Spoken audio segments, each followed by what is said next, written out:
Hello, and welcome to our Tuesday evening council meeting. If we can have it quiet in the chambers, that'd be great. If you want to talk, head out to the hall. We're going to kick things off with the Pledge of Allegiance and Administrator Cainrath, if you'd do us the honor. I did it last time.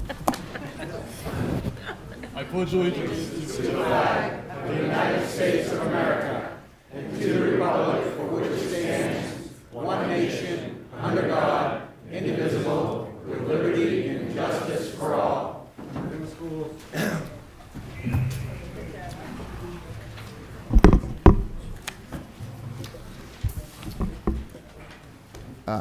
Madam Clerk, I believe we're ready to begin. Yes, sir. All roll call votes for this meeting will begin with a counselor of Ward 4. I understand we have minutes. Yes, the minutes of the February 3rd meeting. May I have a motion, please? Move to accept as presented and corrected. Councilor Chittum, seconded by A second. Councilor Harriman. Madam Clerk, please call the vote. Counselor from Ward 4, Yes. Ward 5, Yes. Ward 6. Yes. Ward 7, Yes. Ward 1, Yes. Ward 2. Yes. Ward 3. Yes. Motion passed by a vote of 7-0. Thank you very much, Madam Clerk.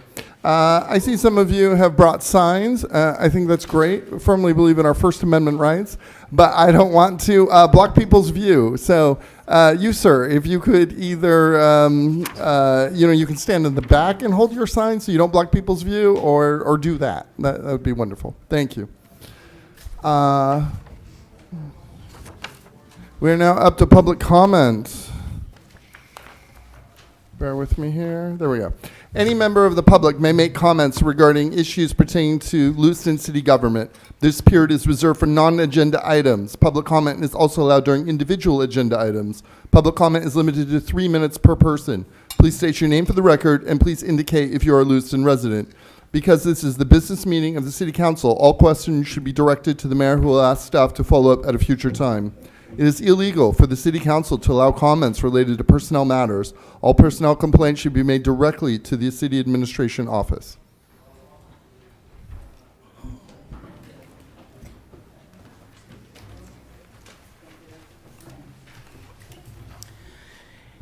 Andrew Jones, Ward 2. Just want to come up here and say that I think that civic engagement is pretty important. People take time out of their day to come here and speak to you folks. And as I brought up last week, it's really disheartening to see some folks not paying attention. Yes, Mr. Roy, I'm going to address you in just a sec. The redress of grievances, I saw that wink, that was cute. The redress of grievances is a constitutional right, and I'm sure you all feel pretty strongly about that. All I can say is that the least this council can do is pay attention. I recently put in a FOA request for the notes that were taken during public comment at 2 weeks ago at public comment. Mr.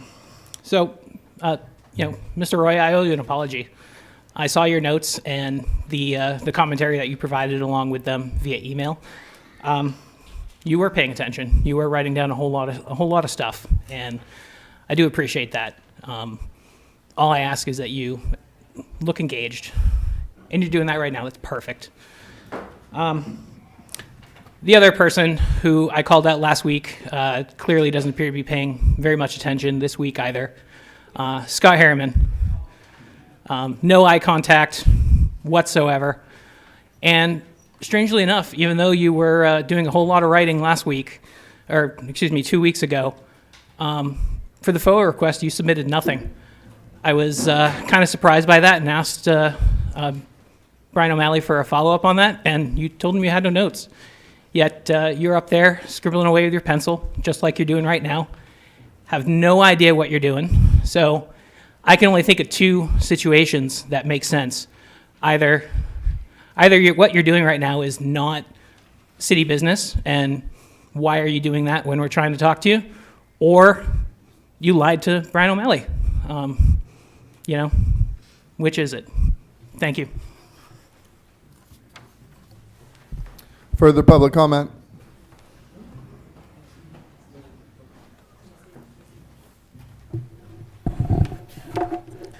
Matthew Egren, Ward 4. members of the City Council, and our city government. We all want the city of Lewiston to improve for everyone. What that means is we need to be able to come together and agree on what issues are facing Lewiston. That means we need to be able to cross all party lines and find those central points we all agree are issues, and then work on solutions that we can all agree on. I don't expect the left and the right to agree on everything, but there comes times you all see the same issues, let's work to fix them. You are all elected to represent your wards first and the rest of the city, citizens and taxpayers. We all want improved public safety. I've been told by some members of our community that the reason they don't come to these meetings is they don't feel safe in downtown Lewiston. I've been told by people who used to work and operate businesses in downtown that they don't feel safe downtown. But let's be honest, it's not just downtown where we need public safety. We need it over the entire community. Because if we push public safety only in one area, we just drive the issue somewhere else. Is it going to cost money? Yes. But will it be money well spent to make our city safe? Yes. We all need you to help improve for all of our city citizens and taxpayers that the city of Lewiston's government is going to be as fully transparent and as accountable as possible. It's up to you all to help the members of the city of Lewiston to have belief and trust in our government. I'm going to repeat an idea that I've said before. All emails sent to public comment at lewiston.gov get published on the city's website within a week of receiving it. That way, one, the public can see that their emails have been received because sometimes nobody responds to them. And two, other people can see what other people are saying. And lastly, I would love to see what was brought up in the last council by Councilor Najin, that the council hold regular public meetings where instead of a one-on-one conversation, like I'm having with you all now, we have a meeting where we can go back and forth on issues. Now, to me, it doesn't really matter. I can walk up to any of you and talk to any of you. You've all had me do it. But there are other people who don't have that confidence. But if you had regular public meetings where they could, maybe we'd have more interaction. Also, Martell School. Anyone got an update?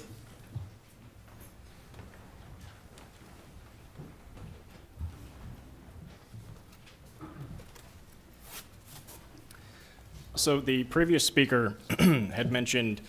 If you can still, I'm sorry, if you can identify yourself, Yes. sir, and where you live. Ryan Salvatore, and that would be Ward 3. I believe that the previous speaker had mentioned crime in the city. I think this is kind of a nationwide issue, and I'd like to make a couple of comments relating to the agenda, particularly with the immigration enforcement, and then the Lewiston shooting fund as well. I think We're going to have, so this is for public comment for items that are not on the agenda. There will be public comment during those agenda items, and you can speak to those items then. So, yeah, thank you. Well, for the record, I'd like to say that the number one agenda for immigration enforcement is getting violent criminals off the streets first, and I think that is really important if we're going to be discussing crime in any fashion. I think everybody's concerned with the way that the country at large is going, particularly in our smaller main cities like Lewiston, Portland particularly. We have a lot of homeless issues as well that aren't really addressed, and I think something that's off the agenda would be an audit. I think there's a lot of audits that need to take place when it comes to funding that is going around, not just the Lewiston Shooting Fund, but there's a lot of things that are taking place in our city, in our state, and in our government itself that have not been audited in a long, long time. And I think that's really important that we all kind of open that up for the public to view, and that everybody can take a fair assessment individually at what's going on behind the scenes. Thank you. Thank you. Further public comment?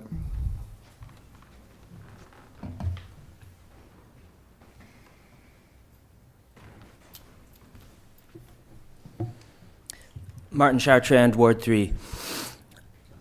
I want to speak about the flock cameras that have been being put up around town for maybe a year now or 6 months.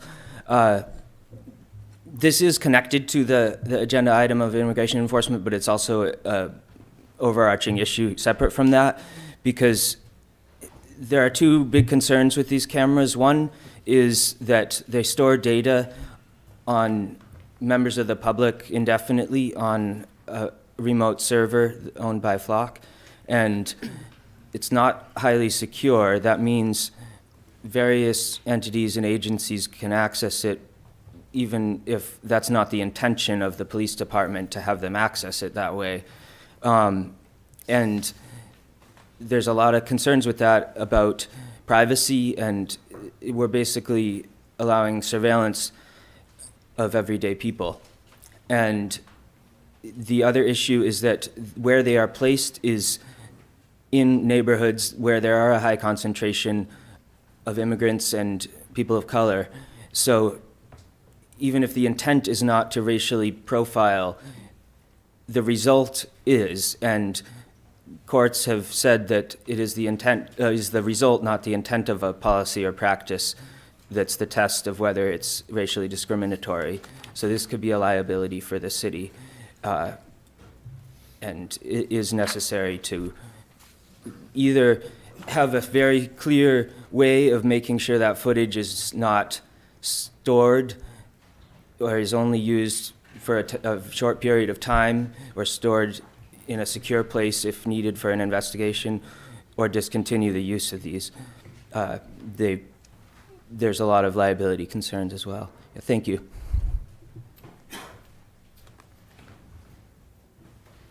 Further public comment? Public comment is now closed.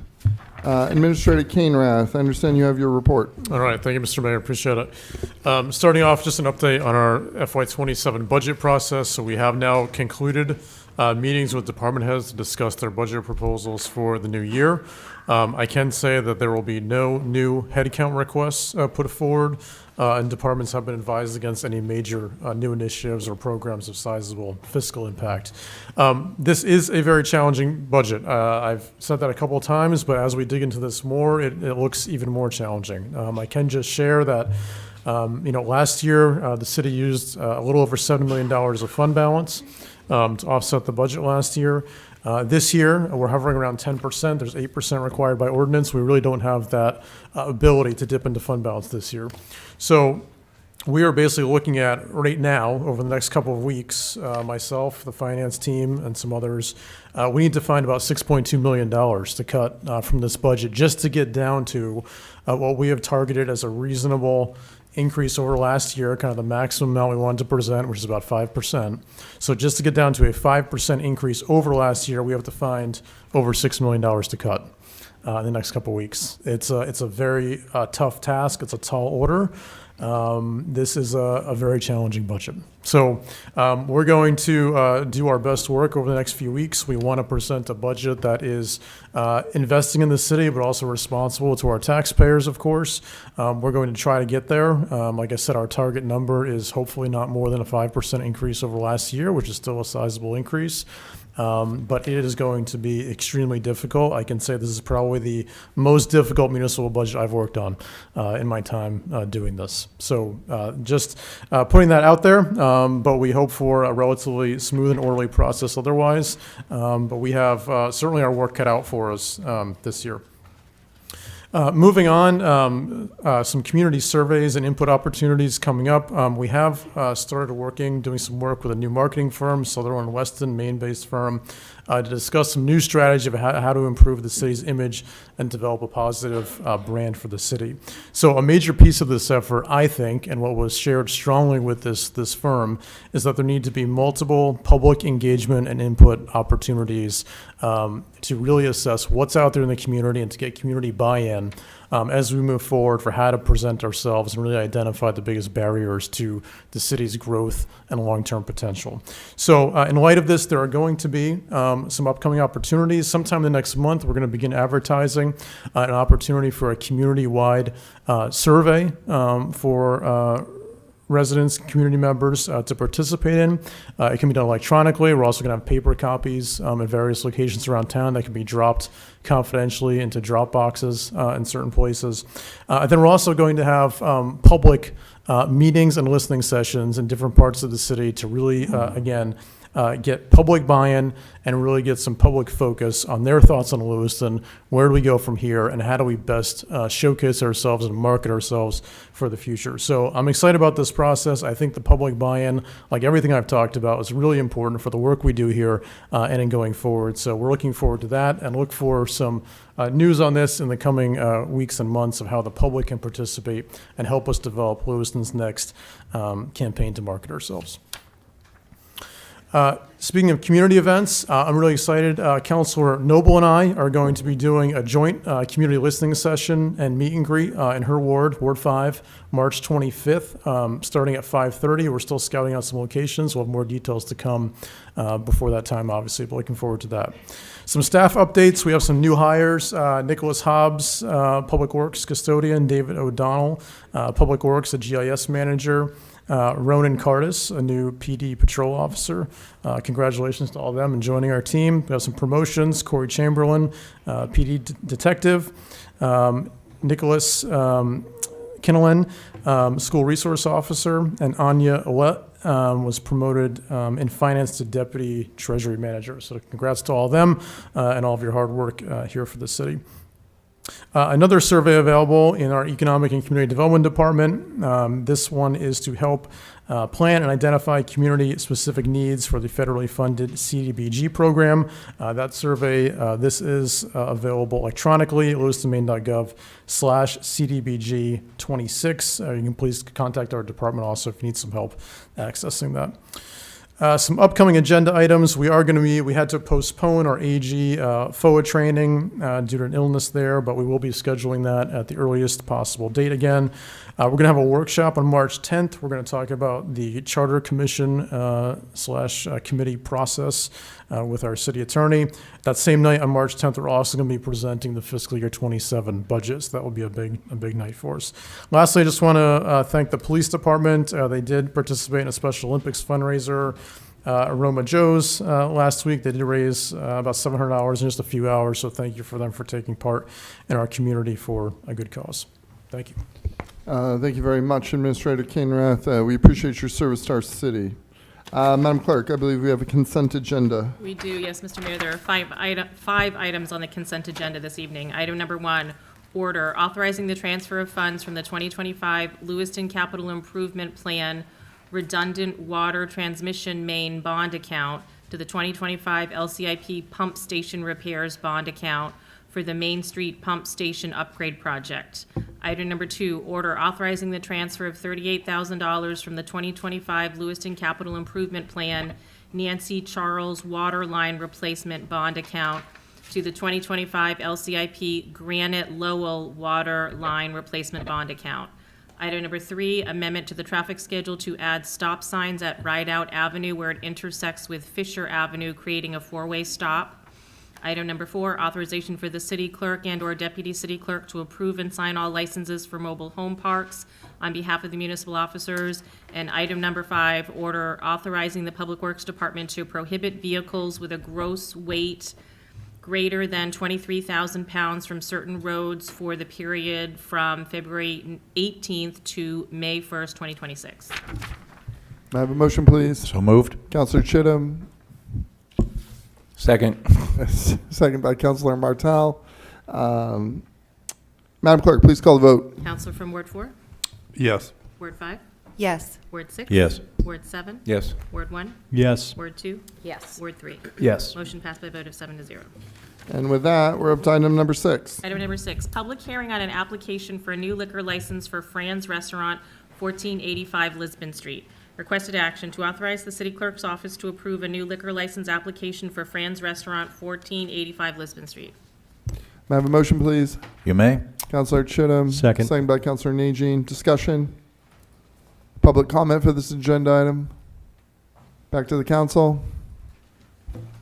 Madam Clerk, please call the vote. Counsel from Ward 4, Yes. Ward 5, Yes. Ward 6. Yes. Ward 7, Yes. Ward 1, Yes. Ward 2. Yes. Ward 3. Yes. Motion passed by a vote of 7-0. Item number 7. Item number 7, public hearing and first and final passage regarding an emergency ordinance pertaining to federal immigration enforcement.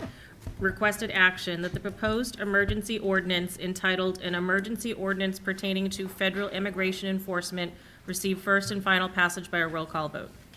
May I have a motion, please? So moved. Councilor Second. Chittum, second by Councilor Harriman. Councilor Chittum, did you want to? Yes, thank you, Mr. Mayor. This is an ordinance that's modeled after the state law, which will become effective sometime in July or perhaps August, depending on when the legislature adjourns. It actually does not have a great deal of effect on the current operations of the police department.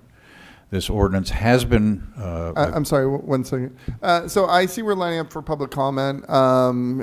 This is great. We're all excited about public comment, but we really need to keep these aisles clear. If I can have you all take a seat back in your seats, and there's going to be plenty of time to line up for public comment where everyone's going to get their 3 minutes, I promise. The Honorable Councilor Gallant, this includes you, good sir. Thank you so much. Seats are taken. I've got one right up front for you. Okay, we're gonna.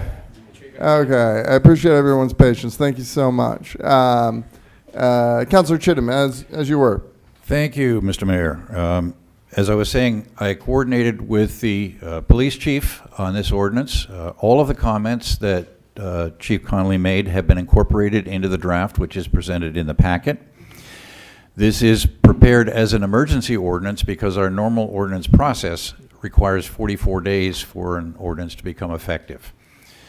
Emergency ordinances become effective immediately upon passage. However, they are limited to 60 days duration, and they require a supermajority of 5 votes by the council.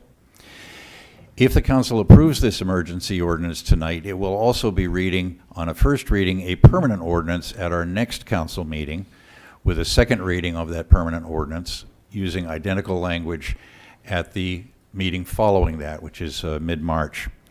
That will then implement this ordinance, which affects all departments and all employees of the city of Lewiston, an extension of what LD 2117, I believe it is, applies only to the police department.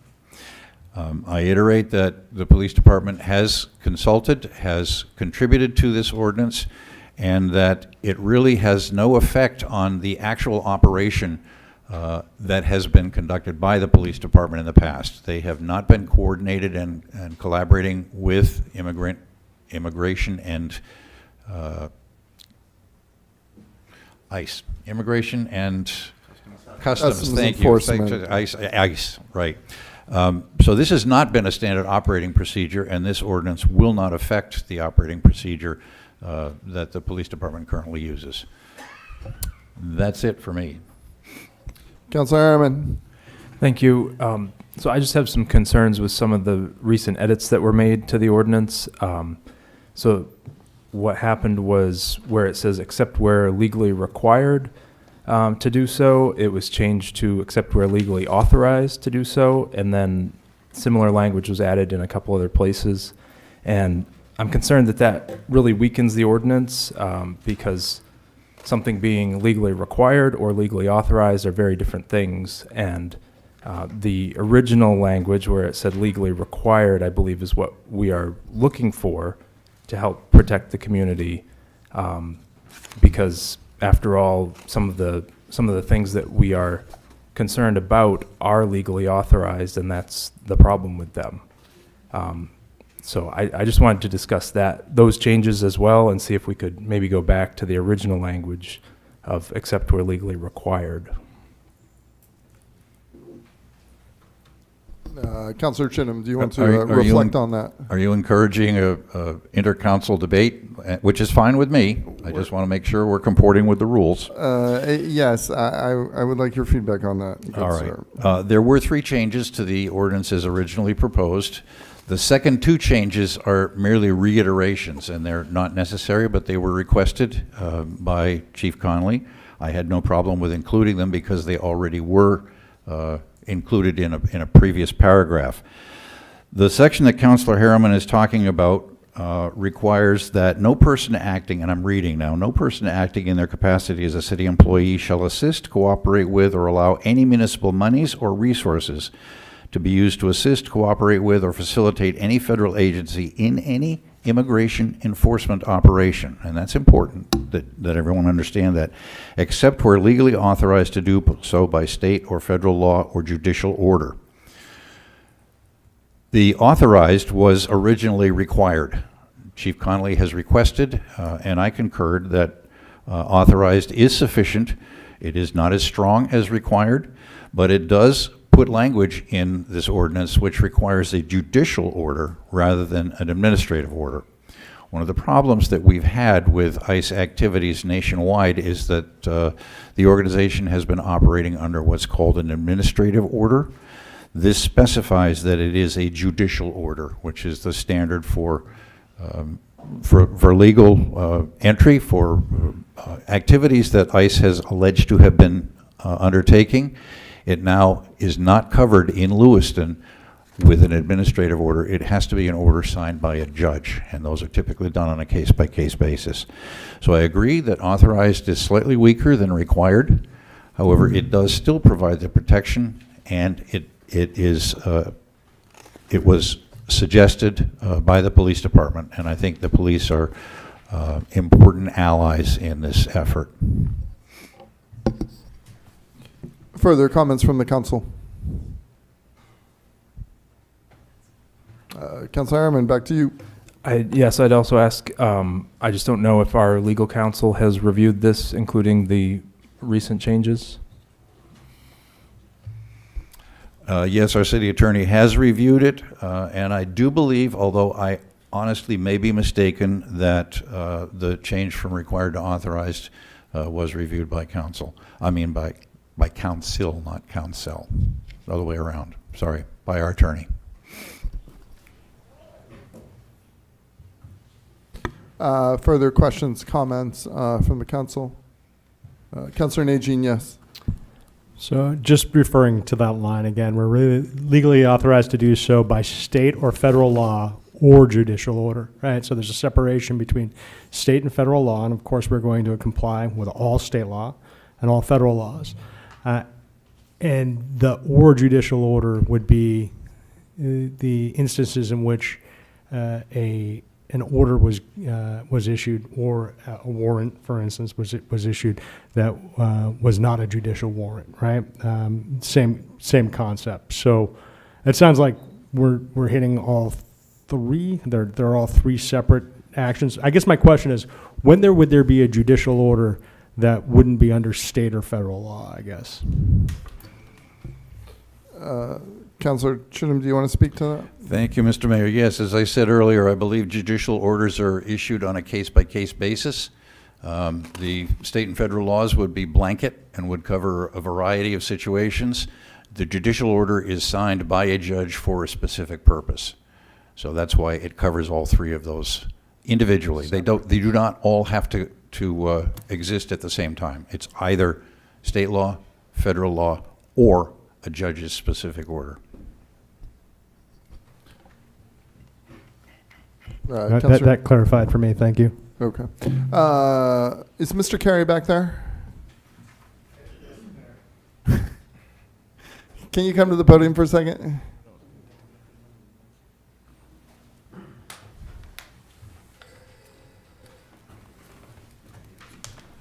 Have you been listening to us back there? I have been, yes. Wait, you have or haven't? Yes, I have been. Oh, okay, excellent. Could you just, and I'm not sure if it was you or the esteemed Mr. Eisenstein looking this over, but could you just speak to the concern that some of us are having regarding the use of word choice here, authorized versus required? I mean, I think there is a difference, as Councilor Chittum acknowledged, and that's the. I don't have anything to add to the issue that you're discussing. The key issue is there is a big difference between judicial order and administrative order, and that is captured under the judicial order. The question would be the scope of what is federal law. Is it simply statute? Does it include regulation? And typically it would, and whether or not it includes executive orders would be probably the key question. Okay, thank you. Yep. Further questions, comments from the council? Councilor Martel, yes. Thank you, Mr. Mayor. I just want to point out that ICE is law enforcement, and for a city that seems to be so focused on public safety and creating committees and focusing on safety here, I think it's important to remember that ICE and Homeland Security are the largest federal agencies involved in the child sex abuse material investigations, online exploitation networks, human trafficking, child trafficking, forced labor. These are people that are serving our country, that are enforcing our laws, that are keeping our cities safe. And if there was any indication here in Lewiston that that wasn't the case, then I could understand an ordinance like this. But I have done a lot of research, and I cannot find any substantial, tangible evidence that makes this ordinance anything other than strictly performative for political posturing. If we can have it quiet in the council, please. No applause, no boos. Thank you. Councilor Najin, yes. So just to come back to speak to the comments that our legal had shared with us. So I think one of the concerns that I have is that an executive order actually needs time to work through court process. So you can write an executive order that says anything. For instance, we've written executive orders that say English is the only language that you can speak in the United States, right? Like that's the accepted national language through executive order. And so the balance here is that the judicial balances the executive. And so if we're skipping the process in which, if we say executive orders are actually law, without being vetted through both the elected officials who actually pass laws and the judicial branch, I think it sets us up for not covering a gap. Ultimately, to speak just quickly to Councilor Martel's point, all of the things that he mentioned are absolutely the purview of DHS and absolutely are federal roles. And we're a municipality, and our concern is municipal and not federal. We're not paid to do federal work, and we're certainly not empowered to do federal work.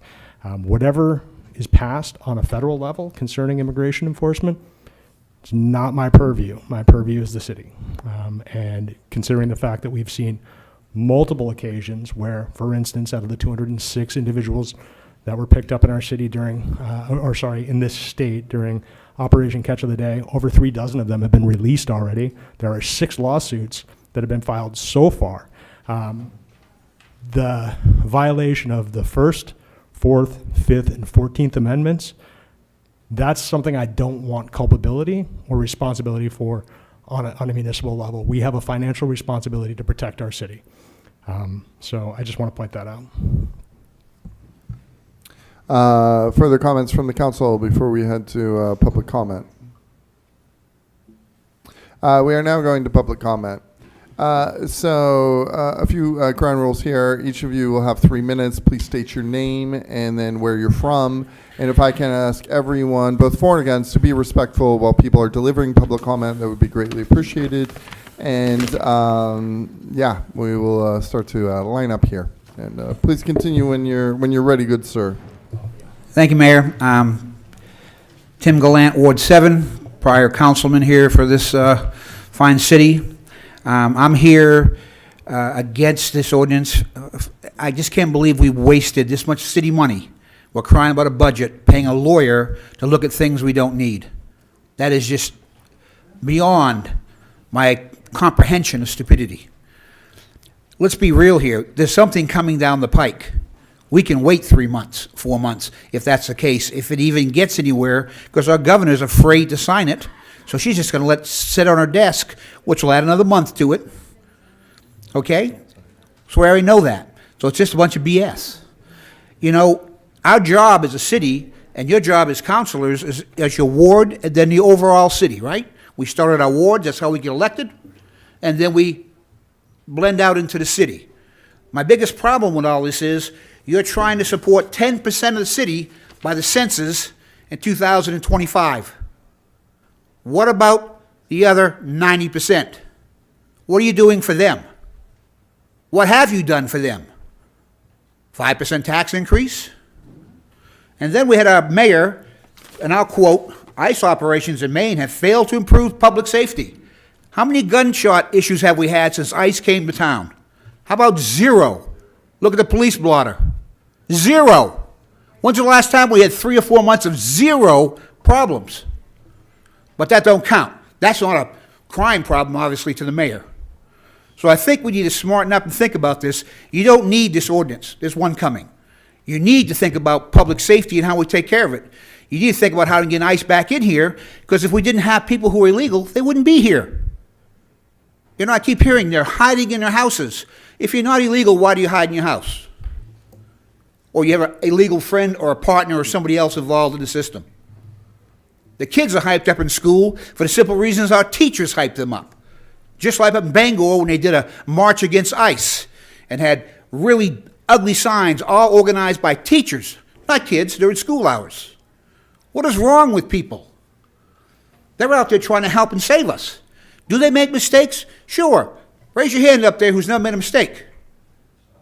I didn't see no hands. So yeah, there's going to be problems, and we'll let the legal system take care of it, but not at the city level. We have enough problems right now to try to take care of on our own. So stop wasting your time and money and our time on an ordinance that means nothing to 70, 80, 90% of our community. Means nothing to them. It gives them nothing. No value. No value added. That's not true. Because when ICE is here, the value added is it's safe to come downtown. It's safe to walk around some of these communities we've missed. That's time. Thank you. Thank you. Take my water. Charles Soul, 70 Horton Street, Lewiston, Maine. I just want to ask these people here, everybody's jumping all over ICE. Whatever happened to those people at DACA? Are they being swept up in this too? Because the Democrats failed to pass it because they didn't want Trump to put up his wall on the border, if you remember those years? You know, I'm 70, I'll be 73 in about 2 weeks, so I have a little history behind me. But I mostly feel sorry for those people on DACA. How are they being handled in the press? We don't hear about them anymore. Are they being swept up in this? And as far as, I sometimes think the news media needs to be reined in because I think it's pressing an issue. And yes, you know, like the stuff that's been happening in Minnesota with people putting in false accounts, that's happened here in Lewiston. We don't blame the whole for the actions of a part or the one of a whole. At least I knew we didn't do that when I was growing up. You know, you can't blame the whole society or whole organization or whole community because of the actions of a few or a one. And, you know, I guess that's all I'm going to say. Have a good day. Night.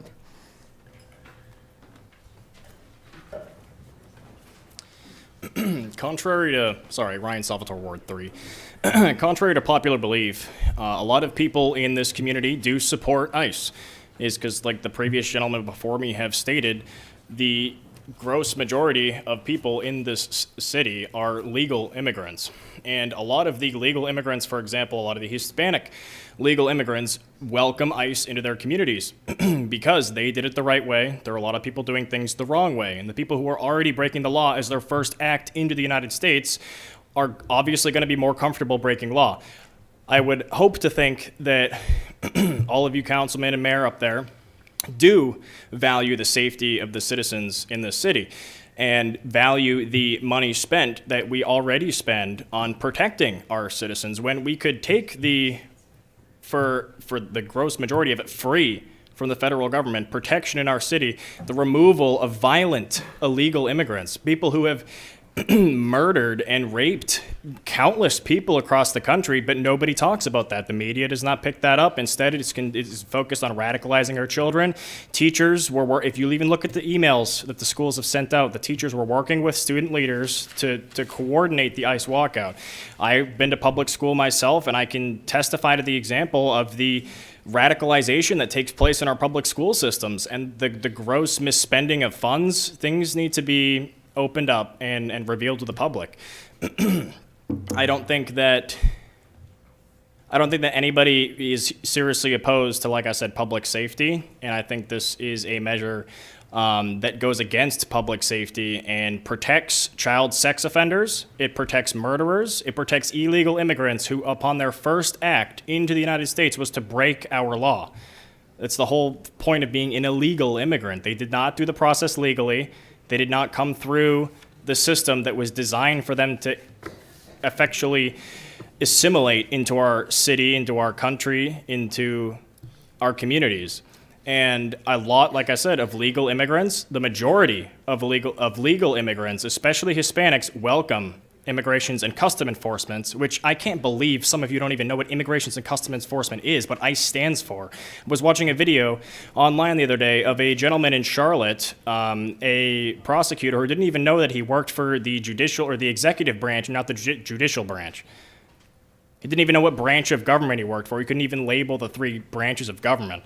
And I hope that you all are more educated than that and know the positions that you sit in and know that the weight that's on your shoulders, because a lot of these city councils all over the country are just misusing their position. And that's why you're constantly being voted out and new people are voted in. And I'd like to just restate, too, that the #1 agenda on the Immigrations and Custom Enforcement's priority list is dealing with That's time. Thank you. illegal, That's time. Thank violent you. offenders. Thank you.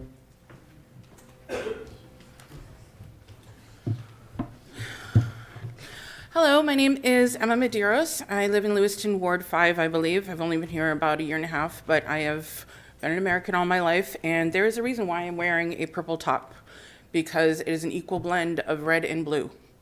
I am not a Democrat. I'm not a Republican. I'm an American. And I don't know about any of you, but I choked up when I said the Pledge of Allegiance today because it reminded me of when I was a kid and we used to say that in school. And I know that everybody here, whether you are for or against this ordinance, you want that pride back again. We want that pride back in our country. We want safety. We want the American dream back again. And I look at what's going on now, and what I see everywhere is fear. The bottom line is fear. The undercurrent is fear. Either fear of immigrants, fear of ICE, fear of us versus them. And fear just drives so much of what we are doing. We're afraid of illegal immigrants coming in because we assume they're going to be violent criminals. Are there violent criminals? Yes, absolutely. Are there violent criminal Americans? Absolutely. So all I ask is that when you are deciding on this ordinance, you ask yourself, am I making this decision out of fear? Do I truly believe that this is right for my country? I don't believe that any of you, whether you are Democrat, Republican, anything, you say, yes, let's go into the school, let's terrorize the kids. No, I don't believe that for a second. I believe that everybody here wants a better country.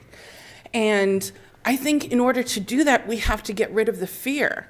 And I think a few ways we can do that is by making sure that immigrants coming in are doing it legally, and in a way to do that is by upping the staff, that needs to process them, because the process is very, very long. So if we put more staff on them, it would actually let us better scan immigrants for violent backgrounds.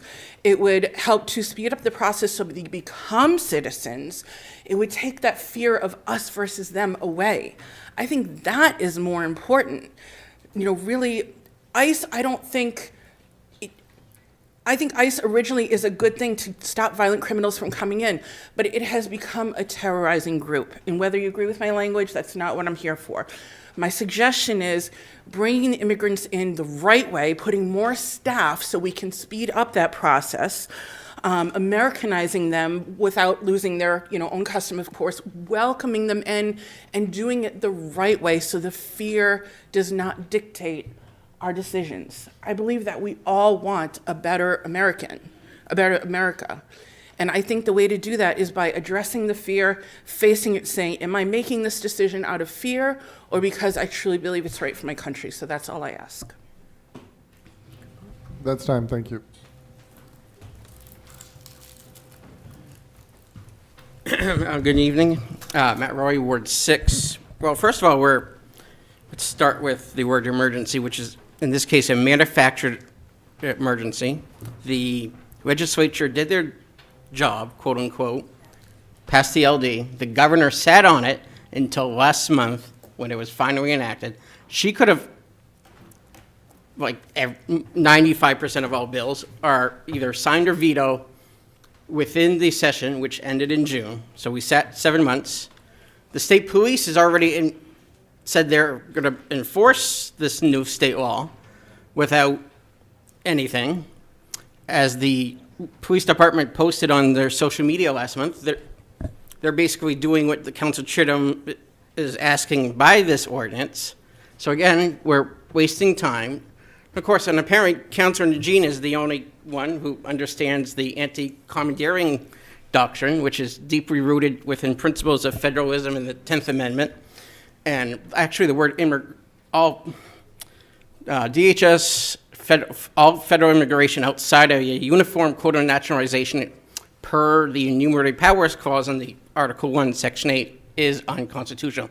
The word immigration does not even appear in the Constitution. So just because Congress passes something, which apparently Jared Golden has forgotten recently, he decided to stand on the issue, and not the retaking of congressional authority, which for decades they have gave to the executive branch. Again, wasting more time, and again, it's unconstitutional. Thank you.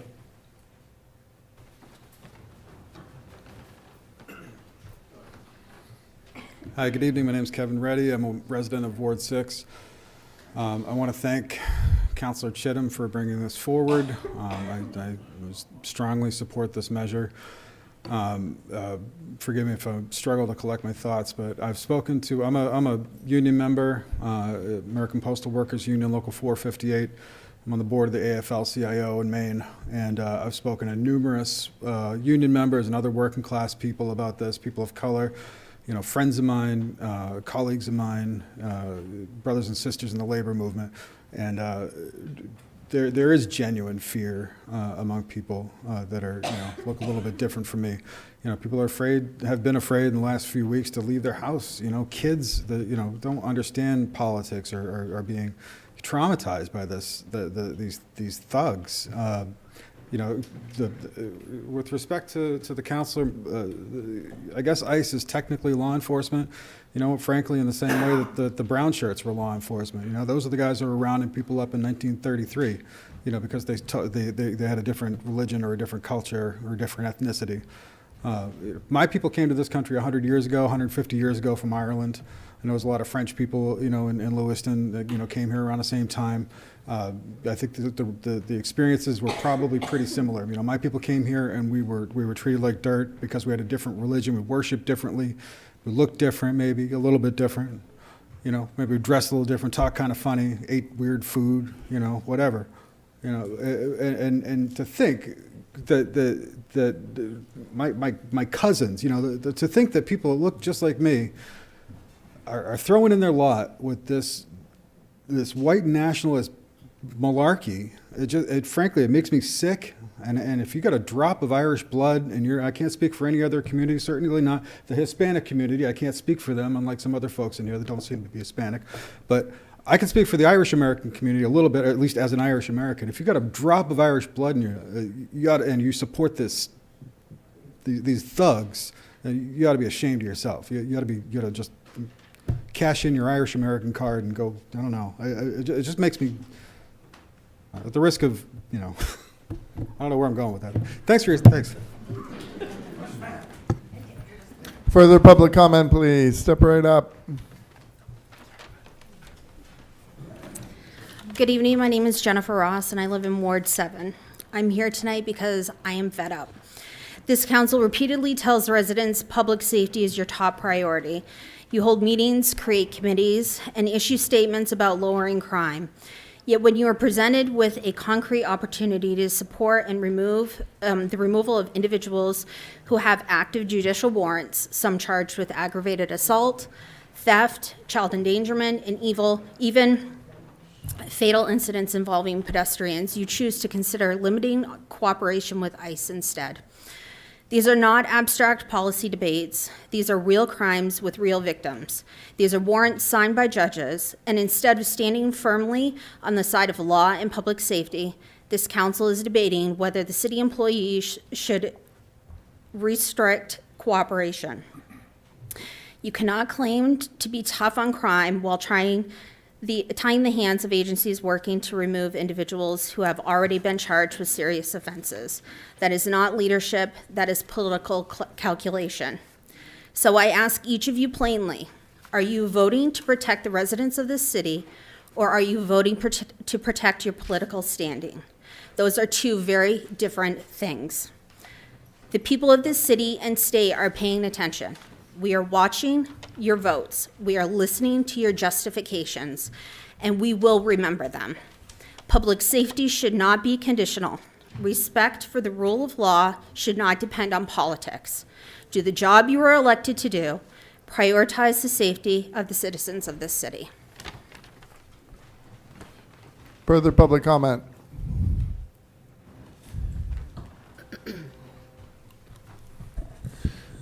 Good evening. My name is David Jones. I live in Falmouth. Been here a couple times. Surprised that I'm here tonight having to talk to you guys about this. This is, you're politicizing this, and for me, it's disgusting. You guys really have to stop. The reason people are afraid is because of the actions that you guys have taken, the position you've taken against law enforcement.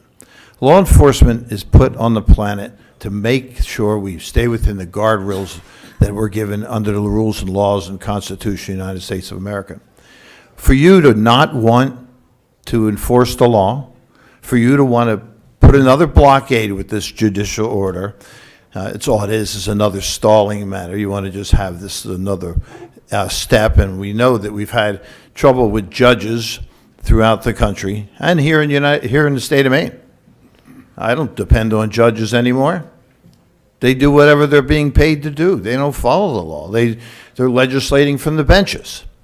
So we got, basically the inmates are running the asylum. So, you got a bunch of people here tonight. They're here because they care. I walked down Lisbon Street, and it was pretty quiet, quietest I've seen in a long time. And you have to ask yourself, why are they hiding? The people that are the maddest about this are the ones that came here legally. They paid their dues. They went through immigration. We have a process. We let in about 1.5 million people a year. That's a tremendous amount of money, people that come in here. And so they follow the law, and then we have people who choose not to follow the law, and they're illegal.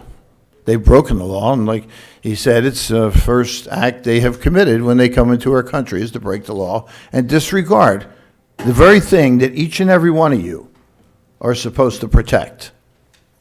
So to come out here tonight and say that we need this is absolutely absurd. We haven't had gunfire here since ICE have been around. I think that's really good. We don't have bullets flying in Lewiston. Isn't that amazing? Now, is that a bad thing that ICE was here and stopped that, and maybe someone or many didn't get shot or killed? Do you not care? Why do you want to use the people as pawns? Why do you want to put people in harm's way? When you don't support your law enforcement at any level, and then you direct your local PDs to not cooperate, you are endangering the people you are supposed to protect. And if I had my way, I would hold each and every one of you accountable for the actions that happen as a result of getting in the way of law enforcement. Thank you. Further public comment? Good evening, members of the council. My name is Matt Kershaw. I am at... One second, sir. If we can have it quiet in the chamber, that would be great. Thank you. If you need to talk, just head out to the hall. Please continue. Good evening. My name is Matt Kershaw. I live in Ward 6. I am a resident of Lewiston, as I mentioned. I'm also a combat veteran of the United States Marine Corps, and I am rising to voice some support for this measure. I understand that there are some very strong opinions on both sides of this. I understand, and I've been hearing a lot of totalizing all or nothing language. I've been hearing that you either support law enforcement or you don't. You either care about citizens or you don't. I don't think the issue is that clear cut. I think the issue is complicated. I think these issues always are. However, I also think that a mass deportation regime, which is currently underway, seems to threaten the rule of law in some fundamental ways, as the courts are showing in other parts of the country. There are serious concerns about First, Fourth, and Fifth Amendment violations. There are concerns about human rights in the way these people are being detained and held. We're seeing broken glass on the streets without warrants, and in some cases without probable cause. We have people who are scared to come out, and I have seen this personally. We have people in my church who are afraid. We had to lock the doors in our church because people were afraid to sit through the service. So whether or not that's the intent, that is the effect. And I don't think there's anything ridiculous or over the top in exerting some reverse federalism here and saying, you know what, until you guys figure this out, we're not going to go along with this. And I don't think that's overblown. I don't think that necessarily leads to mass murder in the street. And I don't necessarily think that leads to any, broad spread negative outcomes. I do believe that giving broad latitude to an agency that has plussed up in an insanely fast amount of time, right, and seems to have a very dubious mandate and very questionable methods, as we're seeing, is worrisome. And I think that it is perfectly responsible for this council and for this government to exert some force in response. And beyond that, I think we should all maybe, again, I'm gonna exert my moral authority as a veteran, I guess, here, and say, guys, take a step back, okay? We're friends, we're neighbors, we should love each other. And our opinions are gonna differ, and they're gonna differ for very good reasons. But in my opinion, when you do have children afraid to go to school, when you do have my neighbors, right, who are in fact legal immigrants and wonderful people, really good gardeners too, by the way, there's a beautiful garden, who are in fact afraid to walk outside in their yard when ICE is around. I think we need to look at that seriously, and I think we need to maybe make some accommodations based on the facts on the ground. That's my time. Thank you very much.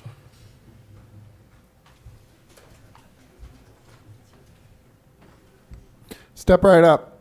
Thank you. Walter Shostak. I live in Ward 4. Good evening, everyone.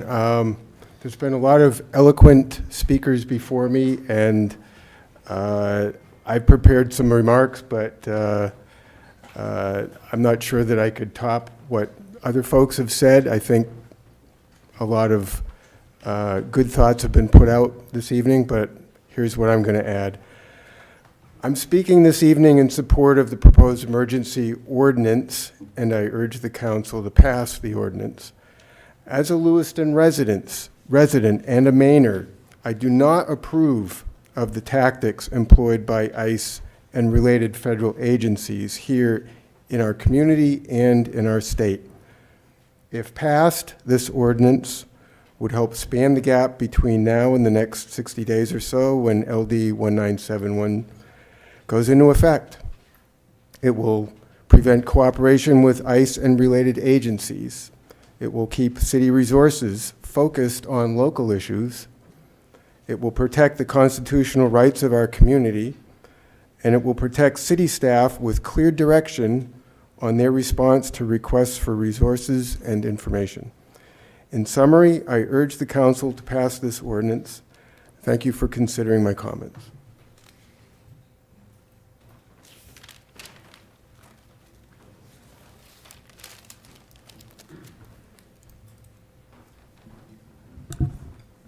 Good evening. My name is Elizabeth Eames. I live in Ward 3, but I am reading something from a person who lives in Ward 6. These are not my words, they're hers. When Zoran Mamdani spoke about immigration, I was deeply moved. His words inspired me to reflect on the principles that guide both faith and public service. He began not with politics, but with moral clarity. In the Quran, Surah An-Nahl 16:41 reminds us, Christ is King. If we can have it in the, Counselor, thank you. If we can have it quiet in the chambers, that'd be great. Please continue. wow, case in point. Quote, as for those who emigrated for the cause of Allah after they had been wronged, we will surely settle them in a good place in this world. This verse speaks to a timeless truth. Those who flee harm and injustice deserve protection, dignity, and a safe home. Migration is not foreign to faith, it is central to it. The stranger is not a threat. The stranger is someone seeking safety, just as many of our own ancestors once did. Our cities are strongest when trust exists between neighbors and local institutions.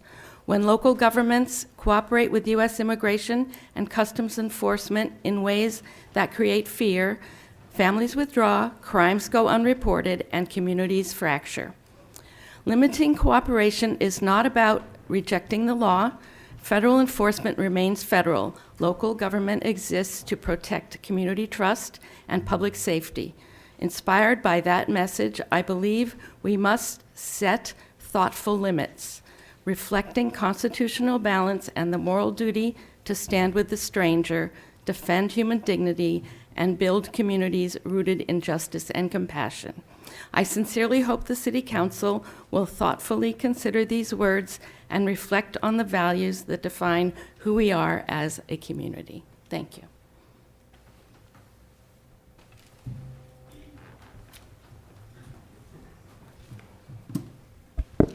Hi, Beth Ames, Ward 3 in Lewiston. And I'm speaking in support of this ordinance. You're probably aware that the Bangor City Council, I think last week, passed a draft ordinance that's similar. The language is similar to this one. And I wanted to read just a paragraph from their ordinance because I thought it really nicely summed up the intention behind passing something like this. So the ordinance is grounded in a public safety rationale.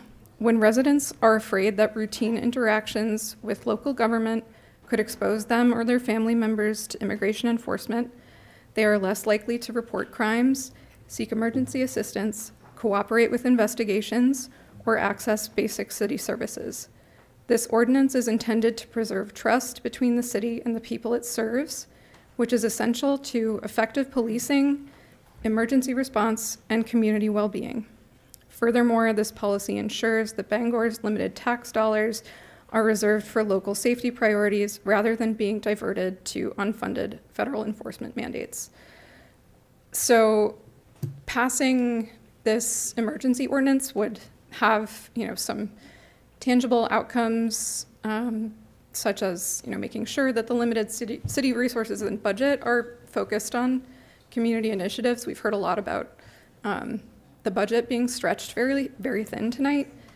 But, also at its core, it's really about the importance of establishing and maintaining public trust between the employees of the city and the residents, which is a really important part of public safety.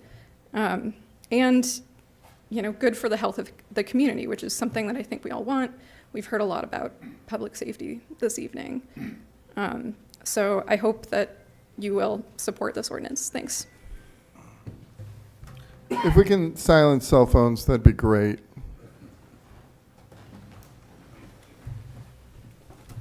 Hello, my name is Efrah Saeed Issa. I am a Ward 2 Lewiston resident, and I am a proud Somali American immigrant who lived and who has lived in Lewiston for the last 23 years. And I just want to remind everybody, the majority of the people here are immigrants, and some of your forefathers did come here illegally. This land is the Wabanaki land, okay?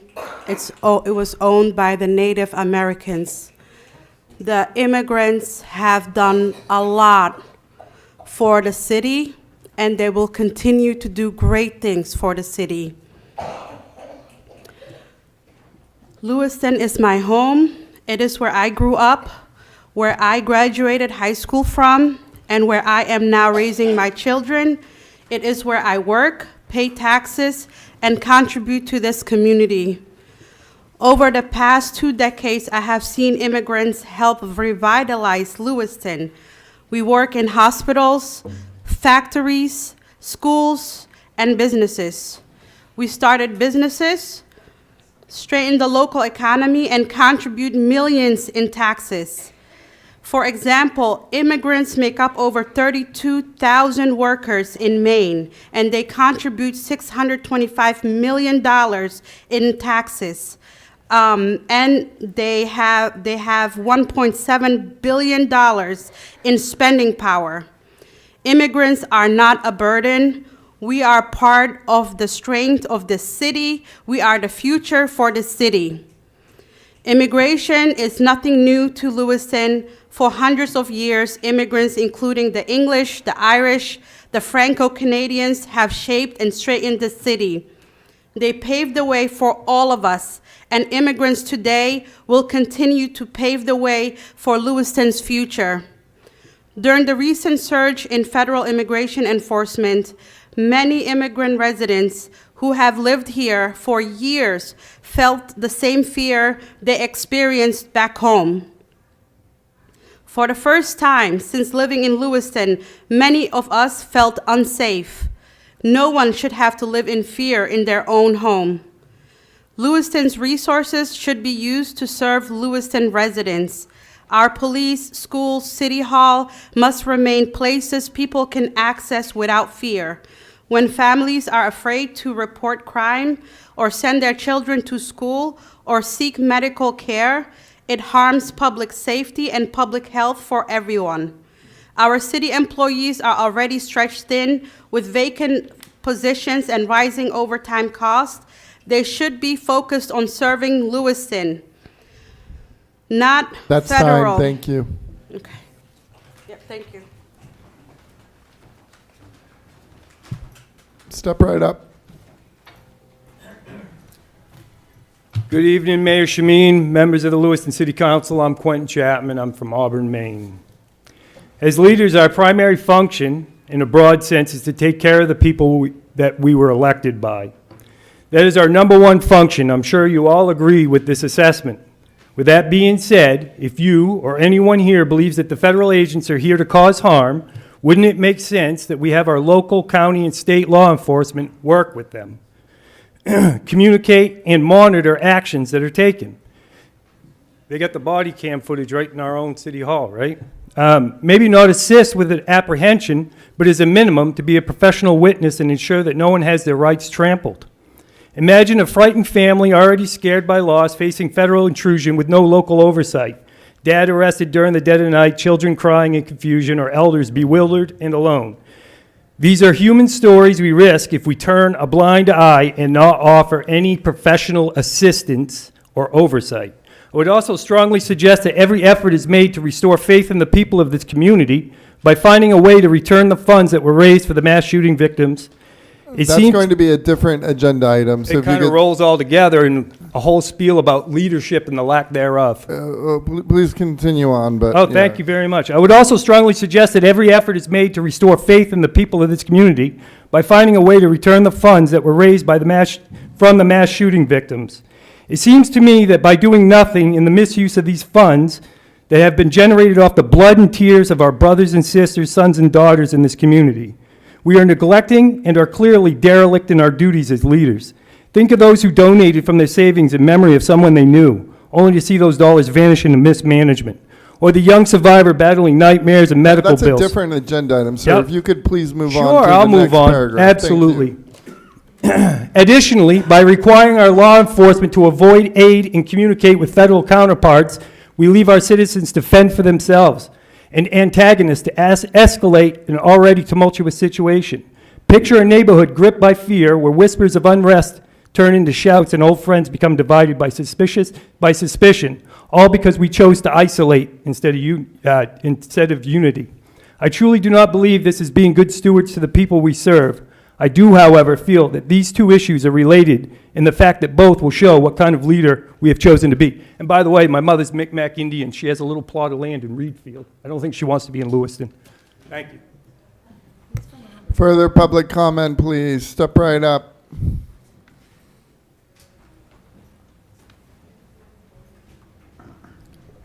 Good evening. My name is Sophia. I'm from Ward 3. Scott Herman is my counselor. So I'm here today in support of the emergency ordinance because this is fundamentally about community safety. Public safety is not just about policing. It is about whether families feel safe calling 911. It is about whether parents feel safe sending their kids to school.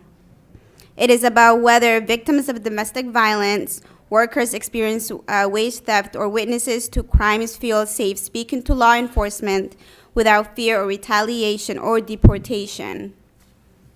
When people are afraid to interact with city officials, crime goes unreported. Public health risks increase. Trust breaks down. That makes every single one of us feel less safe. Lewiston's resources are already stretched very thin. Overtime spending statewide has risen dramatically in recent years. Our officers are not trained in complex federal immigration law, nor should they be expected to add extra responsibilities of federal enforcement. Their job is to protect Lewiston residents and respond to local emergencies. This ordinance provides clarity. It protects city from liability and ensures that constitutional rights, including due process and equal protection, are upheld for everyone in our community. And it keeps local resources focused on local residents and local needs. Immigrants are vital members of our community here in Lewiston. They are vital to our community, our culture, and our society overall. They work essential jobs. They are business owners. They contribute millions of dollars in taxes statewide. When they feel safe participating in civic life, our entire city benefits all. Community safety depends on trust. This ordinance strengthens that trust. One thing I would say essentially is today I was driving and I saw an ICE officer with a Lewiston police officer. They got into their car. I witnessed that. I have a picture and I have a video. Thank you.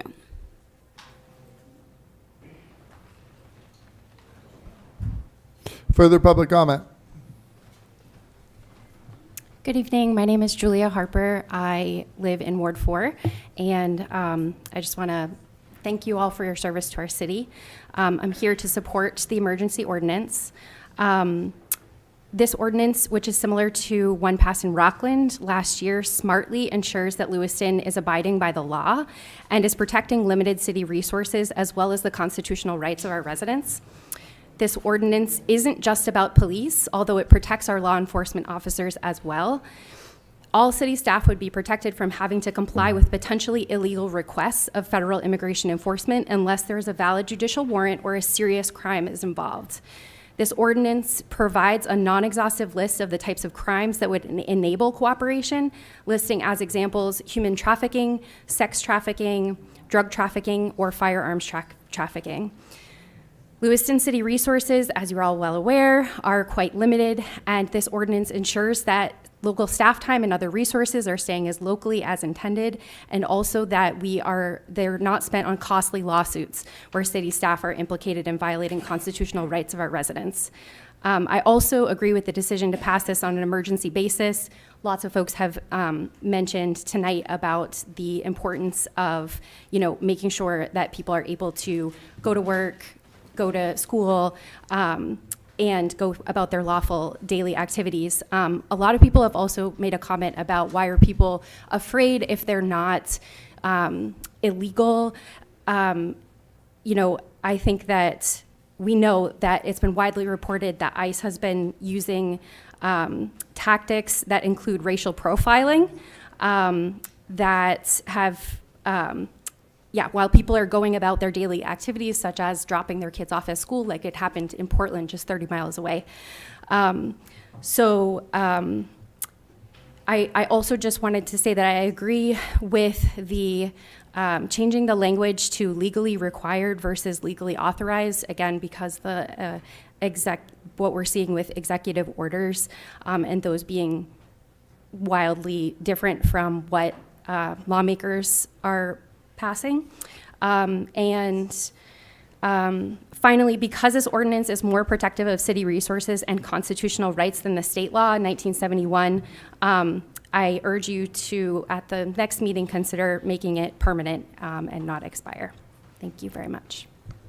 Thank you. If we can have it quiet, most of you have cell phones. Just text each other or head out to the hall. Thank you. Good evening. I'm Shanna Cox. I'm a Ward 3 resident. I'm here in support of this ordinance this evening. Mostly in support of it. I'm concerned about the language. There's been a lot of commentary tonight about the truth of the impact of people who are here in our community, our neighbors, our friends, and in some cases our family members. And what I know to be true is that there are people who are here legally, who are authorized to work here legally, and these folks are not able to attend to their daily life, their operations at work. Their ability to attend school, their ability to grocery shop has been impacted, and not just out of unbased fear, but out of fear of the reality of facts who are community members, who are residents and citizens who have been taken, folks who are here legally who have been taken and are later released.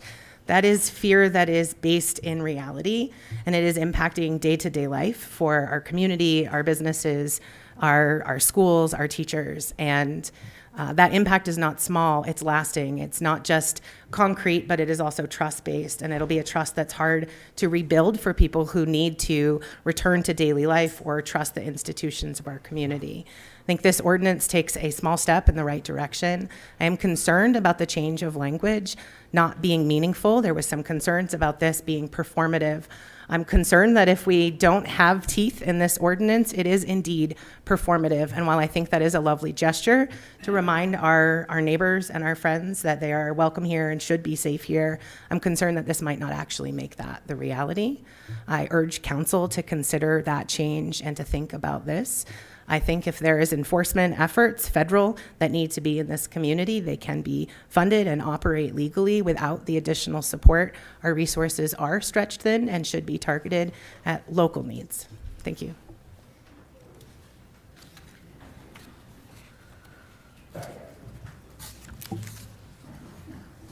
Step right up, please. Martin Chartrand, Ward 3. I support this ordinance, and I want to thank Councillor Chittum for putting it forward and making it an emergency ordinance. I also think that it may not be sufficient, and I'll explain that, but I still support you to pass it in whatever form, and I would like to see you all support it. That then our new Mainer, our immigrant and refugee neighbors would know that you all have their backs. For those of you who aren't sure, I'll explain why this is the right response and why we are in a state of emergency. If it probably doesn't seem like an emergency to some folks here, and in truth, I can walk around and it doesn't feel like an emergency either. I have the option to go to work, get groceries, and go to social events without fear. However, I have been made aware by some of my neighbors of the very different Lewiston that my immigrant and especially non-white neighbors are living in. And it is a Lewiston where fathers and mothers have suddenly been taken away from children, where any unfamiliar vehicle might mean a life that has been carefully and painstakingly built being shattered, and where trips outside the home need to be carefully thought through.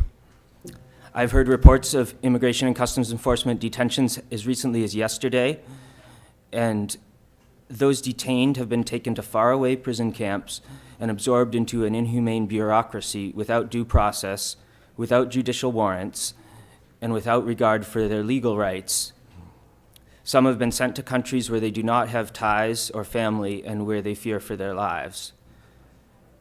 ICE operations continue to create life-altering trauma for too many who have already had to face too much of it. And to be clear, many of these people are legal immigrants.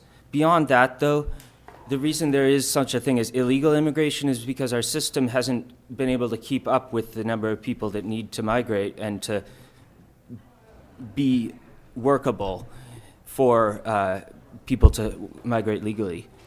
ICE has also shown that they do not want to be accountable to the Constitution. I've been threatened with arrest simply for observing and documenting their work. So is this ordinance necessary? I heard Deputy Administrator Cainrath and Chief Conley address a public forum on January 15th about concerns around ICE, and the response I heard from them was vague, basically saying, we're not ICE, we don't do what they do, which is good, but it leaves room for interpretation. And it also is not a policy that states clearly what individual employees and officers can do. That's what this is and why it's needed. I also agree on going back to legally required to do so, and I also think there needs to be a mechanism in the ordinance to say what will happen if somebody breaks the ordinance. Thank you.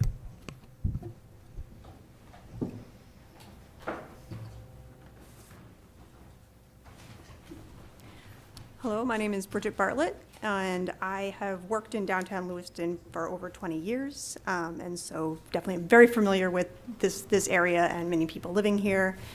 And recently, I just feel like the cruelty of like people being scared. And I know there's some people that can't be here tonight, and so I wanted to share a text from somebody. So, as they said, hello everyone, it's good to feel I have a voice in some way in this community.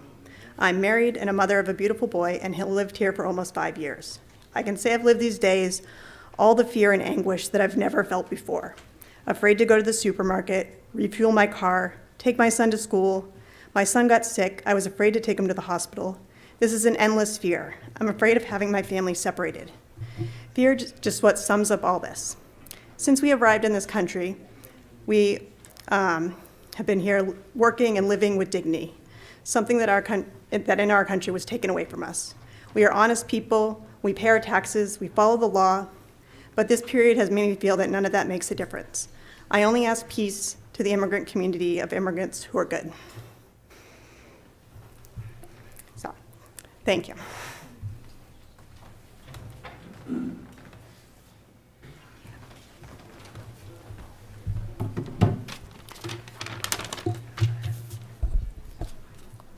Good evening, Mayor and member of the council. Thank you for the opportunity to speak tonight.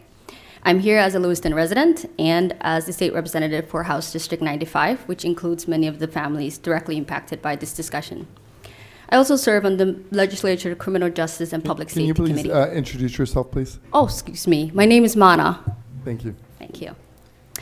Where I regularly examine how local law enforcement policy affect public safety outcomes across Maine. One principle is clear. Public trust is foundational to effective policing. Lewiston Police Department has worked hard to build and sustain that trust, especially during some of the most difficult moments in our city's history. Trust requires clarity, transparency, and consistency in how roles and responsibilities are defined. It's not automatic, and it must be protected intentionally. During the previous legislative session, the legislature passed a law clarifying the relationship between state and local law enforcement and federal immigration authorities.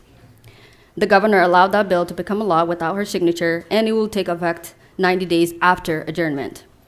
Because of that timing structure, there is a temporary implementation gap before the state framework becomes operative.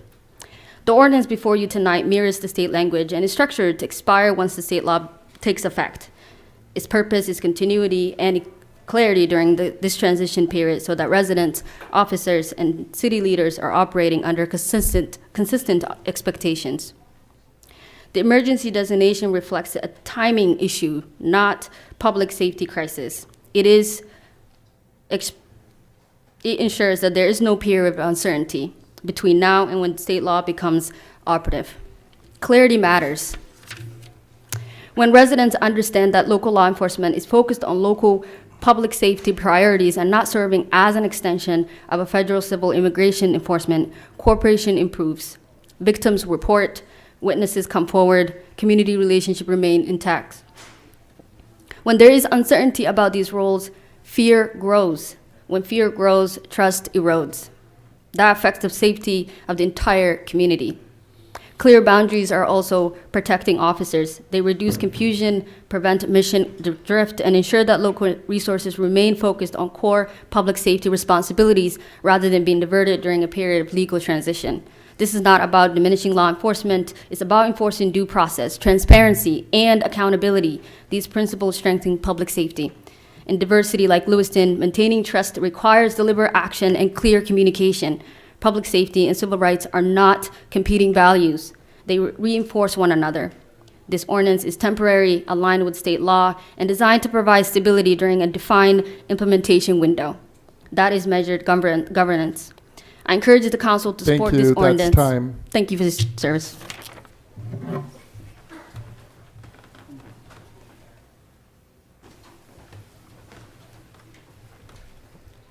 Francis Lynn, Ward 1. I've heard a lot of concerns raised today about why ICE would make our communities safer. I want to explain why this ordinance is really what will protect our communities. A lot of damage can be done in a short time. That's also a reason this needs to be an emergency ordinance. Even just during the recent surge we had, we saw people afraid to come out to go to work, not going to local businesses, employees not showing up, and students not going to school. It's also well documented in many places that attendance at schools is greatly disrupted by ICE presence, and that includes students who are in fact born in the United States. I believe that this community is at its safest when our population is well educated and has good work opportunities. In order to maintain that, we need to have consistent student presence at school. And I am speaking as an educator with Lewiston Public Schools. I would also raise the point that we've often heard that there is a lack of trust between Lewiston communities and police. I cannot see a world in which this would improve that trust. If you're afraid that you'll get given over to federal immigration at a routine traffic stop, that is not going to improve your trust with police. Lastly, I want to raise the point that it's not good to set a precedent of cooperating with administrative orders that, as Councillor Najin noted, are made with very few guard rules. They lack the same checks and balances that most bills going through our government system have to go through, and they may or may not be constitutional. It does not serve our officers or our communities if there's a precedent in which they are enforcing laws that have not gone through these guardrails and that could change very rapidly. Thank you. Come on down. Who's next?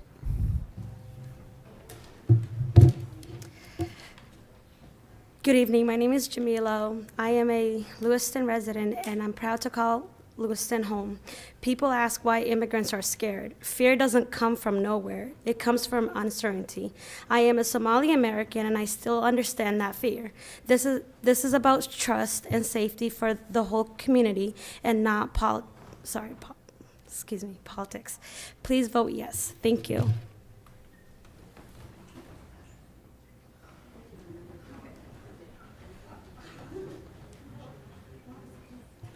Hi everybody, my name is Amran. I live in Ward 3. I grew up in Lewiston and I've lived in Lewiston my whole life. And I've been hearing people say that like people shouldn't be scared if they're legal. But as somebody who's lived here my whole life, went to preschool here, I'm still afraid. I have to walk around with my passport. Having to walk around with your ID, that's not a part of like the legal system. Like why are people having to walk around with documents to prove that they're American and getting pulled over because of the way that they look, the color of their skin? Families are scared, children are scared, communities are scared. Each one of my siblings were born here and they're still scared to go outside. That doesn't mean that they're doing anything illegal. That doesn't mean that they're doing anything wrong. We've seen people be taken by ICE that were legal here. We've seen kids get taken and being held in places that we don't even know what the circumstances that they're being held in is this ordinance is not abstract. It's about parents, it's about community, it's about families, it's about people, keeping people safe. It's about people feeling like they belong here, especially a lot of communities who have built up Lewiston, who have made Lewiston the way that it is. They shouldn't live in fear. They shouldn't live in a space where they do not feel like they belong. And I know a lot of people have come here and said, oh, like, why are you guys afraid? They have every right to be afraid because they're being targeted because of the way that they look, because of the color of their skin, because they, quote unquote, don't belong here. But if we're talking about people who don't belong here, nobody in this room belongs here unless they're Native American. Nobody belongs here. Like, this is not any of our land. So I believe that each of you should vote yes for the better of our community and the betterment of every single person here, and for every child who's afraid to go to school. We have kids who are looking at maybe not graduating because of the fear that they have of going to school. We can't do that. Thank you.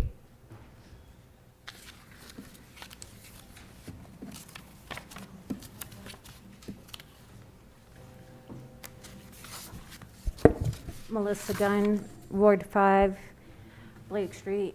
I've helped support people in community who were citizens, who had legal rights to be here, work permits, who had paperwork in process, and abducted from Lewiston.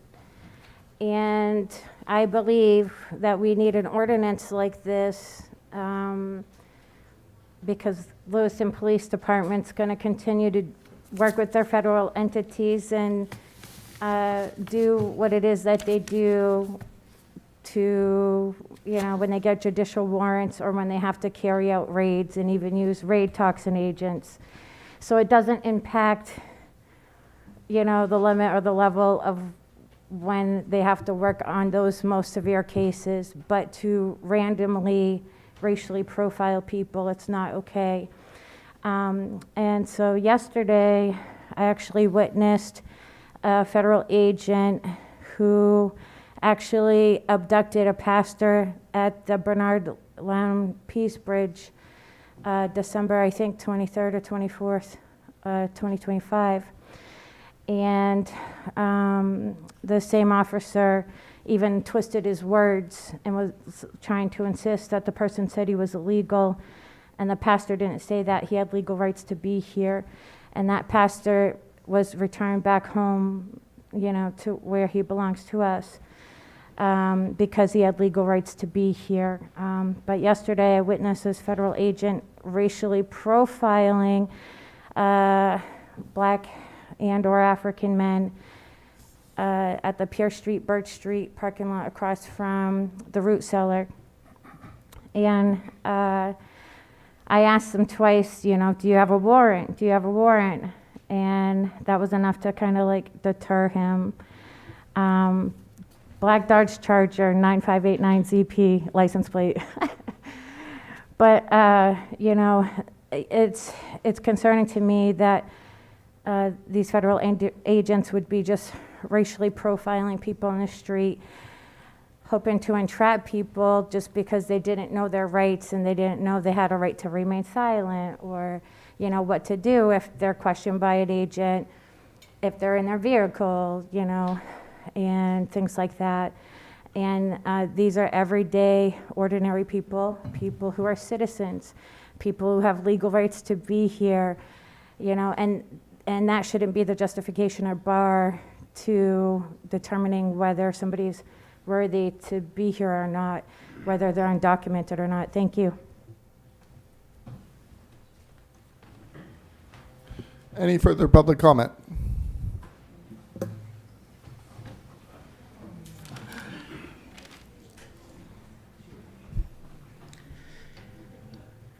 If Andrew we can have it Jones. quiet in the chamber, please. Thank you. Thank you, Carl. Andrew Jones, Ward 2.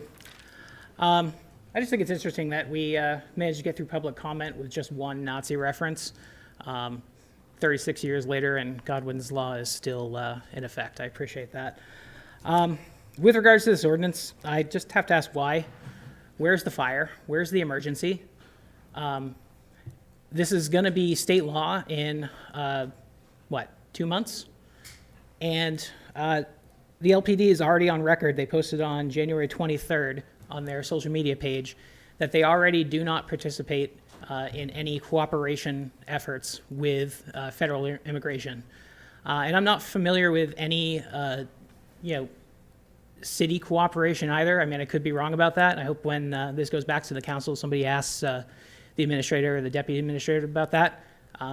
And if you don't, then I guess I'll issue a FOA request. Sorry, Brian. With ICE having been here for the period, well, for a measurable period of January 14th, that's when you, Carl, posted on social media that the surges were coming. And January 29th, which was when the office of Susan Collins announced the end of these surges. If you look at that time period last year, there were 114 people booked into the Androscoggin County Jail for various crimes. You look at that same period now, and that number was down to 79. So that's public safety right there. About a 30% drop in people getting booked into jail with federal law enforcement on our streets. So take with that what you will. I hope you vote this ordinance down. Thank you. Further public comment?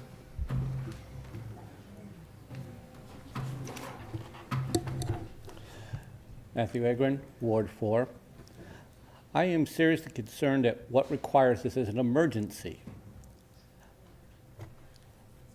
It's already the stated policy of the city's police department that they will not assist in immigration operations. Also, emergency rules, once starting to be used more regularly, become the new way that the councils want to pass things quickly and easily. I know last council, we had one with New Beginnings Shelter. That was not code ready to operate as a shelter. You used the emergency rules and allowed them to open, and the next day they opened as a warming shelter because their paperwork was not ready yet. And they could have waited until the next council meeting to get shelter status. I hope that you'll ask how many emergency rule use has been done by this council, by the councils in the last 25 years. Also, if this is to be passed, there's some serious concerns with the flock camera system because they have been allowing the federal government to access the feeds for immigration purposes. Let's look at Virginia, who has over 4,000 cameras in there. There were 3,000 searches conducted by agencies that appeared to be related to immigration enforcement, all after the local agencies said, we will not share data for this purpose. So the flock system doesn't seem to care what the city wants. If you're going to pass this, shut down the flock system, because otherwise the feds are going to continue to use their system without city approval. And remember, one of the groups that's brought in here is human trafficking. We had an officer, I don't know if we still do, working human trafficking through Homeland Security. A lot of these human trafficking victims are illegal aliens. They're brought in here for a better life. Well, that better life isn't always what they think it's going to be. This ordinance needs, I can understand why the ordinance is needed, because the state government and Janet Mills refused to sign it into law. But using this as an emergency sets a horrible precedent for the next time you guys wish to use an emergency use. Thank you very much. Have you already spoke for this agenda item? Yes, but okay, thanks. Yeah, we're done. Okay. No. Wait. No. Point of order. Isn't this regarding You cannot speak again. Please sit down. Please sit down. Thank you.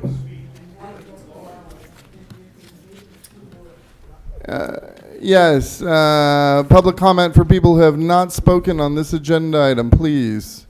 Any further takers? Anybody? Public comment is now closed. Thank you all very much. Back to the council. Councillor Chittum, how would you feel about offering up, I don't know whether it can be a friendly amendment or whether it needs to be an actual amendment, changing authorized back to required?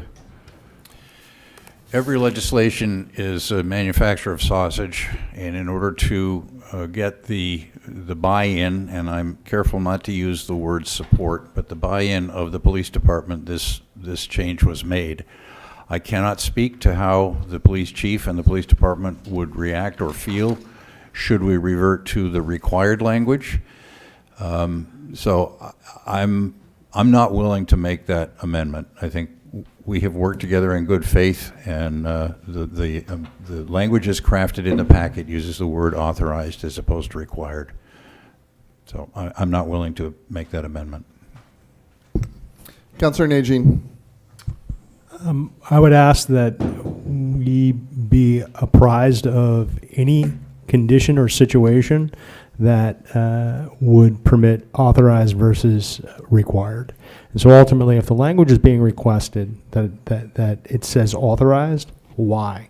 What are the specific incidences in which we would be looking at the language of authorized versus required?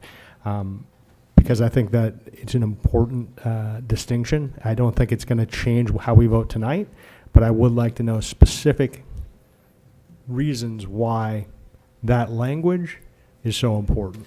What are the enforcement actions that we're looking at that cannot be done under required versus authorized, which again, immigration enforcement is a federal responsibility and not a local responsibility. So I would just like to know that ultimately. Councillor Chittum, can you speak to that? I cannot. This was requested by the police department. I can't get into their minds. Well, we can certainly ask. I mean, not right this second, but we can ask. Councillor Harriman.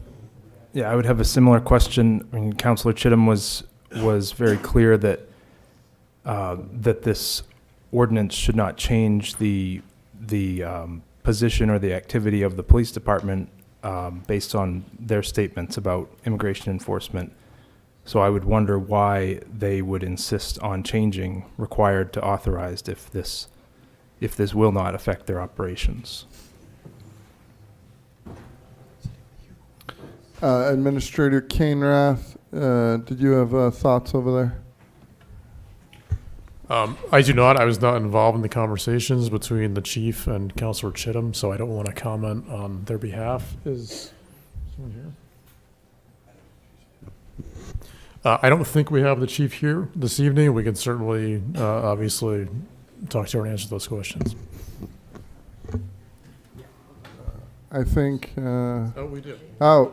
Never mind. Chief Conley, do you mind answering this question for us? Thank you for being here. Certainly. So for us, authorized is really sort of like when we're dealing with laws and statutes and things that we're required to follow, that's really the language that we look at versus required. Required would be similar to when you're referring to the judicial warrant. Do you mind speaking into the mic, please? Thank the you. judicial warrant.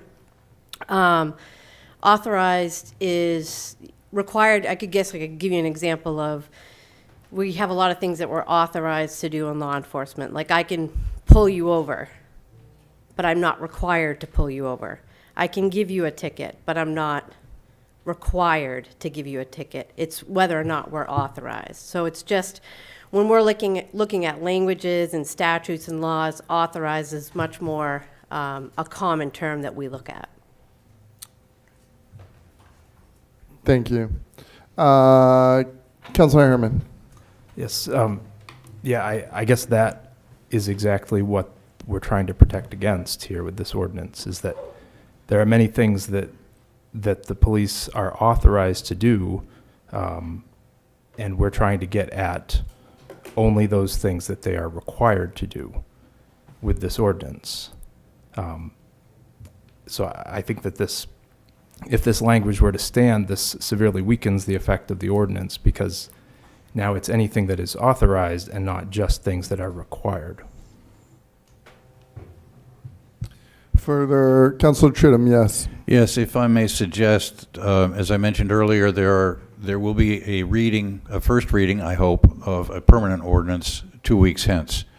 In order to get this passed tonight to become effective now, as opposed to waiting for 44 days from 2 weeks from now, I would suggest that we incorporate the language as it's presented, and then we can have further discussions when we come to adopt, I hope, the permanent ordinance.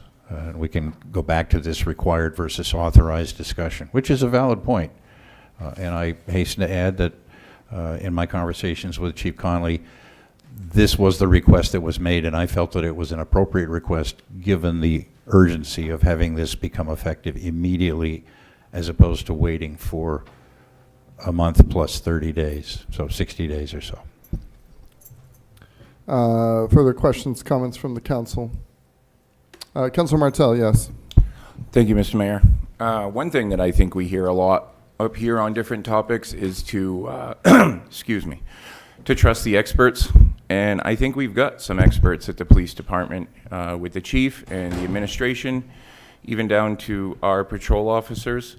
And I think we should give them a little bit of deference and take their wording and their suggestions into consideration rather than just have it be drafted by people on the council that aren't experts in police enforcement of the law and that have never policed a street, enforced a law, did an arrest, and we have no indication that there's been any mistakes or wrongdoing by our police department.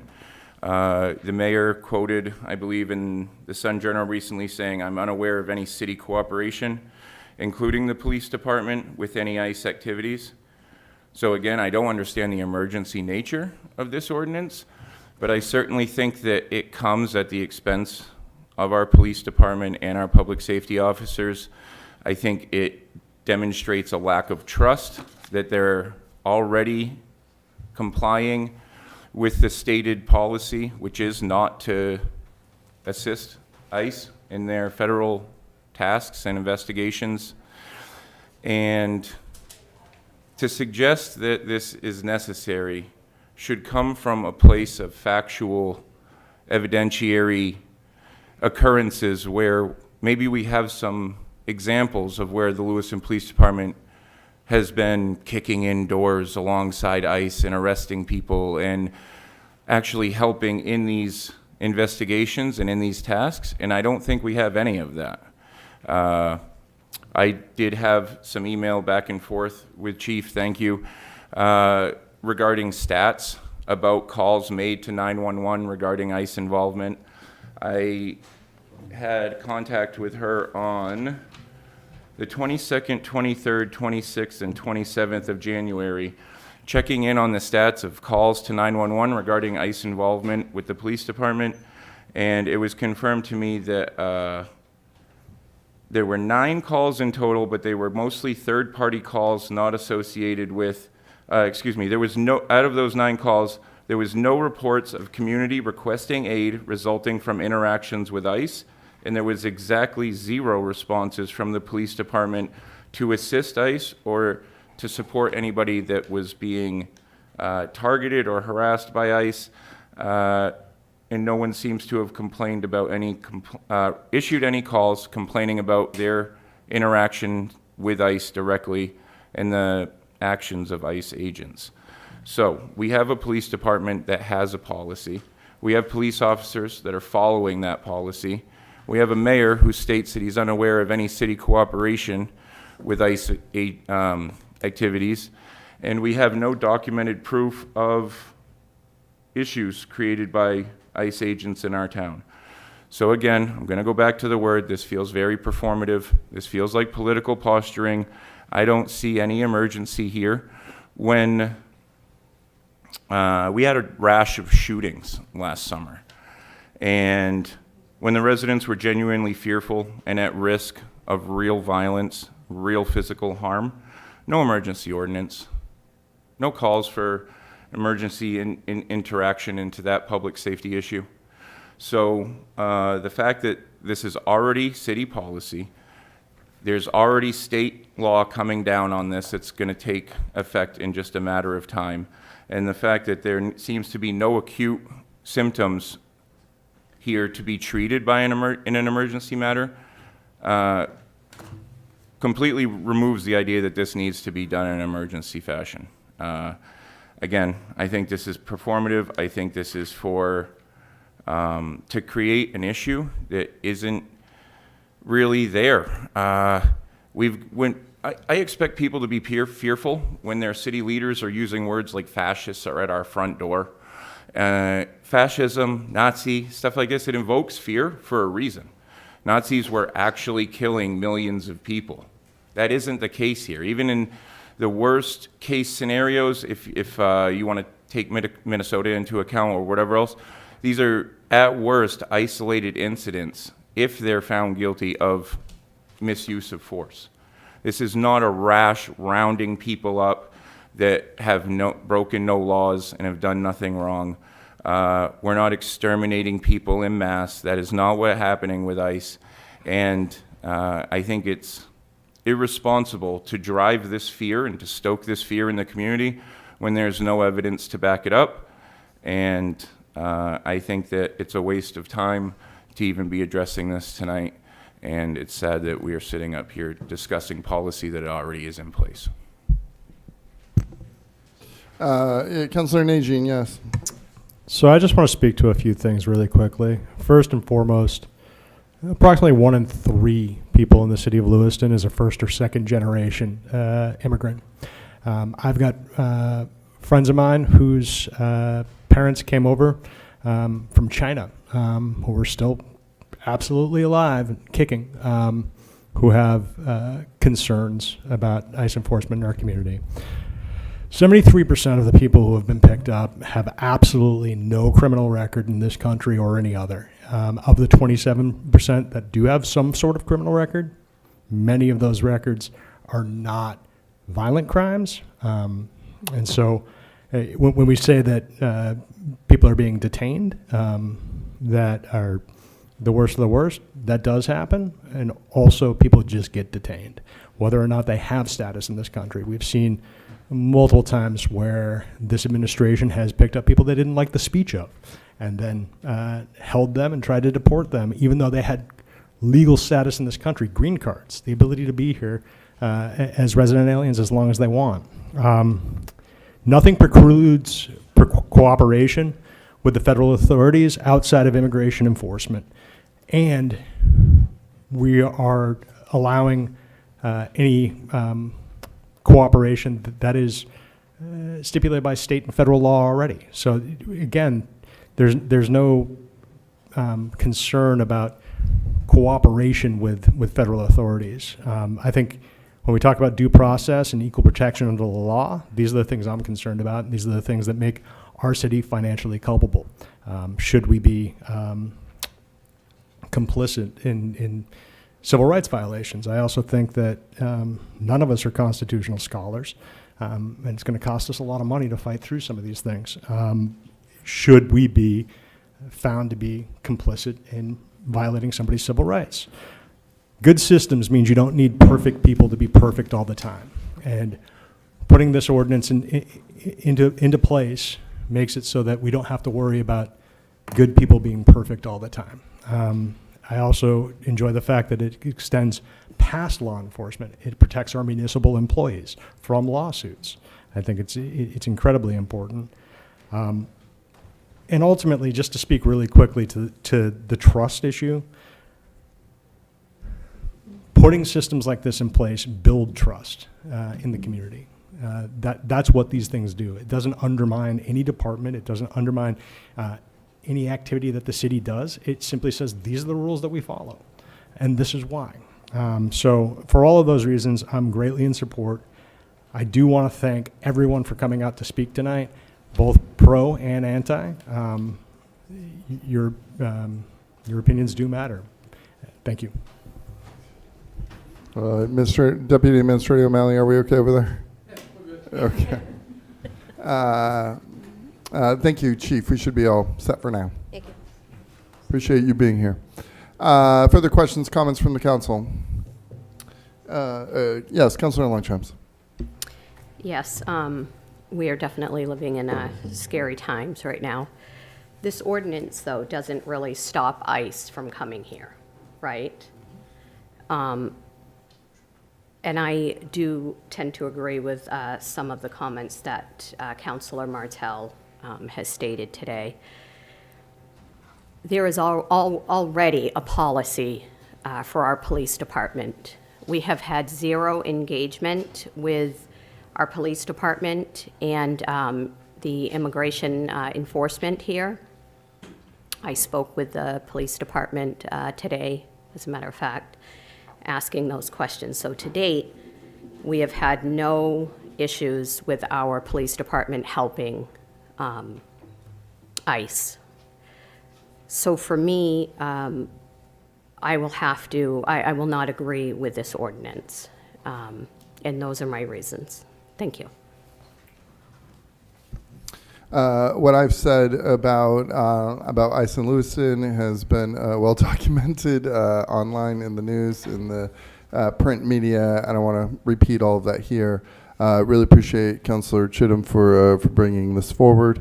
And yeah, we absolutely need this. It is not an attack on the police. It's about sending a strong message to our community that we are with you. And you know, and some of the comments I've I'll wait until you're done. Yeah, that would be great. Thank you, Councilor Longchamps. Some of the comments that have, you know, we've heard tonight, and, you know, why should people be afraid?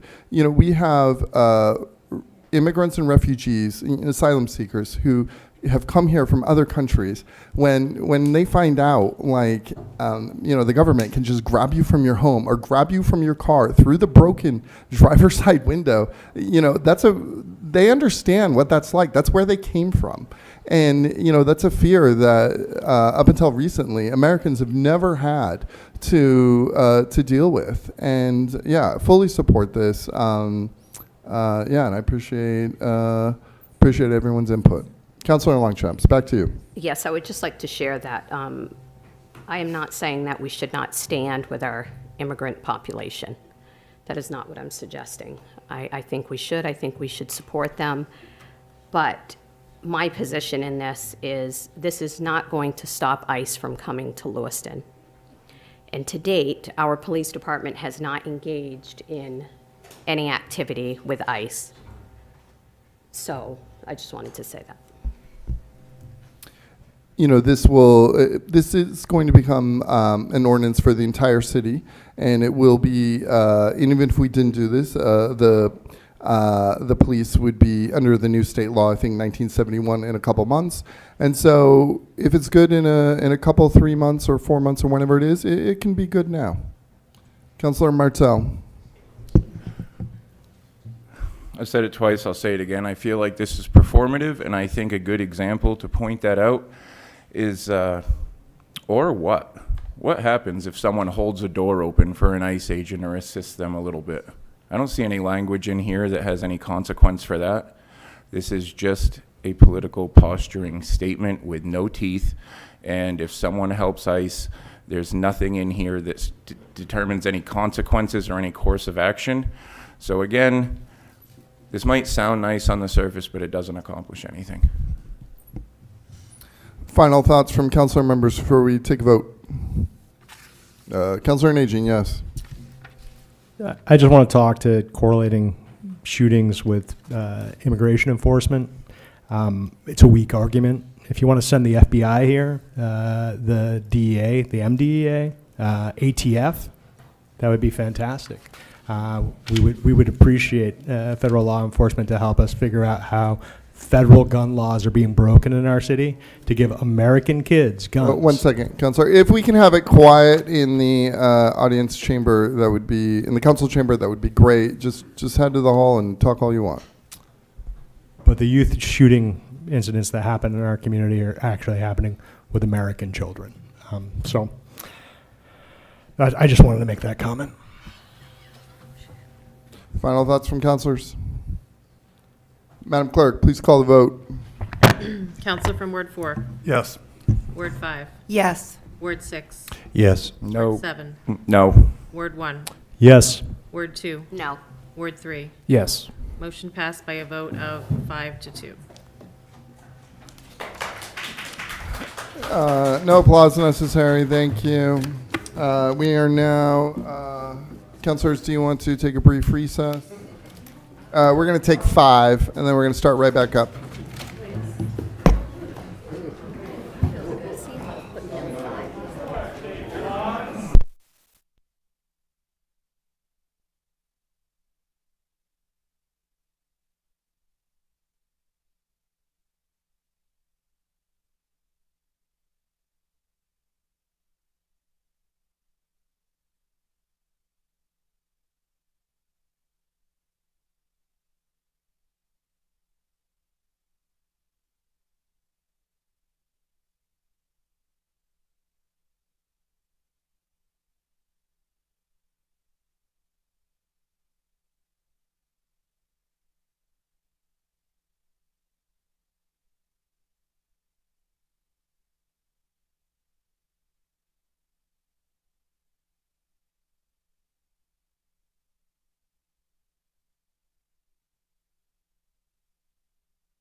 And we're back. Thank you all very much. Thank you to all of you. We appreciate your patience. Thank you to our audience at home. Madam Clerk, what item are we on? Item number 8. Excellent. Item number 8, please. Item number 8, public hearing and first passage for a moratorium ordinance regarding rent increases for lots in mobile home parks. Requested action that the proposed moratorium ordinance regarding rent increases for lots in mobile home parks receive first passage by a roll call vote and to continue the public hearing to the next regularly scheduled city council meeting. May I have a motion, please? So moved. Second. Councilor Chittum, second by Councilor Najin. Councilor Herman, yes. Thank you. Yes, I asked for this agenda item to be brought forward. I've heard from concerns from a lot of residents about the main issue seems to be out-of-state corporations buying up mobile home parks. Often when residents want to purchase it, and these corporations are still able to take control of them, and then raising the rent very rapidly, to very high levels as well. And I know our city across the river here, Auburn, recently passed a similar moratorium. My concern, though, about this one is that it doesn't seem to go into effect until the ordinance goes into effect, which is approximately 44 days from now. So I think it needs to have language in it to be retroactive to at least today, if not earlier. And I don't know why that is not in there.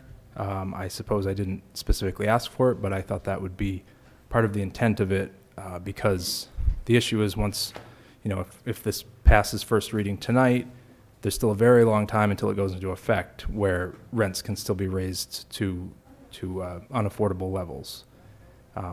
So I just wonder what other councilors think about adding a retro clause to at least today, if not earlier. Thank you, Councilor Herman. I think there is already some delay in which a mobile home rental park increase rent, and but perhaps Councilor Chittum could speak to that a little Thank more. you, Mr. Mayor. Yes, state law already currently requires a 90-day notice to any tenant of an impending increase. That 90 days falls comfortably within the 44 days, or the 44 days, I'm sorry, falls within the 90-day notice.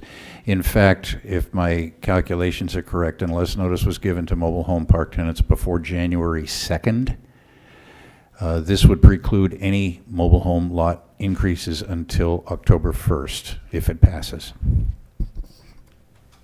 Councilor Herman, yes, do you have some thoughts on that? Yeah, and I guess I just wanted to double check that this covers notices of increases as well as increases. Mr. Mayor, Chapter 399, an owner of a manufactured housing community shall provide notice of a lot increase or fee, rent or fee, no less than 90 days before the effective date of the increase. That's current law. So no increase can become effective without a 3-month or a 90-day notice. That precludes the need or the necessity for having a retroactive provision in the local ordinance, which, by the way, would subject the local ordinance to serious questions about whether or not we're trying to circumvent the emergency provisions provided in the charter. I don't believe that we can make an ordinance retroactive without running the liability of that challenge. Councilor Najin. One thing I'd just like to, I also attended a meeting with several mobile home court residents who had spoken to either a 25% increase in 1 year in their lot rent or a 33% increase in their lot rent in 1 year, which is considerable, especially considering that a lot of the folks that are living in some of the mobile home parks are living on fixed incomes, and it's a difficult thing to quickly adjust to, for sure. There's also a couple of issues, I think, that concerning maintenance for shared spaces when you're on rented land. One of the things that came up was whether or not you would be charged for the removal of trees on land you don't own, which seems pretty awkward and probably not legal. But what I would ask is that if we adopt this moratorium, we also ask a recommendation from the Housing Committee concerning the overall set of ordinances and laws that have been put into place at the state level, to make sure that whatever ordinance we may adopt in the future, if it is even necessary, comports with what we're trying to do, which is make it so that if you own a home but not the land under it, you aren't taking for the proverbial ride when the ownership changes hands. So, Further comments from the council? Councilor Martell, yes. Thank you, Mr. Mayor. If we're going to invite socialist economics to Lewiston, let's do it across the board and rent freeze and make sure every landlord gets the, everyone renting an apartment gets the same treatment as everybody renting a mobile home. If we're going to do rent freezes and decide what people can charge with their own personal property, then let's not discriminate against people who live in apartments too. But I don't think that policy will go over too well with the landlords in Lewiston. And I don't think we should be isolating out one group of property owners, or just giving this benefit to one group of people who live in a certain subsect of rental housing. I think this is going to have a negative effect on investment. Lewiston is desperately in need of capital investment and development. And I just think that if you're an investor of any kind and you're looking at the behaviors of the council right now, even if your business isn't mobile home parks, which granted, good luck getting anyone to build another mobile home park if we tell them what they can and can't charge for their rents, and that is more affordable housing if they were to come here and make that investment that we're desperately in need of. But I think this is going to have a serious chill on investment. And if I'm looking to invest in Lewiston and I need to come here and bring millions of dollars in investment, and I'm worried about the council telling me what I can sell my goods for or charge for, do with my private property, I would be very hesitant about bringing my money and my business to this city. Secondarily, I'm just curious if I'm missing a page where we also put a moratorium on the increase in costs. So are we going to give them a pass when the reevaluation comes and their property taxes go up? Are we going to give them a moratorium on plowing services and landscaping so that they don't have any increase in their expenses, or are we just going to cap their ability to be profitable? And I think that it's going to have a really negative effect on housing too, should some of these property owners decide that maybe a self-storage locker building would be a lot lower maintenance and a lot less headaches and a more effective use of their land. So I think we need to be careful about not forcing out the housing that we have in an effort that seems compassionate but is counterproductive to the entire supply and demand structure of a free market economy. Councilor Najin. just really quickly, the folks that own their homes but not the land under them, or a particular subsection, I'd be very careful about what you ask for, because I do think that there is support, at least in some segments of this community, for rent controls for apartments. The difference is you can move in an apartment. You cannot move your mobile home. We've had multiple excuse me. Please continue. We've had almost all of Little Canada at one point in time was owned by a third party underneath the buildings that were built back in the 1850s all the way through the 1925s. They were paying rent for land that they built their own homes on. That process can be cheap home ownership, absolutely. It can be an affordable housing option. But when it's exploitive, then we're actually forcing people out of their homes. And then they do become rental properties. I think you hit the nail on the head. Mobile home owners are an extreme disadvantage if they do not own the land underneath where their mobile home is. And it is extremely difficult to move a mobile home that has been there for decades. Councilor Chittum. Thank you, Councilor Martell. You make some excellent points, and these points I hope we raise when we come to the difficult issue of deciding whether or not to make this a permanent ordinance. The moratorium gives us an opportunity to explore your concerns as well as the concerns of the people who are now being exploited by out-of-state owners. So thank you for raising those points, and I look forward to a robust discussion about them as we discuss a permanent ordinance. We are now heading to public comment for this agenda item.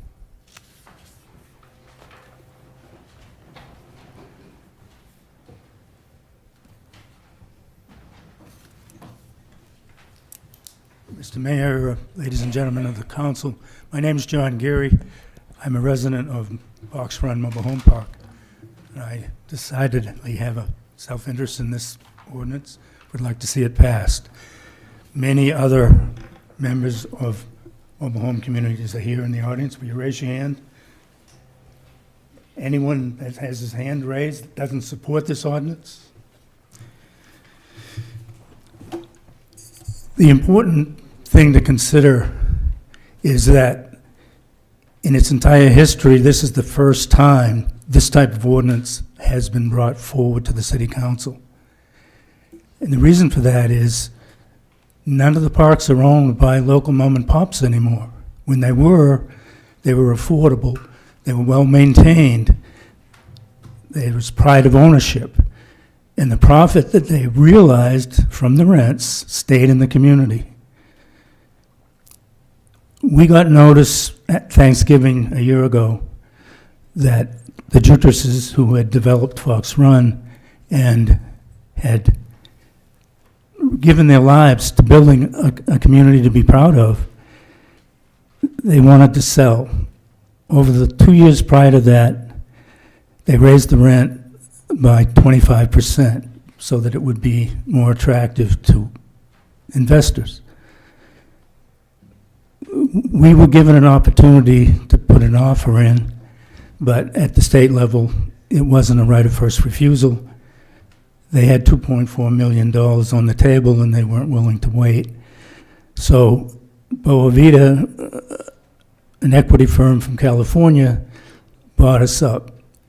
Within 3 months, they raised the rent another 10%, and soon after served us with new leases, which showed that if we sold our property, our units on the lot, the new owners had to pay even more of a rent first thing in, plus they had to pay an entrance fee equal to a month's rent.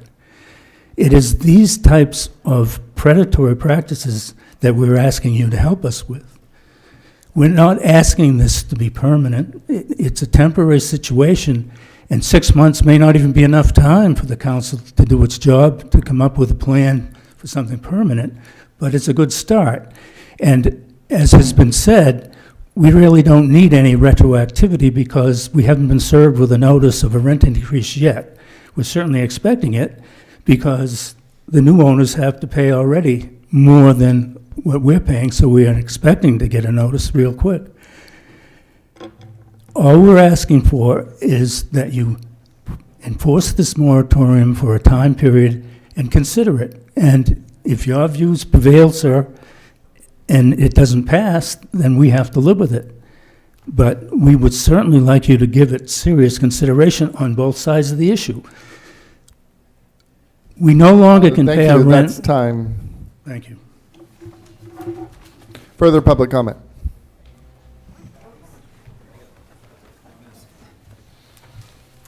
Hi, my name is Bruce Lovett. I lived in Country Lane Park now for about 18 years. And I'm going to say they're not, I paid my mortgage off 10 years ago. My house isn't a rental property. I rent the land, not the house. I own the house. But for me to move it, it's an arm and a leg. And yes, they're mobile homes, mobile, they can move. When I first moved in the park back in 2008, we actually had community involvement. The owners were, just like Fox Run, were involved. They were nice. We had community events, just Halloween things with the kids and the whole 9 yards. The place was well taken care of. It was maintained. When I moved in 2008, my lot rent was $215 a month. Now, that's a great deal. That price isn't bad, and you compare that with what you're paying for a mortgage. It was livable. It's a lot better than an apartment. You have the freedom to raise the children, and actually save some money for a nest egg for the future, maybe buy something bigger down the road if you want, or maybe take care of your kids and invest in the local economy and keep that money in town. Now, after the law was passed to give us the right of first refusal, we went ahead and got the community together, and we made an offer, which was more than they actually ultimately accepted. And we were left, with new corporate owners, and my lot rent is now up to $475. But I have nothing in return for that. There's no police and services. The roads are falling apart already. The hours for us to actually dispose of our trash, because even though we pay taxes here in Lewiston, we can't get curbside service for trash. We have to bring it to the dump ourselves. We have nothing in return. A lot of folks that can't even afford to rent an apartment, if they can get the credit to a point where they can afford to buy a home, a mobile home is a great gateway to get started. It keeps people in Lewiston. We need more people in town. We need to keep people here living in town to fill the jobs that we need. I've been working for John F. Murphy Homes for 20 years, and a lot of the folks can barely afford the rent, working overtime, long hours, more than they probably should be, just so they can afford an apartment, which is in a horrible neighborhood where, they have landlords that don't take care of their homes. And they want to move on to something else, they can't afford to because lot rents keep going up and prices keep going up. So I do seriously urge you to please consider, passing this, because it would be a great help for all of us, because honestly, we're not getting paid much more. And my lot rent is almost double, so that's kind of crazy. Thank you.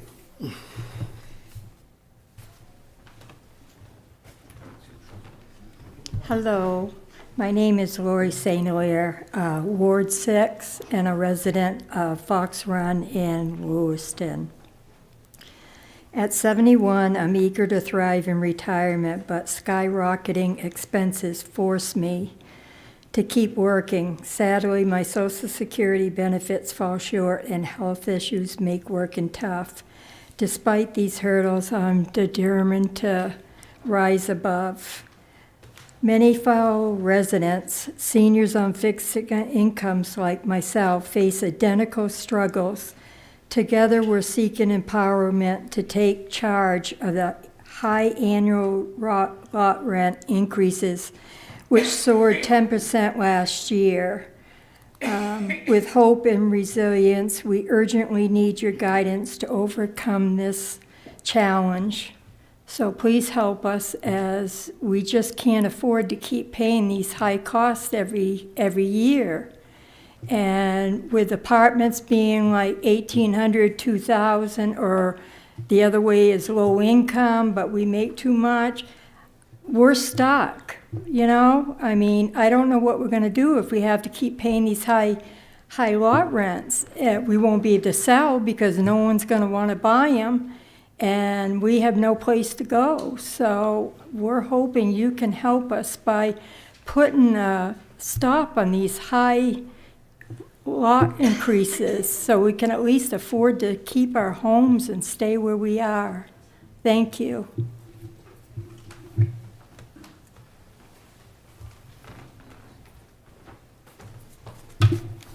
Hi, my name is James Malkett. I live in Fox Run.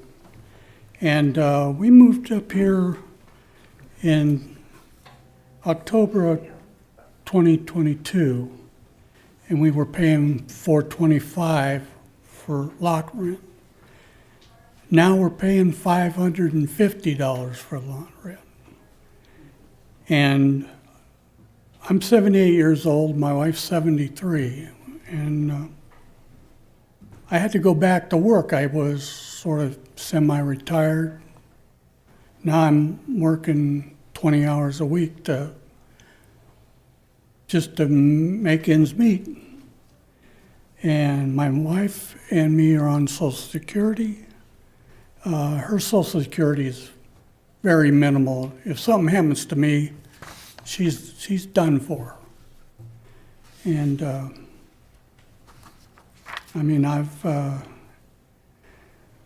I don't mind going back to work to at least survive, but pretty soon at 78 years old, I'm not going to be able to do it much longer. So we need your assistance to try to eliminate these constant increases. I know I got another $50 rent increase coming because people that moved in are already paying $600. So I thank you for your time.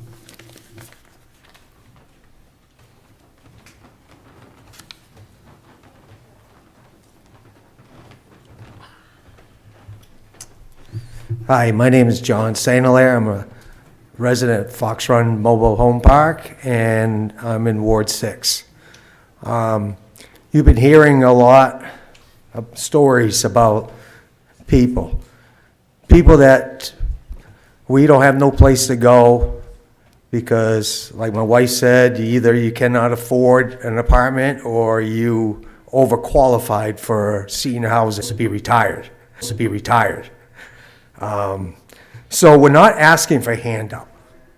All we're asking for is an honest look. Look at what we pay. What we've been paying has been huge increases. It's not sustainable. We're going to lose our homes. So I just want to say, like Jim said, if one of us goes, they're losing home. There's no way they can, and then where are they going to be, out in the street? We pay our taxes, we shop in Lewiston, we work in Lewiston, we dine in Lewiston, so keeping us here is actually beneficial. It's an economic income for the city of Lewiston. It's not just charity. So I thank you, and I really appreciate. We had a few councilors come visit us and the mayor, which we really appreciated. Just think about it. Thank you.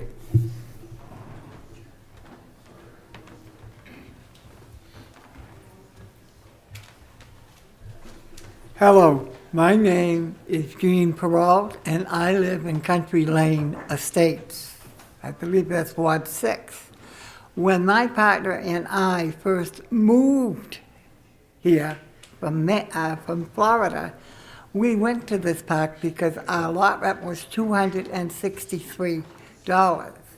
And I could work. I was going to continue to work, but I turned 74, and I had a stroke at work. So that caused me to wind up not being able to work and struggle, and we're still struggling. He is disabled, so he gets less money than I get. And when the park was sold about 2 years ago, was before they sold the park, before they signed the papers for the park, what they did was they went up on us $50. Then when the park was sold, they went up again another $50. And when we got the notice last year, I paid $38. So at 79 years old, I'm paying 3 times $138. And I have had a few things done to my mobile that I had to pay for, even buying it, that I had to pay for to make sure that, you know, it's a decent place to live. But the way we offered them to buy the park ourselves, because we went to several meetings. And the owner's daughter was running our park, and she brought it to her parents, and she said, the parents said no. Now, they were selling 2 parks. They got $21 million for 2 parks. So that meant that our rent was going up again. And we cannot afford it because I had to quit my job when I was 74. And if I go to work now, I will have hospital problems. And I just don't think that they're right. They offer, oh, we're going to do this and we're going to do that with the new park. The only thing they put in was new stuff like for your computers. We have a terrible road. The main road is so bad, and there's nothing about fixing it. I question it, and they get, well, you know. And thank you. Further public comment?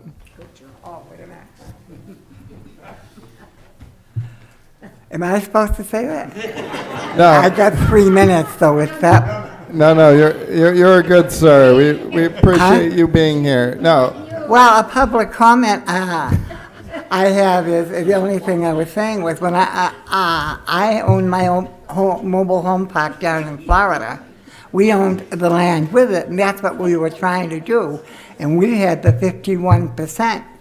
Now, so where does that go? I mean, you know, we bought it because it sir, was I'm sorry, cheap that's enough. time. If I give you time, I'm going to have to give everyone time. But I really appreciate you being here. I appreciate meeting with all of you the other day. Further public comment?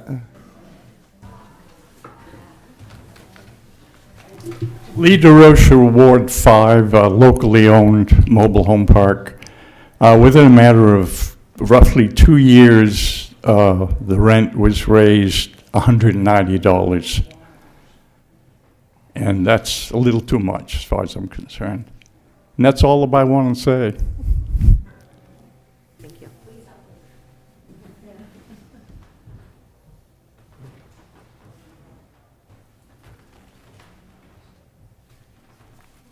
Hi, my name is Ray. I live in Stetsonbrook Mobile Home Park. We were bought out by Boa Vista a couple of years ago. We tried to organize, but there just wasn't enough time, and like was previously mentioned, the owner sold within the 90-day period. And the 2 lots that were sold went for over $21 million. I'm retired, but I also cannot afford to be retired, so I still work. I work a part-time job. It's very difficult. There's many of my neighbors that are on fixed income, like myself, and it's very difficult for them just knowing how they're going to make the rent for the coming year. Now, we just had a rent increase back in November, and I just would like to read to you a portion of the letter. Basically, it was saying, please be advised that per terms and condition of your rental agreement, Title 10, Chapter whatever it is, enacted your new monthly space rent for the property located at my address will be increased by $35. Not as much as others have had, to a new amount of $455. Again, for me, it's not so much, but this is the point I want to make. The letter goes on to say the average lot rent increased by 1% above the consumer price index for the Northeast region is $20.28. Therefore, this $35 monthly increase does exceed the consumer price increase plus 1% allowed lot rent increase set forth by law. And then it goes on to say, if you have any other questions, feel free to ask them about it. The point I'm trying to make is, in a lot rental letter that they sent me with the price increasing, they were acknowledging that they were outside of the law. They increased my rent lot by more than what was allowed. They told me about it, and they just didn't care about it. So that's my point.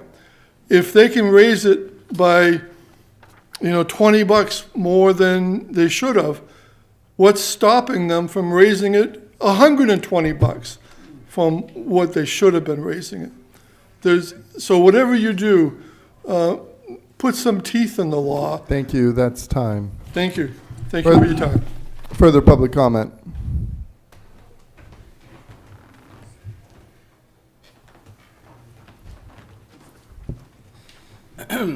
Members of the council, do you want your citizens to die in their own homes? I'm sorry, can you please identify yourself and state where you live? Ryan Salvatore, Ward 3. Do you want your citizens to die in their own homes or in Walmart? Okay. I'm going to tick off a lot of people that are on the right in the free market portion of this, because most things I do agree with you on. but investors can look elsewhere other than housing to make their investments fruitful. For example, the S&P 500 just historically has a better average return than, housing and real estate. So I want to refresh the memory of anybody here, including the council, who's over the age of 60. I think you all remember when we cut the gold standard. This is a systemic problem. We've seen an immense inflationary spike. It's called a parabolic curve. I'm not sure if any of you guys are familiar with that. It's a parabolic curve in terms of inflation that has massively outpaced the average earnings, and including retirement and Social Security, of which we're about to run out of funding for federally. So I think the big issue here is a systemic problem to where cost of living has vastly exceeded wages and average earnings, especially when you look at factory workers and the majority of jobs that have created and founded the economic foundation that we sit on today. So I am not in favor of socialism. I'm not in favor of communism. I am so glad that Zoran Mamdani won in New York, because we're going to see what exactly those systemic things are going to show. We're going to see exactly what that shows. And I think you're going to see a mass exodus in New York, for example, out to places like Maine. Beautiful here. So, like I said, do you want your citizens to die in Walmart or die in their own homes? And that is all up to you guys. What we do on this, it's a very complicated issue. This is free market gone amok. You have Walmart, for example, and Amazon that have pushed out all the old mom and pop shops. Like I said, anybody here over the age of 60 remembers the old system that we had. We had cobblers, we had textile factories, paper mills, all throughout Maine. Although, where did all those jobs go? They went to industrial facilities, and Excuse investors me, sir, can... if you could just bring it back around to the agenda item, that'd be great. That is the agenda item. They all went to industrial facilities that are all through the state of Maine right now, and we need to do something to actually help people like my godmother, for example, who lives in a mobile home lot, that's seen the rate and the price of her lot rent go through the roof, way and massively outpacing. It used to be, I think, around 10 to 20% of her retirement benefits covered her lot rent, and now that's far exceeding 30 to 40%. And that's a serious issue that we need to address. If we're going to just let capitalism run amok and these big corporations take advantage of us, then we're going to have to do, and if that means that capitalism runs into the ground for a little bit, then we're going to have to do that. But listen to these people, they're suffering. We have suffering people in Lewiston, and that is what the agenda should be every day, not where you put a parking, parking garage or a stop sign. Thank you. Further public comment? Back to the council, or wait. After you.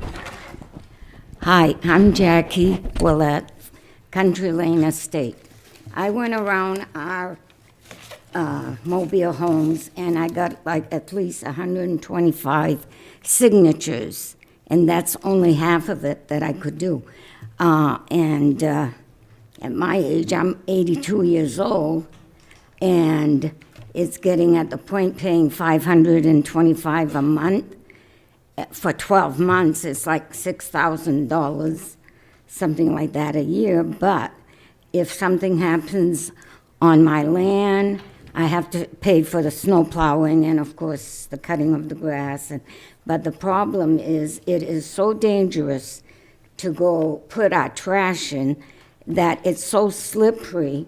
They don't fix it. They don't put even sand, and the stairs are so slippery that I'm afraid to fall. So I have to keep leaving it, in my house. And after, 4 or 5 days, I have to call one of my kids to come and do it for me because I don't want to fall.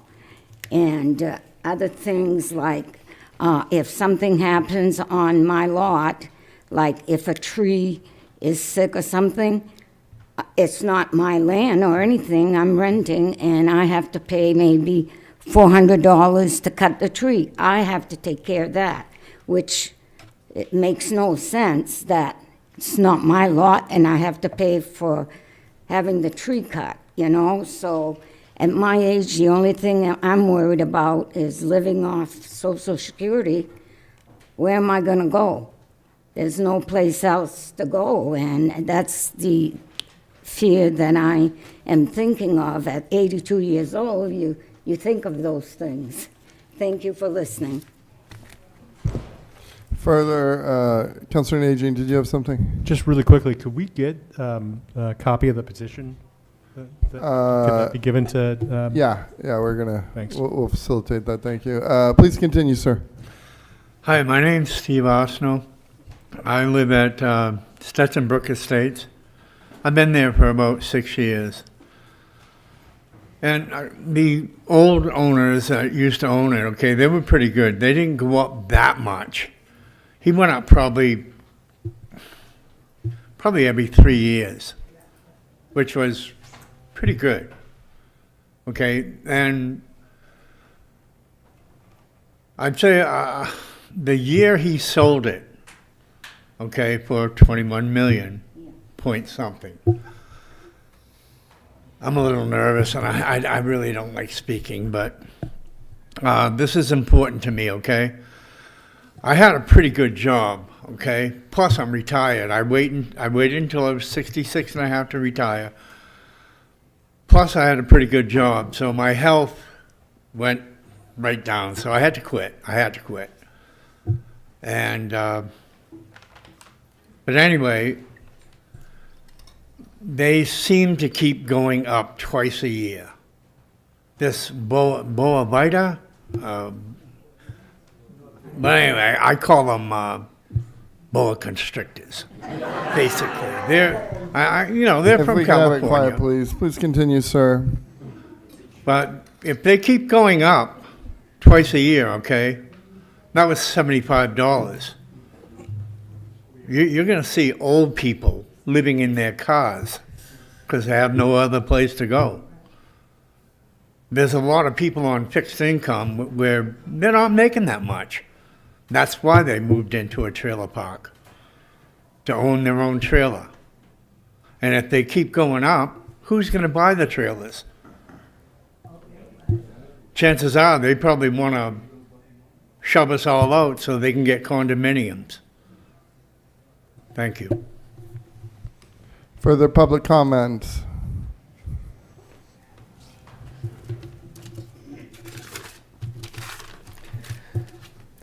Matthew Egrin, Ward 4. I don't live in a trailer park. My goddaughter lives in a trailer park. I have friends who live in a trailer park. My goddaughter's trailer in the trailer park cannot be moved ever again. Moving it in, they broke the frame. But part of the problem we're dealing with here is local businesses are no longer controlling local stuff. Be it mobile home parks, apartment complexes, stores, businesses. Most everything is owned by large corporations now. Is that a bad thing? Yes, no. But if we're looking at this moratorium, what about everyone in the city? We have a reevaluation of our taxes coming. And I guarantee that my house is going to go up. Is there going to be something put in to stop the massive increase that I'm going to have to pay? No, there isn't.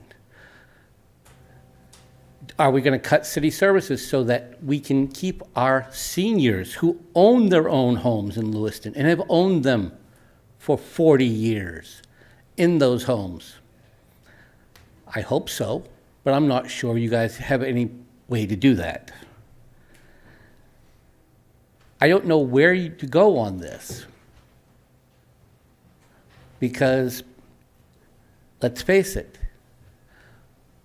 prices are going up everywhere. I know that my house is going to go up.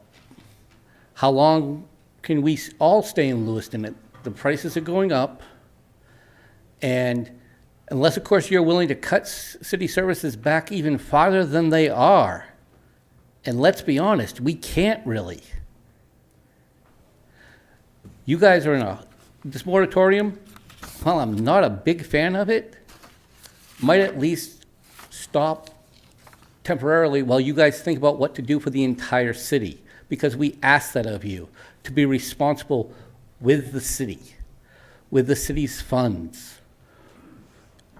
You guys get to make the hard choices here, not any of us. It's you guys and gals. We are all just trying to survive. Thank you. Further public comment? Back to the council. Councilor Najin, yes. Just to clarify, people who live in mobile home courts, they do pay tax on their home. Am I correct? Yeah. So when the mill rate changes, it also affects what they're paying in tax. Not. Yeah. Thanks. I appreciate everyone speaking, and yeah, I urge the council to pass this moratorium so we can take a hard look at what's possible. Further comments from councilors? Councilor Martel, yes. Thank you, Mr. Mayor. I would just like to say that I am not without compassion. I do not want to see anyone out of their home, and I understand the situation that a lot of you have expressed this evening. It is a very difficult task that we are charged with, and we signed up for this, so not looking for any pats on the back. The reason that I wanted to kind of explain some of my previous comments is that I didn't mean to come across harsh, and I apologize if I did. I'm just a firm believer in property ownership and the right to do with your property what you will. And I'm not a fan of massive corporations buying up private housing or rentals. I disagree with that. And I do think there's a problem that needs to be addressed. I do not believe the way to go about that is by making punitive city ordinances that affect some property owners, some investors, some business owners, and not others. And I think that we run a very serious risk of alienating housing investment in the future if we show a tendency to take actions like this. And I wouldn't want to see that. The last time I checked, I believe Androscoggin County was below 5% vacancy rate for rental housing.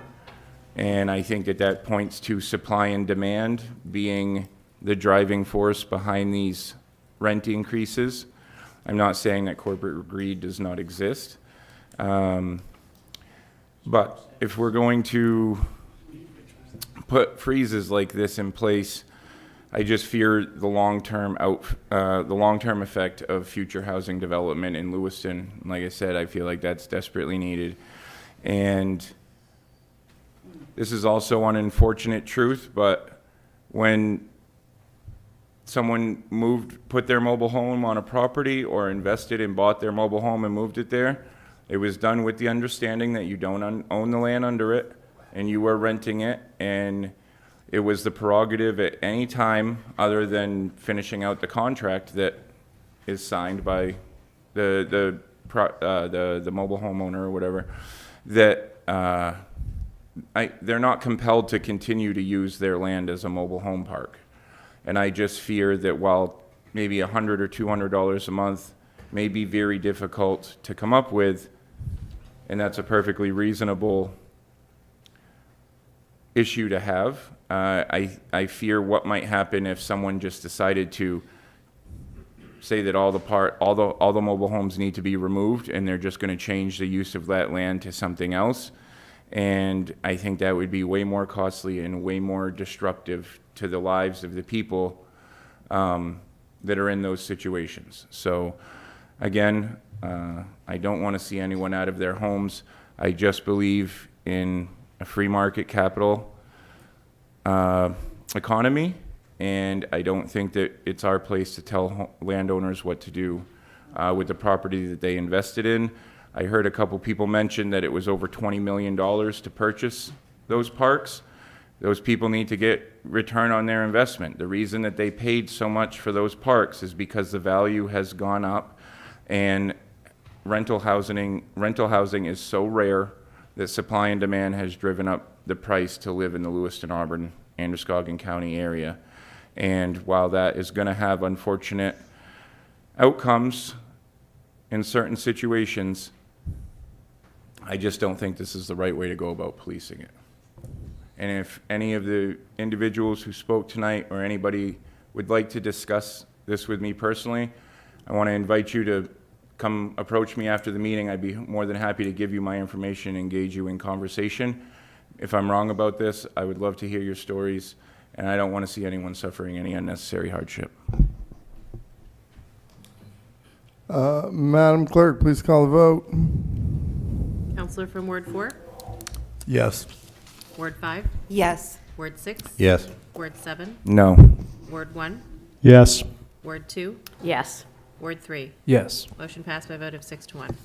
Thank you very much, Madam Clerk. Item number 9. Item number 9, public hearing and first passage regarding an amendment to the administrative code to establish a public safety committee. Requested action that the proposed amendments to the City Code of Ordinances, Chapter 2, Administration, Sections 230 through 235, Public Safety Committee, receive first passage by a roll call vote, and that the public hearing on said ordinance be continued to the next regularly scheduled City Council meeting. May I have a motion, please? So moved. Councilor Second. Chittum, second by Councilor Harriman. Administrative Canerath.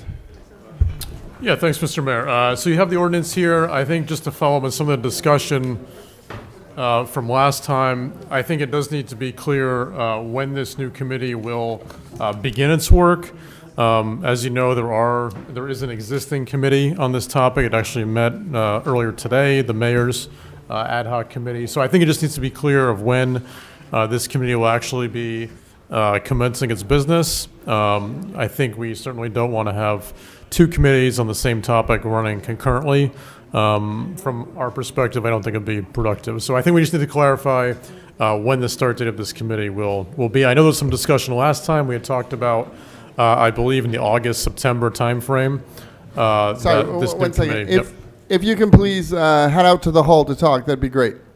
Sorry, please continue, Administrator Canerath. Yeah, I think if I remember the discussion correctly, it was sort of in the August or September timeframe that was a discussion among the council and mayor of when this new committee would begin its work.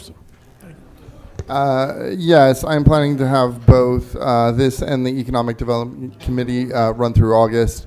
That will probably coincide nicely with when this committee will be approved and find people slotted to serve on it, etc. Councilor Chittum. Thank you, Mr. Mayor. If I might offer a friendly amendment, there's a clerical error in section 233. The references to section 4 in that should be references to section 2-232 in two instances. Did you second Councilor Harriman? I did, yes. And you're okay with that friendly amendment? Yes, sure. Have you notated that, Madam Clerk? Yes, sir, thank you. Excellent. Anything further, Councilor Chittum? No, sir. Okay. Councilor Harriman, yes. Yeah, I just wanted to speak to the time frame. I would think that this committee could probably start once 30 days passes after the second reading, which is when this ordinance would become effective. I just think that these committees need to really get going and work on the top two issues that we're concerned with: public safety and economic development. Further comments from the council? And I apologize, Chief Conley, I did not mean to ignore you. We have the chief back. Anything you'd like to say? No, I was just up here in case you had any questions or feedback. Thank you. Public comment for this agenda item. Yeah, Matt Roy, Ward 6. At the last meeting when you guys were discussing this, you were two things. You were basically fretting over the size of this committee. Well, maybe I can help, because apparently, like the word shall, with our city attorney, we do not understand the context of designee. In a contractual legal environment, designee means somebody a substitute. Yeah, so the chief and designee does not conform to the norms of the word designee. If it's the council's intention to have the chief and a other officer of the Lewiston Police Department, the way this is written, that does not conform. or you can just have the chief and have 13 members, and you don't have to worry about ties. Thank you.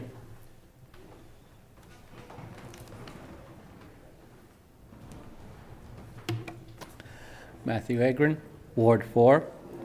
I speak in support of this item, but request a little clarification. Because unless these people are considered under Membership Code 8, 2 city residents with demonstrated interest or experience in public safety, criminal justice, or community advocacy, because what seems to be missing are 2 residents of the city, but they might not have expertise in public safety, criminal justice, or community advocacy. What you lose is an outside voice who might be willing to raise issues that others may not see. Now, if they're covered under that, I have no problem with that.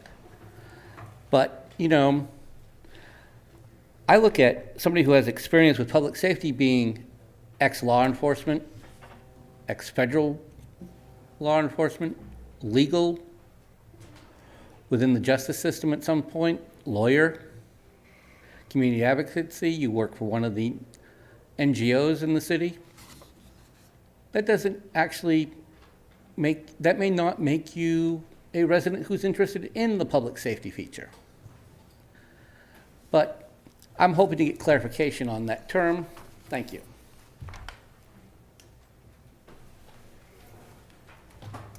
Further public comment? Back to the council. Yes, Councilor Chittum. Thank you, Mr. Mayor. Thank you, Mr. Roy.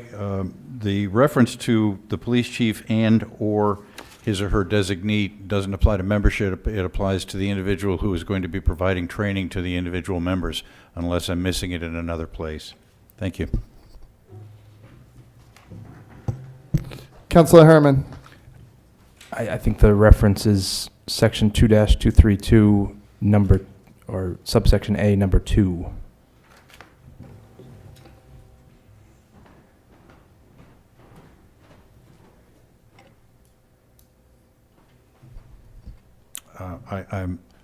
I don't understand that the word designee appears in subsection C, and 2 doesn't refer to designee. Under the list of membership. Yes, there's A with 11 categories of membership comprising 14 members. B, talking about all members shall be residents except for ex officio members.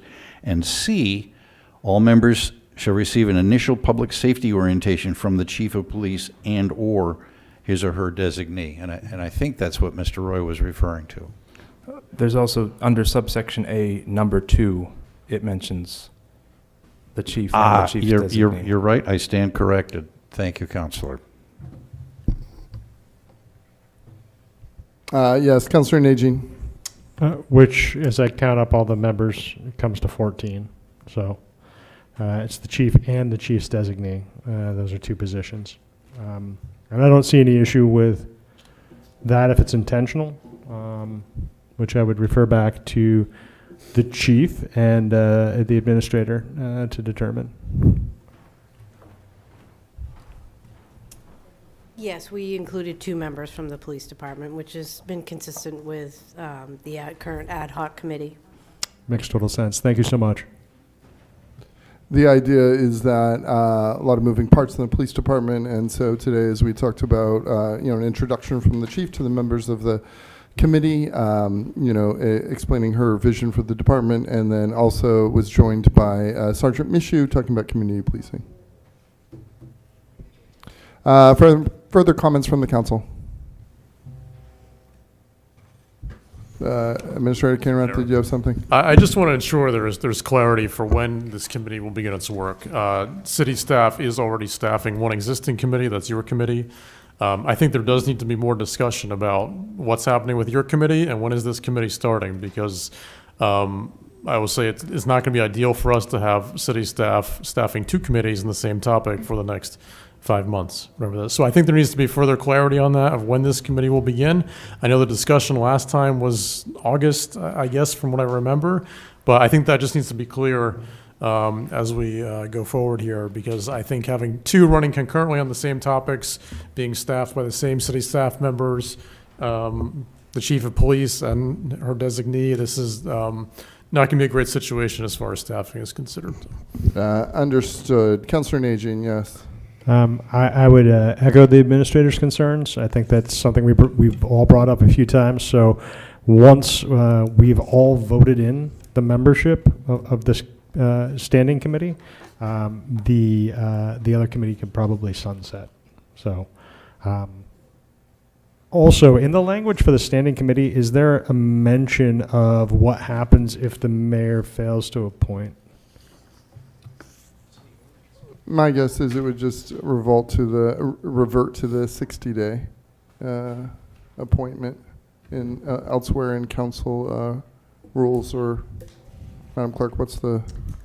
I honestly can't remember offhand if it's in the charter or the administrative code. No, it's not in the charter because the council did vote on that at the last session. So it would be, I think, in the administrative code, the mayor has 60 days to make an appointment when an appointment becomes vacant, and after that, then the appointing authority becomes the council. So ultimately, once this is read in, which will be, we'll read it this time, and then we have one more reading. It should be 90 days from now that we have a full, Council President Chittum has things to say. 30 days. 30 days, yeah.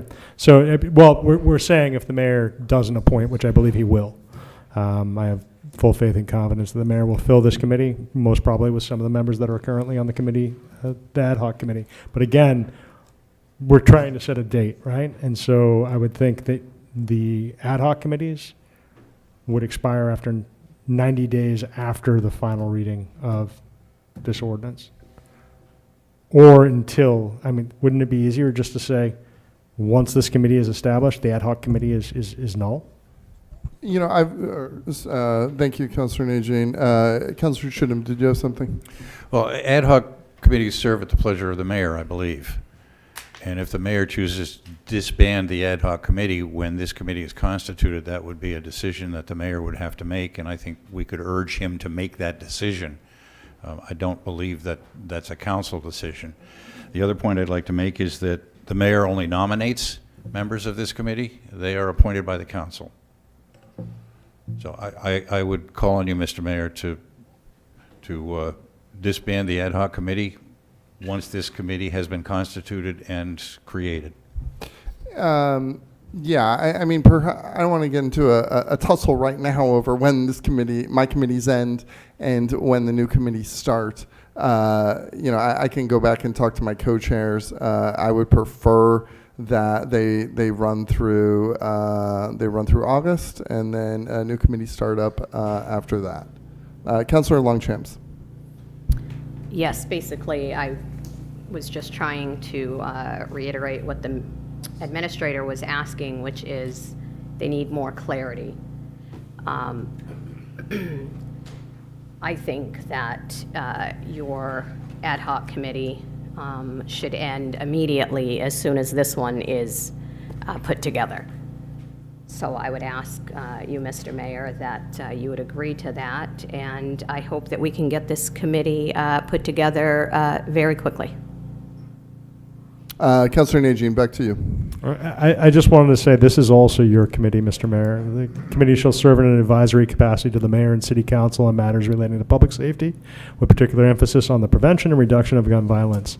You will be able to appoint whoever that we then approve. I would just suggest that it would behoove us to kind of move into a realm where we can expect some guidance from both the police department and administration in order to identify concerns and priorities around public safety from that standing committee perspective. That's all. I appreciate that. We don't need to go on further here. Yeah, I've heard the council members who spoke. I'm in favor of this committee. Absolutely. We're just talking about when it starts. I will go back and talk to my co-chairs, and then we'll take it from there. We're coming back for at least a second reading, correct? Yes. Okay. Yeah, I urge the council to vote this through. Yes, Councillor Chittum, final thoughts. Thank you, Mr. Mayor. Madam Clerk, it's happening again. If we add an effective date for when this committee will become effective at second reading, is that a substantive change, or is that an amendment we could make 2 weeks from now? Would the change be, would the effective date be much longer than the 30 days that's in the books right now? If the mayor and members of the council can't come to a mutual understanding as to when these two committees will end and begin, then we could address that with this ordinance. But it would have to be done either as an amendment today or as an amendment on the second reading. And my question is that substantive? Right. I'm sorry, what, Madam, yeah, please continue, Madam Clerk. I was just going to look up the reference, Mr. Mayor, and try to find that real quickly. I mean, at no point do I want. I feel like we're like two parents here, and the kids are caught in the middle. So no, I'm as amenable as always. So I trust that we can all come to a conclusion together without one side feeling forced, and we can pick up this conversation at a future meeting. Seeing it's also 10:17. I urge us to pass this as is.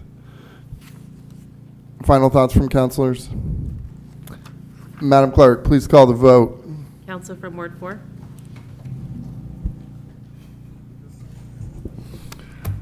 Yes. Ward 5? Yes. Ward 6? Point of order. Did we go to public hearing? I'm sorry, Mr. Mayor. We did, in fact. Okay, I'm sorry. Thank you. Yes. You're forgiven. Ward 7? Yes. Ward 1? Yes. Ward 2? Yes. Ward 3? Yes. Motion passed by a vote of 7-0. Item number 10. Item number 10, receipt of recommendations from the Finance Committee and the Planning Board on the fiscal year 27 Lewiston Capital Improvement Plan. Requested action to receive and review the recommendations from the Finance Committee and the Planning Board regarding the fiscal year 27 Lewiston Capital Improvement Plan. May I have a motion, please? So moved. Councilor Second. Chittum, second by Councilor Harriman. Comment from Councilor Chittum, yes. Thank you, Mr. Mayor. I serve as the chair of the Finance Committee, and I wanted to point out several things that are consistent between both the Planning Board and the Finance Committee. We did not collaborate on this, but both had specific recommendations for specific projects, and strangely enough, they aligned to a great deal. So I would make sure that the council is aware that both the Finance Committee and the Planning Board made recommendations pursuant to particular programs within the LCIP. The other point that I would like to emphasize is the request of the Finance Committee that at the bottom of page 2, the City Council should direct that this detailed information should be included in the FY 2028 LCIP. That refers to a much more robust cost-benefit analysis within the information sheets that are appended to each program in the LCIP. So I would like the council to, I don't know if a formal motion is necessary, but I would like the council to recognize that the Finance Committee has recommended this 2 years running, and we would like to have the council perhaps direct staff to incorporate these changes in next year's LCIP documentation. Further comments? Public comment? Matt Roy, Ward 6. Well, Mr. Mayor and Mr. Council President, you forgot to mention the second part that's a consecutive running feature of the Finance Committee's recommendation. Explore other ways of the cap. This has been, as you rightly stated, as Council President, you get to appoint your two members of the council, and the committee has, again, elected you as chair, so that gives you power over the agenda.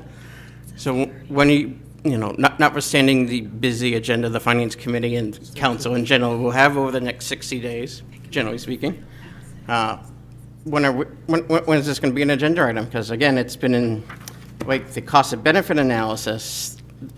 This has been the second time, and then you and Council Gallant in the last term agreed that this should be looked at, and you have failed in that matter. Thank you. Yes, further public comment. Good evening, Shanna Cox, Ward 3 and Chair of Planning Board. I wanted to thank President Chinham for raising the alignment between Finance and Planning Board, both on some of the items to preserve as well as some of the ones to take a second look in terms of reaching the cuts that you need to.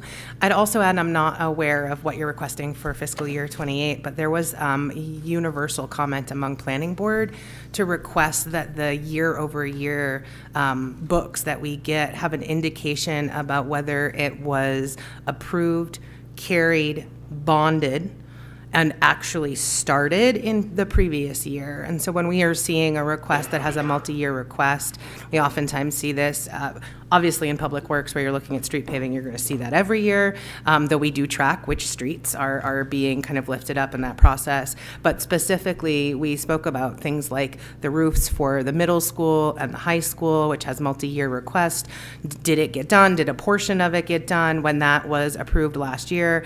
Oftentimes, we spend 3 meetings at Planning Board reviewing the capital improvement plan and looking at the years prior. Most of us keep our prior year books to try to do an analysis, but it would be very easy on that front page where the summary of the page numbers are to simply put a little bit of a legend that helps give a key to both what our feedback actually resulted in, but oftentimes projects are approved but not enacted, and they might even be bonded without being started. And we're just looking to understand that a little bit better when, I mean, essentially it's, 4 times the amount that we can see. I would also be remiss to not bring Planning Board member Mark Hott's voice into the room, who annually would very much like to see the discussion of the bond cap really revisited about what that means and how that would be enacted. And there was full support with that as well. So thank you again for raising that.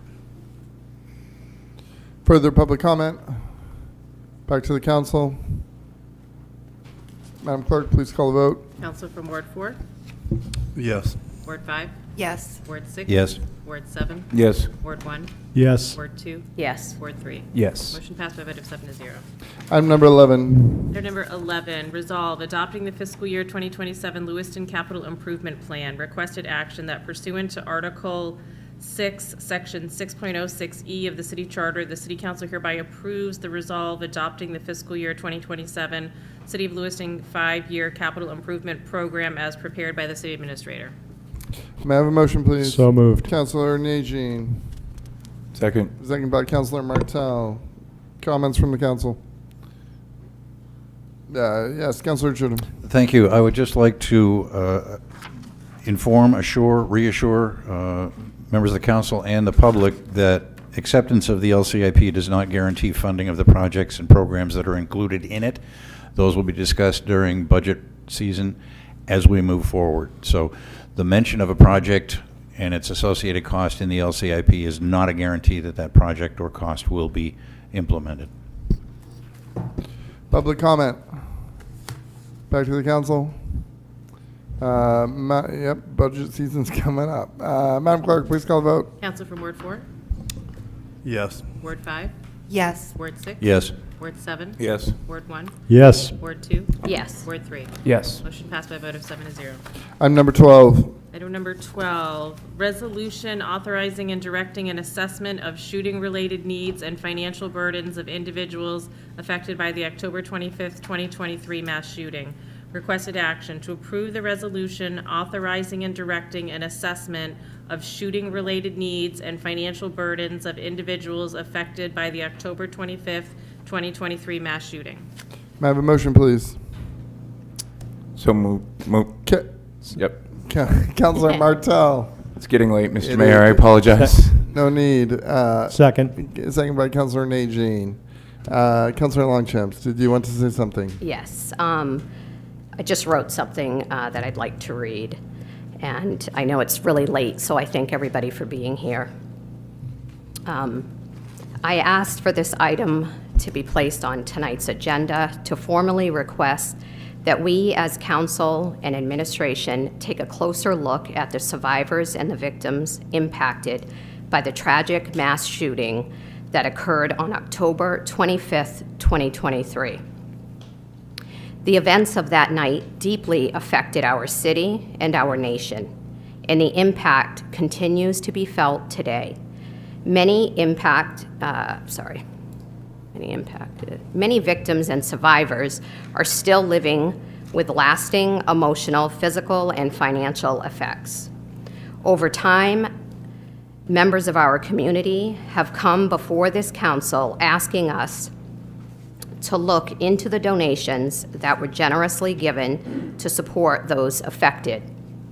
In response, leadership met with the Maine Community Foundation and reported back that there were no findings of wrongdoing and nothing further for council to pursue.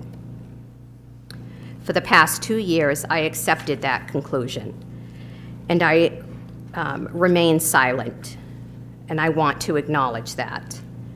I also believe our responsibility as elected officials is not only to accept reports, but to ensure that the needs of those impacted have truly been met. It is about making sure we have done everything within our power to support those affected. It is about assuring accountability, compassion, and care. I believe it's time for us as council to come together and take a renewed look at this. If needs remain unmet, we must ask what more can be done, and how can we better support those who continue to carry the weight of that night. I do not stand here tonight with all the answers, but I do stand here with the responsibility to ask the questions: have we truly done everything that we could? Because for those whose lives were forever changed on October 25th, this is not in the past. It is something they continue to live with every day. They deserve to know that their city has not forgotten them.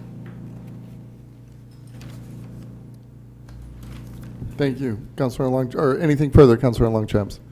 I would just like to ask the council, I hope that this does pass, and it's basically just for us to look into to make sure that victims and survivors, their needs have been met. And if they haven't, what can we do as a council?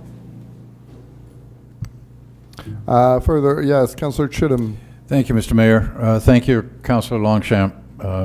The compassion is evident in this. The concerns are evident. The motivations are pure, I'm sure. I do, however, have concerns about asking the city, specifically and especially city staff, to participate in an assessment or an investigation. I think assessment is the word that you used. I think it's more appropriate. I'm not altogether certain what an assessment could result in. I think that it's very clear that many of the 161 people who were directly affected by this shooting on October 25th continue to carry physical and emotional and mental scars. They probably will do so for the rest of their lives, and for that you have all of our absolute sympathies. The question remains, what more can be done? And how do we establish that? One of the commissions that was created after the 9/11 attack on the Twin Towers in New York City wrestled with this very question about what is the value of pain and suffering. And I don't know that a reasonable answer can be determined for that. Even if one could be determined for that, where do the funds for this come from if it boils down to money? I am concerned about the tasking city staff to participate in this. I think the Maine Resiliency Center is perhaps a better organization, although I'm not certain how the city council can do anything other than request that the Maine Resiliency Center, who has intimate knowledge of the people who were involved in this, other than asking them questions. But what happens when those answers come back with, I need more money, I need more support? How do we supply that? So those are my questions. I think your resolve is well-intentioned, but I have concerns about the outcomes of that. You know, the tragedy of October 25th was the darkest hour our city has ever faced, and absolutely. I share some of the same some of the same concerns as Councillor Chittum. And then the one thing too that we would need to check into, I don't, maybe I don't know what the correct term is for this, but our city does not have, a statutory obligation for confidentiality. So any records that we create over this, would be, as far as I know, subject to FOA. And so, it's probably not in anybody's interest if we started creating a database of the victims and, families of, the survivors and families of the victims. I'm just concerned about that. Furthermore, anyone who has unmet medical needs can contact the Resiliency Center and the Victims Compensation Program at the AG's office and receive support for any ongoing medical needs relating to the shooting, and then that also covers mental health needs as well. So you're coming from an excellent place, right? And all of us here care about the people who were affected during the mass shooting.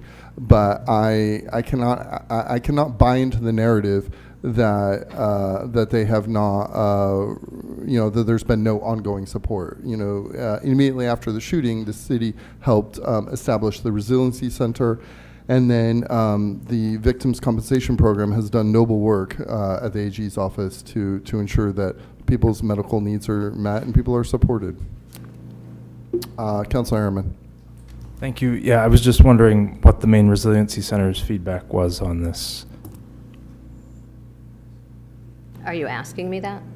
Or anyone who knows? Well, that's my point, is I think instead of us being silent like we have been, we should look into that.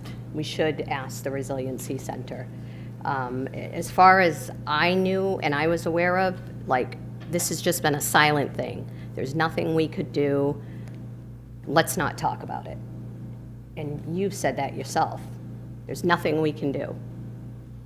I'd even repeat what you said, but I'm not going to. Again, I'm asking that we look into the fact or the thought that there may be some needs that were not met. Maybe we need to direct them. I don't know exactly what that's going to look like, but I know that there are people that have come here time and time again. We have received emails that have had complaints about this, about their needs not being met. And it's, I believe, our responsibility. This happened in our city. We've remained silent long enough. And I know what you guys are suggesting. The thing that you guys don't want is the nonprofits to be dragged into this. And that's not what I want to do. I want to make sure that the people that were directly affected by that mass shooting have been taken care of, and that they continue to be taken care of. And it is our responsibility to do that. And if you don't think so, I'm not going to say what I think should happen. Councilor Harriman, back to you. Yeah, I guess my question is still what the Maine Resiliency Center's feedback was, and if they have been part of this conversation, because they seem to have been driving the response to this event. And I just wonder, it doesn't seem to speak to it in the agenda item, so I just wonder if they had any feedback. Yes, Councilor Noble. So I just want to say that I have people that I know that have been affected by the shooting, and their needs are not being met. And so, Can you speak into the mic, and please? so I'm not saying, like Susan said, that we need to drag nonprofits across the coals, but I think that it would do right by the people who were affected by the shooting for us to just take the time to look into what they're asking us to look into. That's my opinion. Councilor Longchamps, yes. So although Councilor Harriman did not directly ask me that question. I know where you're getting at. No, I did not contact the center yet, but I will be. Does that answer your question? Councilors, we're not going to go back and forth. Thank you. Further comments, questions from councilors who haven't spoken yet? Yes, Councilor Martel. Thank you, Mr. Mayor. I wholeheartedly support this resolution, and I think it should represent a first step, not every step. So I think that reaching out, finding out what the needs are, finding out what the unmet needs are, and establishing that. And once we establish what needs to be done or what's failed to been done at this point, then the next step would be to address those needs. And I think that addressing those needs can take a lot of different forms, but I would certainly begin with $1.9 million in the main community fund. Thank you. Sorry, please, anything else further, Councilor Martel? We're going to hold off, Councilor Herman. We're going to go to public comment at this point.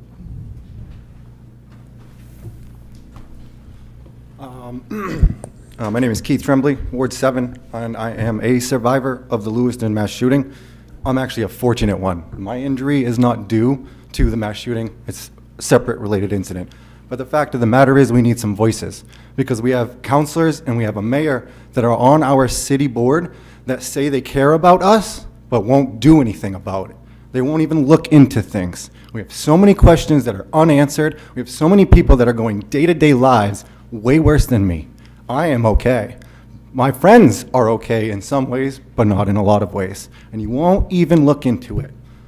Take a consideration, please. Come on now.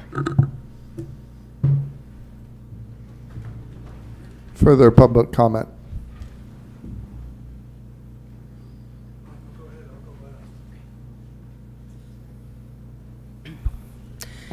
Shanna Cox, Ward 3, and I want to be very clear that I'm here as a resident and a community member.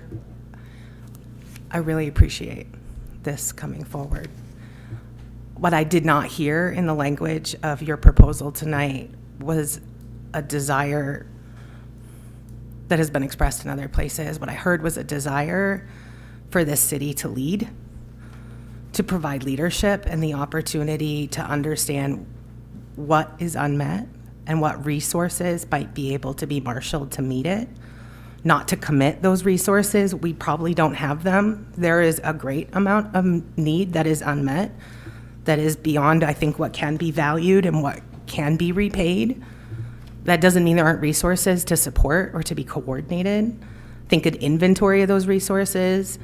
I think an understanding and not an inventory of needs so that you aren't putting people in uncomfortable places and that folks can choose to contribute to a conversation or a process, I think is a safer way to do that. I think the concern is the reality that of the 160 plus folks who were impacted, not all of them are Lewiston residents, and that passing this would be a choice to lead amongst the communities, the many communities that were impacted and the people who are spread across those communities. And I think there is much to be done, and it is not to have the answer or to have the resources to solve each unmet need, but it is a conversation that should be coordinated and led on. And I'm grateful personally to hear this requested tonight. Thanks. Further public comment. Ryan Salvatore, Ward 3. So the Maine Community Foundation told everybody that 100% of all donations would go to victims and survivors without mentioning the nonprofit grants that later became the center of this intensifying public scandal. So everything, I believe, needs to be public, and I hope that everybody else agrees with me. There should be no disagreements with that. Everything should be public. Regarding the funds connected to the tragedy in Lewiston, the public deserves complete transparency. How much money was raised, how much of it came from private donations, how much of it came from state and federal sources, how much has actually been distributed to the affected families, and how much, if any of it, remains. What were the administrative costs to control the fund? Who controlled the funds? and when were payments made. This information should already be available. When people donate after a tragedy, they are giving in good faith. When government allocates funds, it's acting as a steward of taxpayer dollars. Every dollar must be traceable. We have seen several oversight failures in other states, including medical funding fraud in Minnesota and in our state in Maine. That alone justifies demanding documentation instead of assurance. And transparency is not just a local issue either. At the federal level, Americans have raised concerns for years about audits of national reserves, including the gold at Fort Knox, a symbol of our monetary foundation. Whether these concerns are valid or not, one thing is clear. Trust requires verification. From federal reserves to relief funds, accountability must be consistent. Nonprofits must also be brought into the light. When organizations collect and distribute funds tied to a tragedy, they assume a serious responsibility. If there is nothing to hide, transparency will prove it. And if there were mistakes, they should be acknowledged and corrected. If there was mismanagement, it must also be addressed. We are talking about funds connected to people who lost their lives and the families they left behind. That makes transparency even more critical. Even the appearance of potential misappropriation in matters involving deceased victims and their families demands immediate and independent review. This is not about attacking anybody, it's about protecting victims, protecting donors, and protecting public trust. Public money, public donations requires public accounting, full transparency.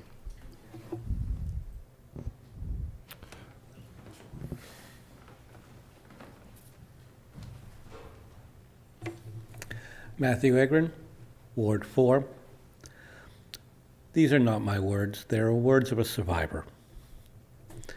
Imagine you're sitting at a high-top table at Schmeggy's Bar and Grill. To the right, near the half wall in the corner, you've just sat down. You've ordered a couple appetizers, some drinks with your friends. It's an ordinary night. And then a man walks in and starts shooting. This isn't a movie. This happened during the Lewiston mass shooting. I escaped with my attempted murder by running through the kitchen at Schmeggy's. I ran for my life. In the days that followed, the Maine Community Foundation created a fund to support the victims. The foundation announced that 6.8 had been raised. Of that, 1.9 was distributed to 29 local nonprofit organizations. At first glance, these numbers sound significant. They sound like impact. They sound like help. But when you look closer, serious questions emerge. Two of the nonprofit organizations, run by an individual who's been previously convicted of murder with a gun, each received $65,000, or a total of $130,000. That amounts more than some individual victims and survivors received.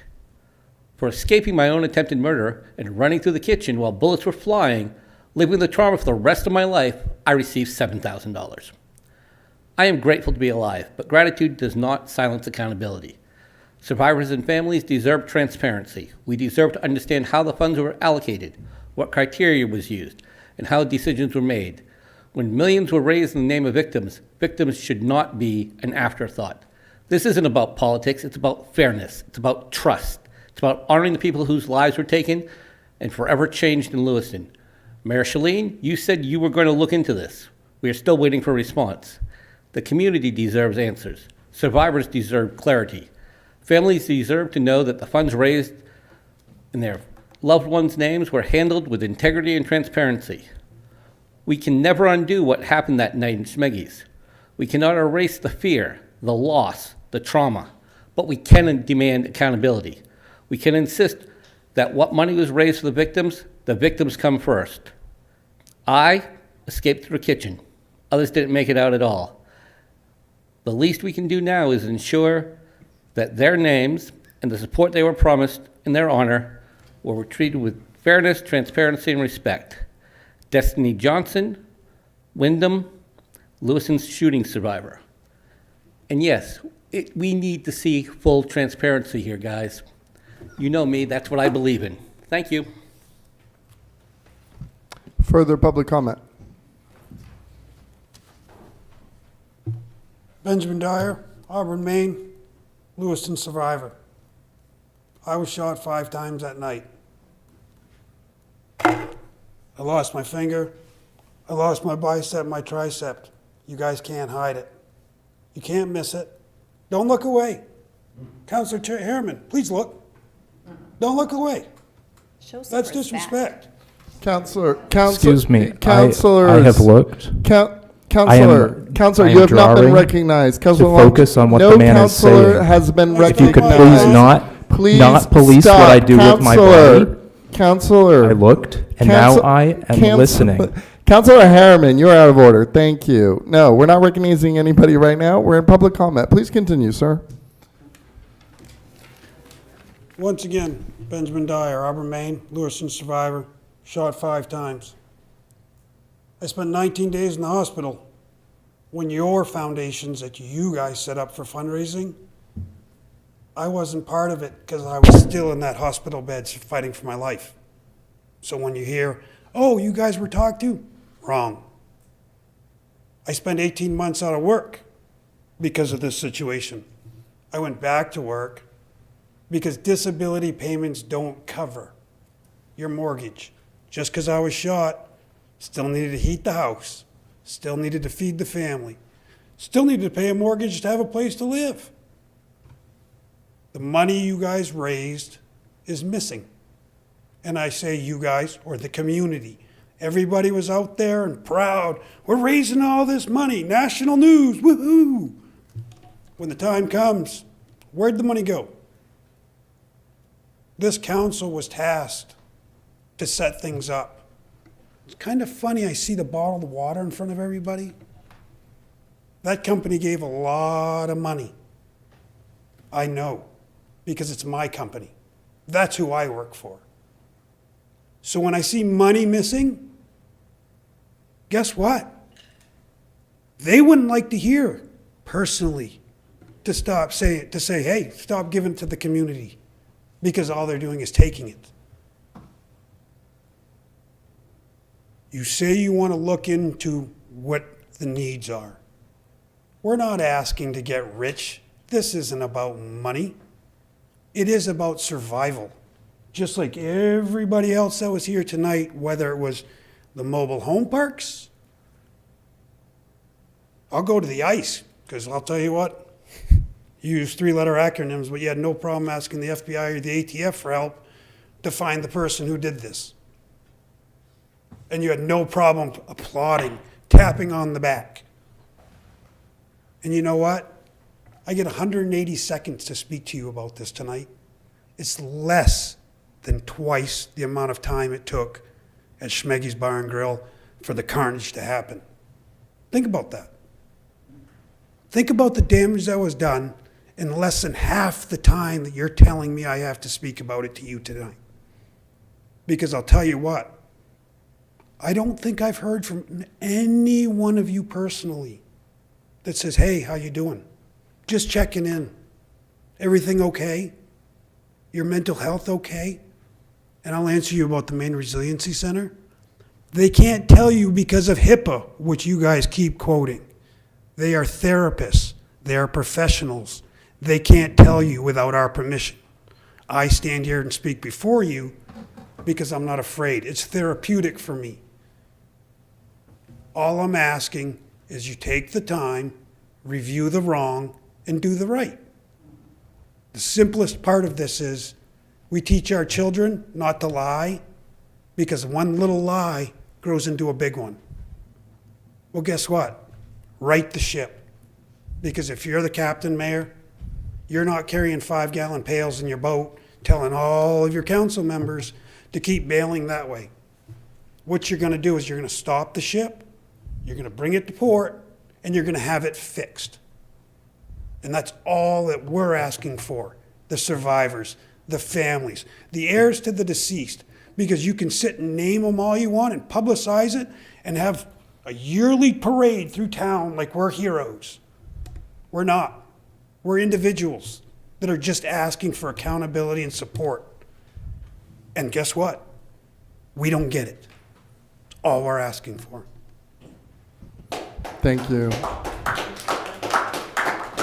Further public comment. Public comment is now closed. Administrator Kainrath, has a legal weighed in on this about what would be permissible under state law or what would be best practices? I do not believe it's been run through legal. Is that correct, Counselor? Right. Okay, I think at a minimum, we need to at least do that because I am worried about exposing people's, confidential information and identity information being able to be forwarded. Councilor Najin. So I just want to say a few things. Ultimately, I realize we don't have the regulatory authority to change anything as far as the expenditures or the decision-making with MCF as far as the way that they distributed money. We also don't have subpoena power. We don't have the ability to set up an inquest or a hearing. What we can do is account exactly for the city's part of the fundraising, which I think we already have. And then also identify any resources that are available within the community, including the Victims Compensation Fund, the federal funding that just came through. Identify these portions that are there to actually help people. I'll say this: I'm quite positive that many people in this community who were subject to a mass shooting event will never be okay. Like there's a heavy burden there. I think I have a slight issue with assigning city staff to do this because ultimately, I want city staff to be working on budgets and our public safety programming, things like that. But at the same time, I think what we need to look at is how to make all of the things that happen accountable, and that's not what's not clear. So, Councilor Longchamps. First, I'd just like to apologize to Councilor Harriman. I don't want you to think I'm trying to police you. I do think it is extremely rude when you are not. I wasn't trying to insinuate that Councilors, we're not going to be talking about this. So please say something else or yield your time. Thank you. Further questions about or comments about the agenda item? Councilor Najin. Just to be clear, the administrator that was in the council in the seat is not there. We're two administrators past who was in charge when that shooting happened in the city. I think it's important that we go through and identify all of these pieces that people are asking us to do, 100%. I also know that everybody who's on this council right now, with the exception of the mayor and Councilor Harriman, weren't in these seats when the shooting happened. And I also know that council and ours were not involved in any of the decision-making that happened around the funding sources. So again, I think it's incredibly important to identify these pieces that people have questions about. And I know that no matter what happens, there will be people who are not satisfied with the answers.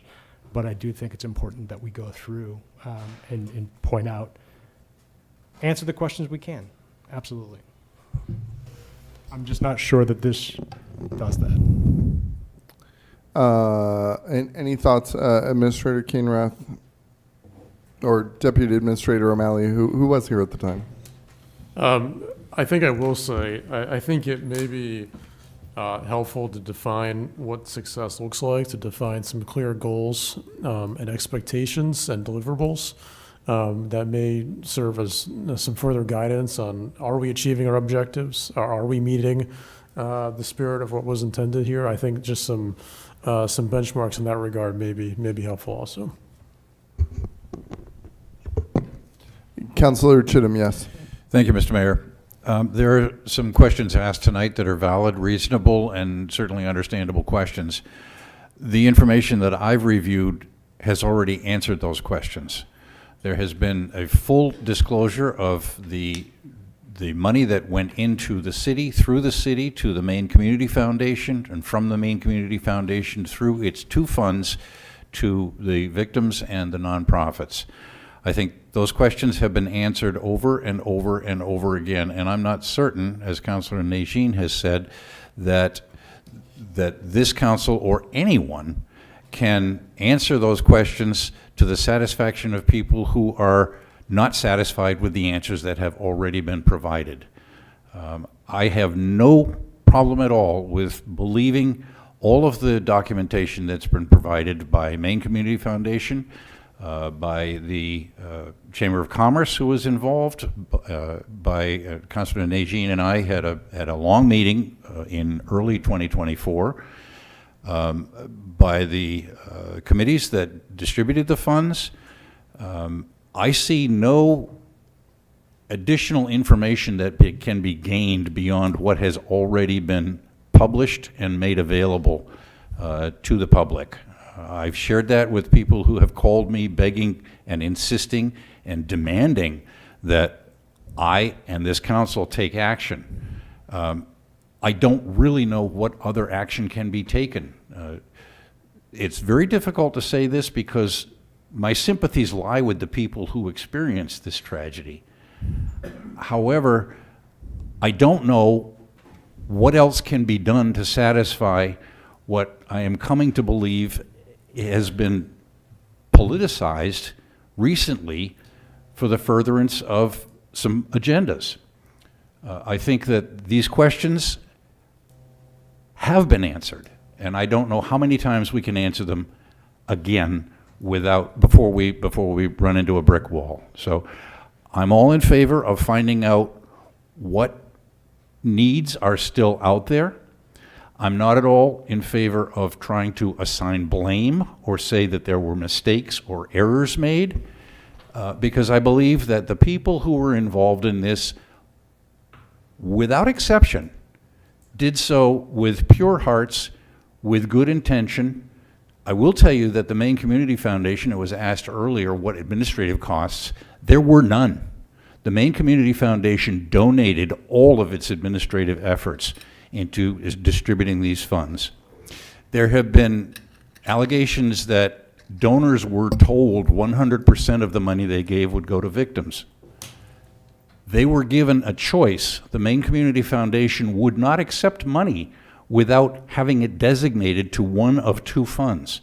If money came in with no designation, that money was split 50-50 because Maine Community Foundation could not put its thumb on the scales of either the victims or the nonprofits, and a receipt for that money was sent to the donor identifying that because it was undesignated, half of the money went into each fund. The executive director of Maine Community Foundation has told me that no one complained that their money was misallocated, that it was put into the wrong fund. Had they done that, the money would have been transferred. So these questions have been answered over and over and over again. I really don't want to go down this road. I will, as I said to Councillor Longchamp when we discussed this some weeks ago, I'm 85% of the way there to finding out what needs remain. What I said earlier is I'm not sure how those needs could ever be met, but let's ask those questions. Let's get off the political agenda of money was stolen from donors and given to undeserving recipients. That is patently false. One second, Councillor. So one option, I'm so concerned about the legal ramifications of all of this. I mean, and I do, yeah, we can assess what needs are still available and then connect them with resources. I think that's what success looks like. Sorry, Councillor Longchamp, yes. Thank you for clarifying all that you just did, Mr. Chittum. That's not what I'm asking. What I'm asking is for this council to assess and figure out what the needs, if there are still needs. You just heard from Councilor Noble that she personally knows 2 people. So this isn't a political agenda for me. In fact, I will probably never do city council again. This is something that I believe people have been asking us. We have been silent about this. All I am asking is that we agree to sit at a table and figure out if there are still needs for victims and survivors. That's all I'm asking. And if there are, how can we meet those needs as a city? That's all I'm asking. Sorry, I didn't mean to interrupt you. Well, you did. Yeah, understood, Councillor Longchamps. Administrator Kane Rath, what do you think about engaging our city council and figuring out the best method to assess what needs are, and then to do so in a way that protects people's privacy and protects people's privacy? You said engaging the city council? Correct. To offer feedback on the way forward here. Something that legal counsel, sorry. You're referring to legal counsel? Yes, correct. Okay. Yeah, general counsel, Yes. sorry. Our attorneys. Happy to do that. Okay. I agree. I agree with Councillor Longchamps and the spirit of this. Like, if there are unmet needs, we should figure out what those are and then connect them with resources. I just want to make sure we're just going about it the right way. Councillor Najin. One, I think identifying the resources and being able to put them in one place so that people can actually see what they are would be helpful. 2, I think that there's a timeline here that we've explained the city's involvement, but there will be people who will never be satisfied with the fact that MCF gave money to nonprofit organizations, that some of them use some of that funding for general purposes, right? That's something that's clear that happened, and we don't have regulatory authority over MCF, so I'm not quite sure how we can move that forward in any way, shape, or form to really have any further discussion about it. That's the issue. We don't have control over, like, I can't even get a timeline of where the decision-making authority came from, whether it was in Ellsworth or whether it was who decided to split up the money to an even amount between 29 organizations. Who knows? That's not an answer I can produce. And I think these are the types of questions that people want to hear answers to. And I just don't know how to get that. I just, not as a city councilor. And I think that's the issue that we're running into here. I think it's clear that we can identify our involvement as a city, what we did, and when we did it, and why we did it. I think it's clear that we can identify resources that are available in the community. We can do both of those things. As far as like having a hearing concerning how MCF spent the money, or asking nonprofit organizations to come forward to us to testify as to what they spent their money for, I don't think it's going to happen. We don't have the power to do that. Councillor Chittum, yes. Yeah, that's not what Councillor Longchamp is asking. I'm sorry to speak for you, Councillor, but she's asking questions, and my diatribe recently was to avoid that going down that very road. I think the road has been traveled way too many times now. That does leave the question of what needs there are out there, what available resources there are out there, and whether the available resources can possibly begin to meet the needs. I don't know how to ask those questions, but as I said earlier, I'm leery about tasking this city council and our staff, city staff, with that. I would be very much in favor of formulating as Administrator Kainrath said, a process that determines what outcomes, how the outcomes should be arrived at, and having results that are measurable. I think I don't want to. I'm sorry, I don't remember your words, Administrator Kainrath, but I think your point was well taken. No, that's accurate. I think we should just define what does success look like in this effort. Not that we fail to do that and fall short of expectations in some way. So that, Mr. Mayor, I am comfortable with doing. But I want strictly to avoid trying to do any Monday morning quarterbacking on what happened to the money that was donated. Thank you, Councillor Chinham. Councillor Longchamps, what do you think about this idea? Taking the spirit of this resolution, asking administration to talk to our legal counsel and to get their feedback on it about what makes the most sense from a legal perspective, from a privacy perspective, and then to report back to us with a path forward.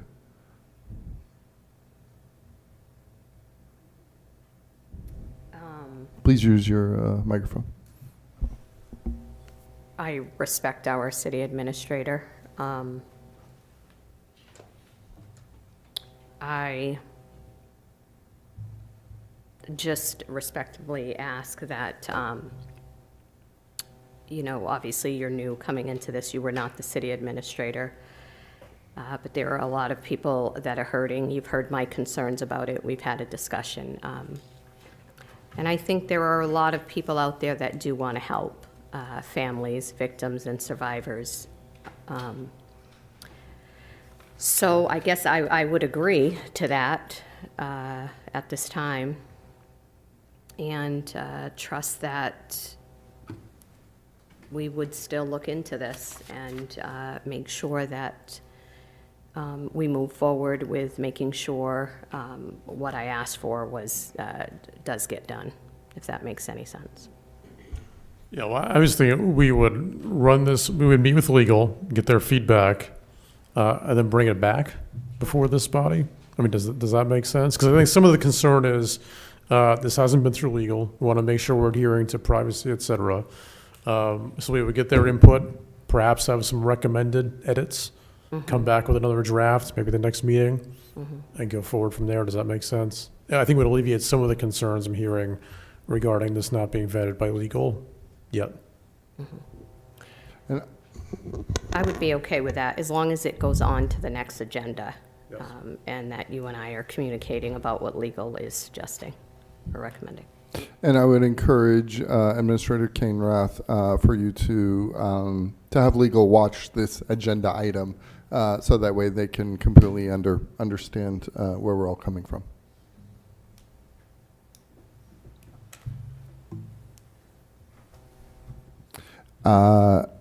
So are we, at this point, are we looking for a motion to table this to the next meeting? Yes. Madam Clerk, would that be appropriate here? Yes, it would. Okay. May I have such a motion, please?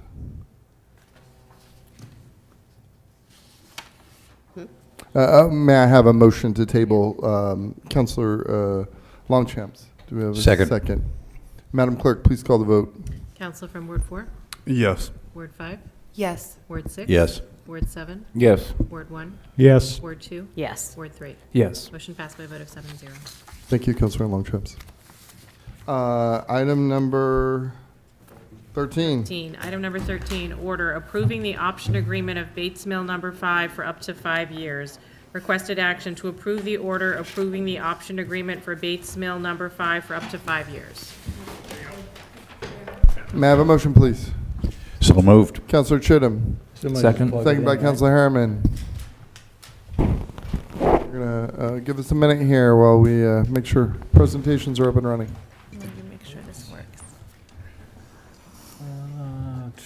Let me see if I get this working here. Kurt, please work your magic.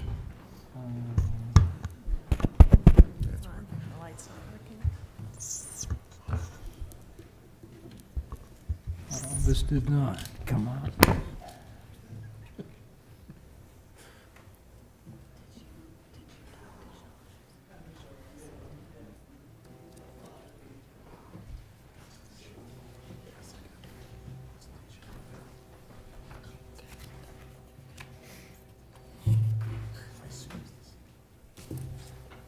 All right.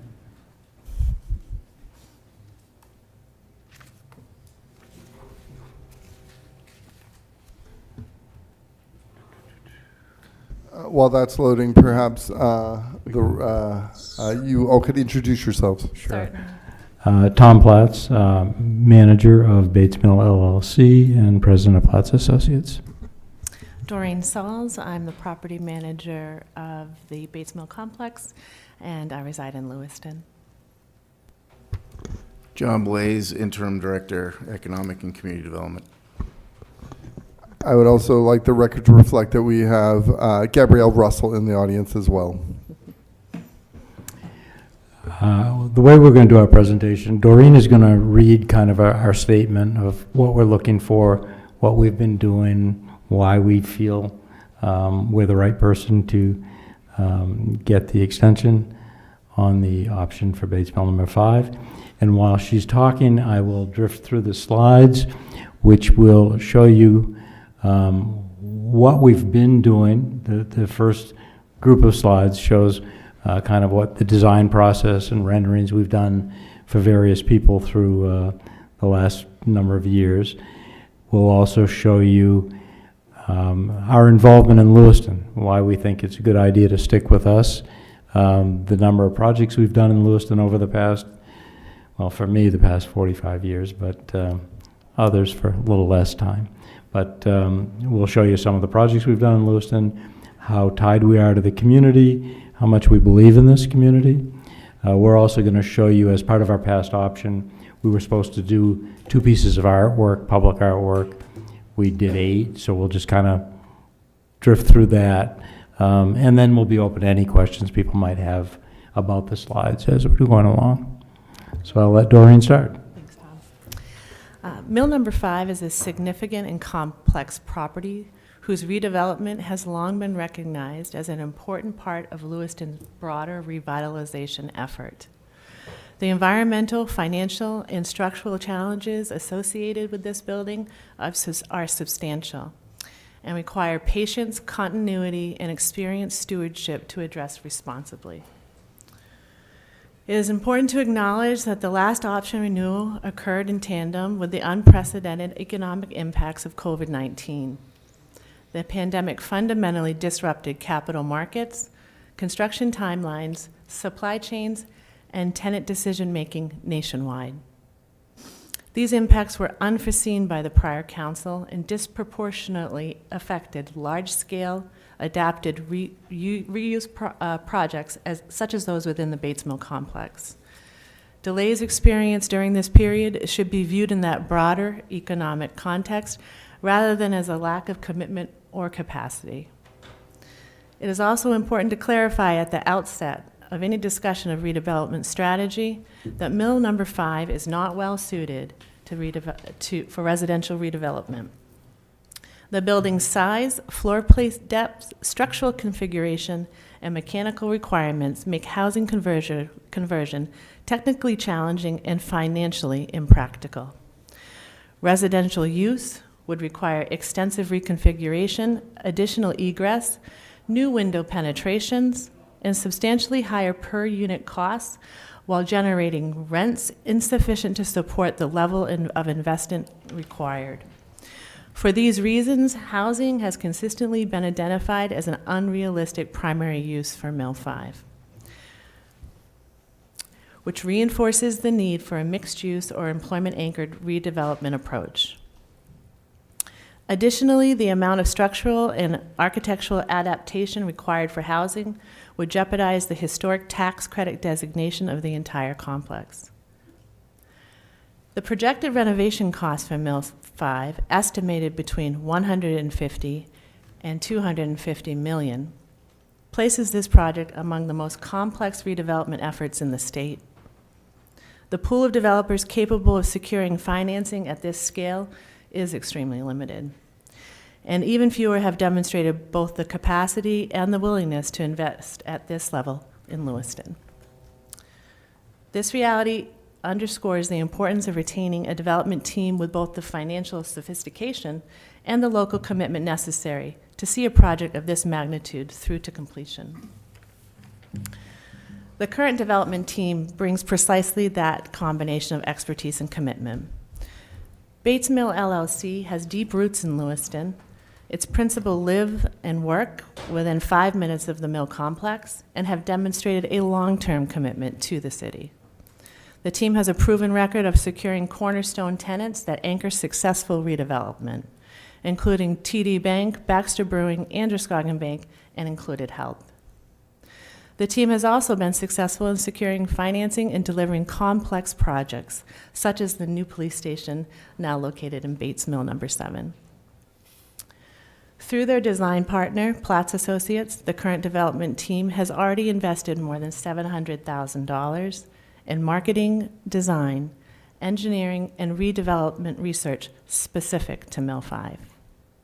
This level of upfront investment reflects the serious intent and materially reduces execution risk for the city. Some have suggested that issuing a request for proposals or an RFP may be the next appropriate step. However, for a project of this scale and complexity, an RFP is unlikely to produce a better outcome at this stage. Large institutional tenants and capital partners require certainty of site control and continuity of vision before engaging in substantive negotiations. Issuing an RFP would interrupt active prospecting efforts, weaken ongoing tenant discussions, and effectively reset years of due diligence without any assurance of attracting a more qualified or locally committed developer. From a fiscal standpoint, renewing the existing option preserves sunk private investment and limits city exposure, whereas an RFP would introduce delay, increase carrying and opportunity costs, and heighten the risk of prolonged vacancy with no guarantee improvement in outcomes. For these reasons, we respectfully urge the City Council to renew Bates Mill LLC option to purchase Mill 5 and to continue working collaboratively towards a redevelopment plan that delivers long-lasting economic and community benefits for Lewiston. Thank you for your time, consideration, and continued service to our city. And we've been through most of these slides. The last few will just show you some of the projects that we've done recently in the city, either through design efforts, development efforts, or efforts of some of our clients. And at the end of this year, we have a list of about 42 projects that are just recent, and we could probably double that list in terms of the number of projects that we've been involved in the city. And I think that just hopefully will give you a sense of our commitment to the city. It's not all about dollars. For us, it's about what's going to fit, what's going to propel the city forward, and that's been our goal ever since we started working on the Bates Mill back in the days of the LMRC when we entered into the joint development agreement with the city. So with that said, we're certainly open to any questions from council, the public, any questions we can answer. Before we do that, anything you'd like to say, Acting Director Blaze? Thank you, Mayor. I'd just like to say that it's obvious that Platts is a highly qualified developer. With the presentation that we just saw and everything that we see around our community here in Lewiston, I do think that we do need some time to work on an agreement that I think everybody can be comfortable with. I also feel like there should be some additional, workshops with the council to get your input, so there'll be some two-way conversation, not at 11 o'clock at night, but, and then, ultimately a council vote. So, with that being said, that's what I think the process should be moving forward from my perspective, so we get a good product. We're working together with the Platts team. We've identified the Platts team as a good team, and we're just trying to be successful here over the next 5 years. Anything, Administrator Kainrath? No, thank you to the acting director for his comments. Questions, comments from the council? Councillor Chittum. Thank you, Mr. Mayor. Platts Associates has been a good partner to the city, as evidenced by the many, many projects that often people don't recognize are the brainchild and the offspring of Platts Associates. That being said, we've been wrestling with mill number 5 for many decades, and we see mill number 5 not changing, other than the fact that there is a new roof on there to the tune of $1.something million. I'm very much in favor of continuing this option agreement, but I do think that we can't be here 5 years from now. I won't be here 5 years from now, but my replacement won't be here 5 years from now saying, gee, we should have had some performance requirements incorporated into the extension of the option. So I'm prepared to make a motion to the amendment. Make an amendment to the motion that is in the packet, but I'd like to hear from other councilors first. Other councilors, yes. I'll just chime in here. Really appreciate your involvement in Lewiston, your development of the mills. It was a turning point for our city, and and Bates Mill. People ask, like, we need to turn down Bates Mill 5, and I tell them absolutely not. And what I tell them is, it's taken a while to develop it, but as soon as we develop it, we will realize why we waited. And it is the most iconic building in the state, and I absolutely love it. I just would love it if it was filled. Comments from councilors or anything? Okay, yes, Councilor Longchamps, yes. Yes, I would just like to thank you for investing in our city. If there's anyone that can get that job done, it's definitely Platts, for sure. With that said, Mill 5 has been an eyesore for quite some time, but, with COVID and all the other projects that you have accomplished with the police department and the other parts of the mill,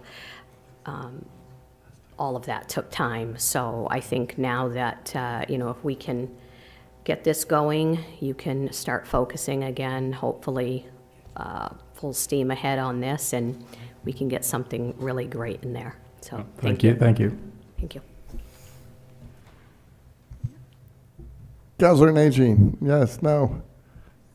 Thank you, Mr. Mayor. Ultimately, as I had said in executive session, there are concerns that I have about seeing some project happen at Bates Mill number 5, and I'm well aware of the fact that, one, it's going to change the city overall. Whatever happens, basically going to define the future of our city, and then also that you folks are probably the only folks, at least the only folks in the game at this point, that can really do anything with it. I do think that there's a requirement for partnership with the city in order to move it forward. It's just, at this point, everybody should be selling options for what can happen with Bates Mill number 5 if we want to see anything happen with Bates Mill number 5.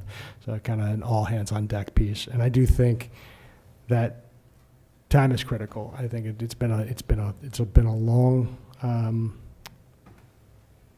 period of inactivity from the outside, right? I know that you've done a lot of work in order to try to get investment into the mills, but from the outside, we see the building, and so that's those are the concerns I had, and I expressed, and I realized that if Bates Mill is going to become anything other than a pile of rubble, it's going to be you who does it. So.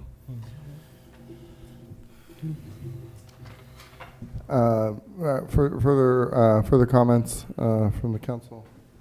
Public comment for this agenda item.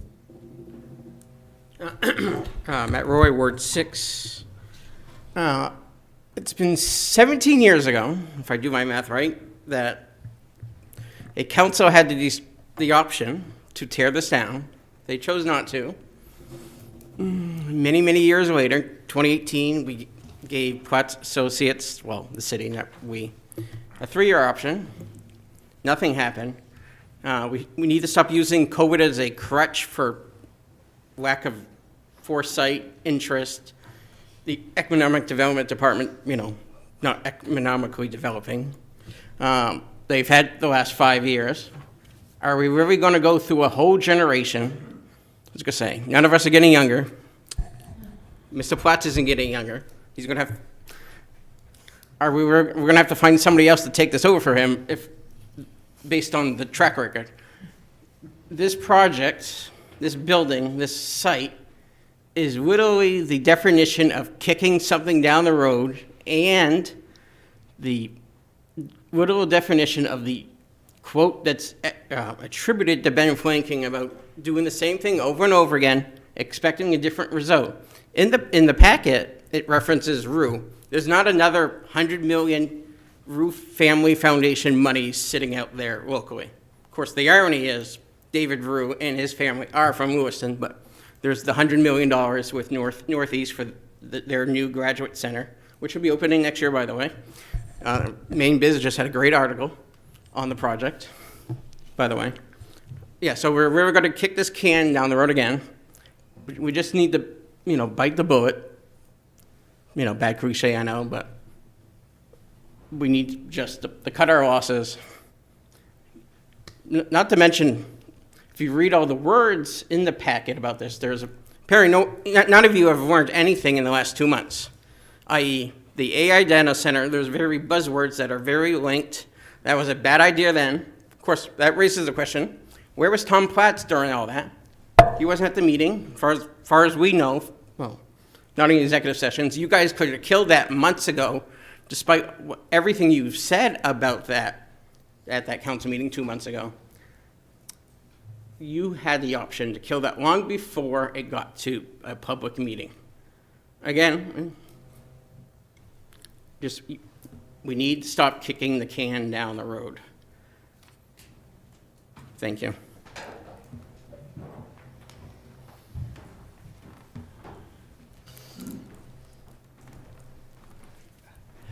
Mr. Mayor and honorable members of the Lewiston City Council, my name is Margaret Craven, and I live in Ward 1.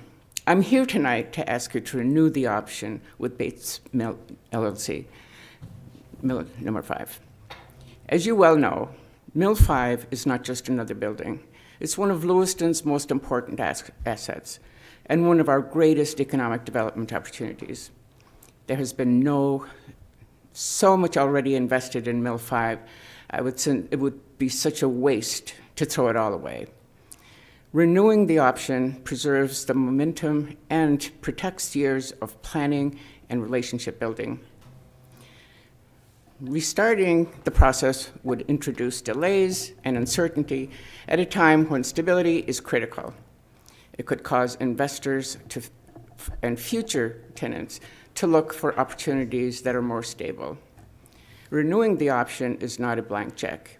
It is a strategy to keep moving forward, thoughtfully and responsibly. Renewal does not commit public funds. Instead, it preserves private investment momentum. Please renew the option. I do want to tell a little story, though.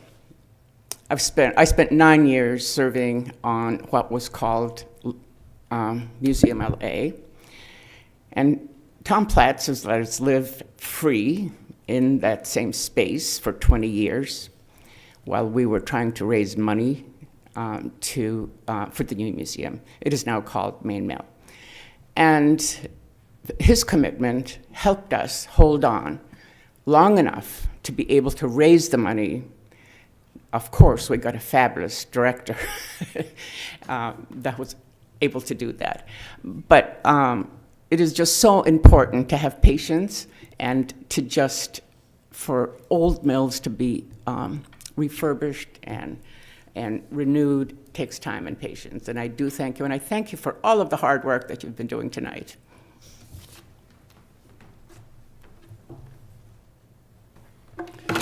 Matthew Agron, Ward 4. I can see renewing this, but I agree with Councilor Chittum. There needs to be some sort of end game that 5 years from now, we're not back here going, do we keep this going?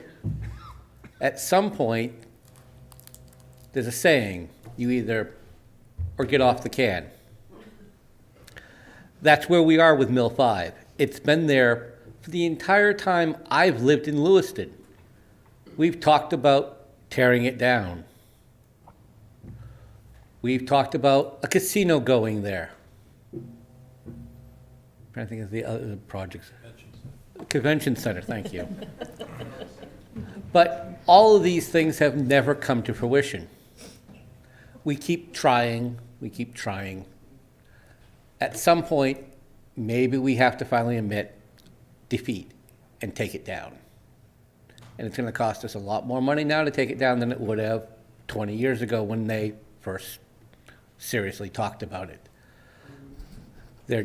I agree with Councilor Chinham. We need to have some sort of 5-year plan that says, if not, we get rid of this project.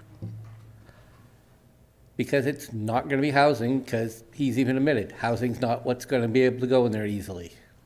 So, thank you for your time. Further public comment?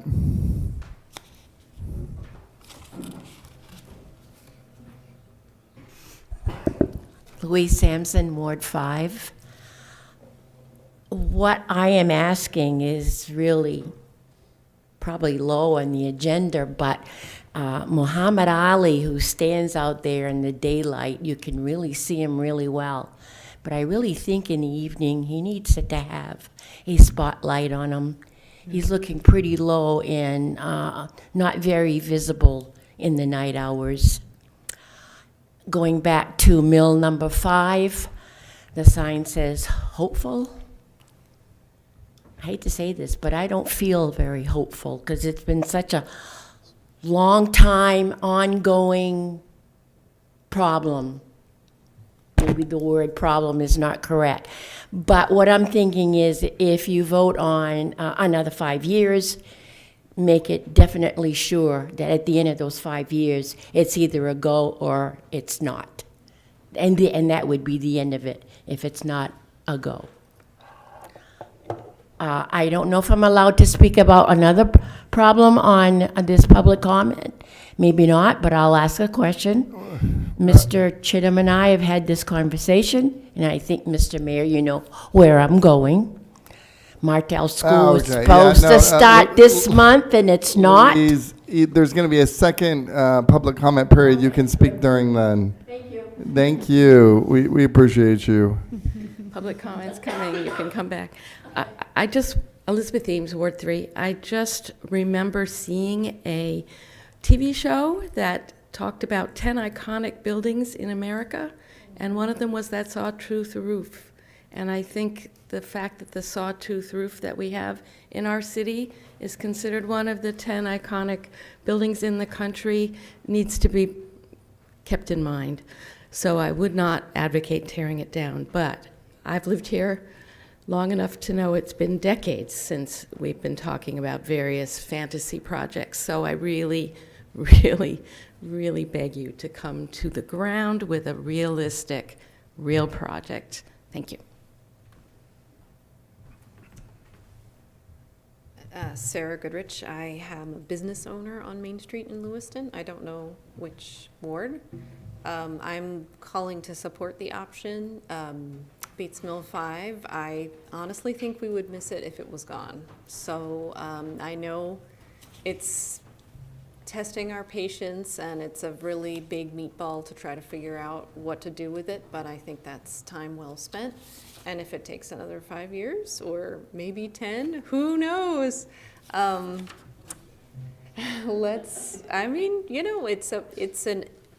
one will ever build that again. No one is building a building like that again. And we've already lost many, many buildings that are literally irreplaceable. They don't even make bricks like that anymore. So it's something to consider. Thank you. Further public comment?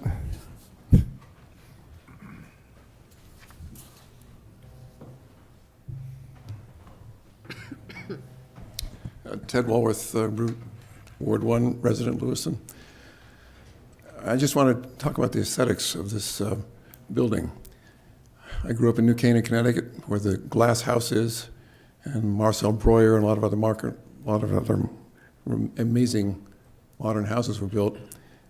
So I have I'd like to think, a certain artistic or architectural sense. This building, Mill 5, as just has been mentioned, is one of these landmarks, very distinctive. If you took it down right now, what are you going to see as you come across the bridge? And you can see the backside of a whole bunch of other buildings that line Lisbon Street. Not a great picture. I have great confidence in the Platts Associates. I do think a 5-year time limit makes sense, but I would certainly hope that the city grants another 5-year extension. Thank you. Further public comment? Public comment is now closed. A few things here. Yeah, I don't care how much money it costs to tear it down, because that's not what we're doing, not on my watch. You know, this building is really in a lot of ways the heart and soul of Lewiston, and I also I don't, maybe some of you remember, but I was here 5 years ago advocating this project, standing right over there as a member of the business community here in Chamber Board. And, you know, lots happened since then. I understand there's been all kinds of things that have been beyond anyone's control. You know, I was very optimistic then that we would have something. And I am still optimistic. We're in a really good spot, you know, with, you know, where we are with the economic development team and where we are with the Platts team. I think we can... yeah, I'm full support of moving this forward and making a go of it. And I think, as some of the members here of the council have said, like a partnership makes sense, just to, you know, kind of collaborate and get this thing like off the ground. Councillor Nagy. So, again, you know, we would probably have to go to referendum to get the building removed at this point, just because of the amount of money that it costs to actually pull the building down. And the focus on a performance agreement, like I would like to hear a little bit more about that. I do think that ultimately we need to work together in order to push this forward. And when I say we, it's the city, it's the developer, it is the delegation on both the state and federal levels. $150 million to $250 million is not going to just miraculously appear. That's a lot of money. And we need to have a good plan to put forward. We need to have people making arguments for us. And so we all need to be rowing the boat in the same direction if we want anything to happen to this building.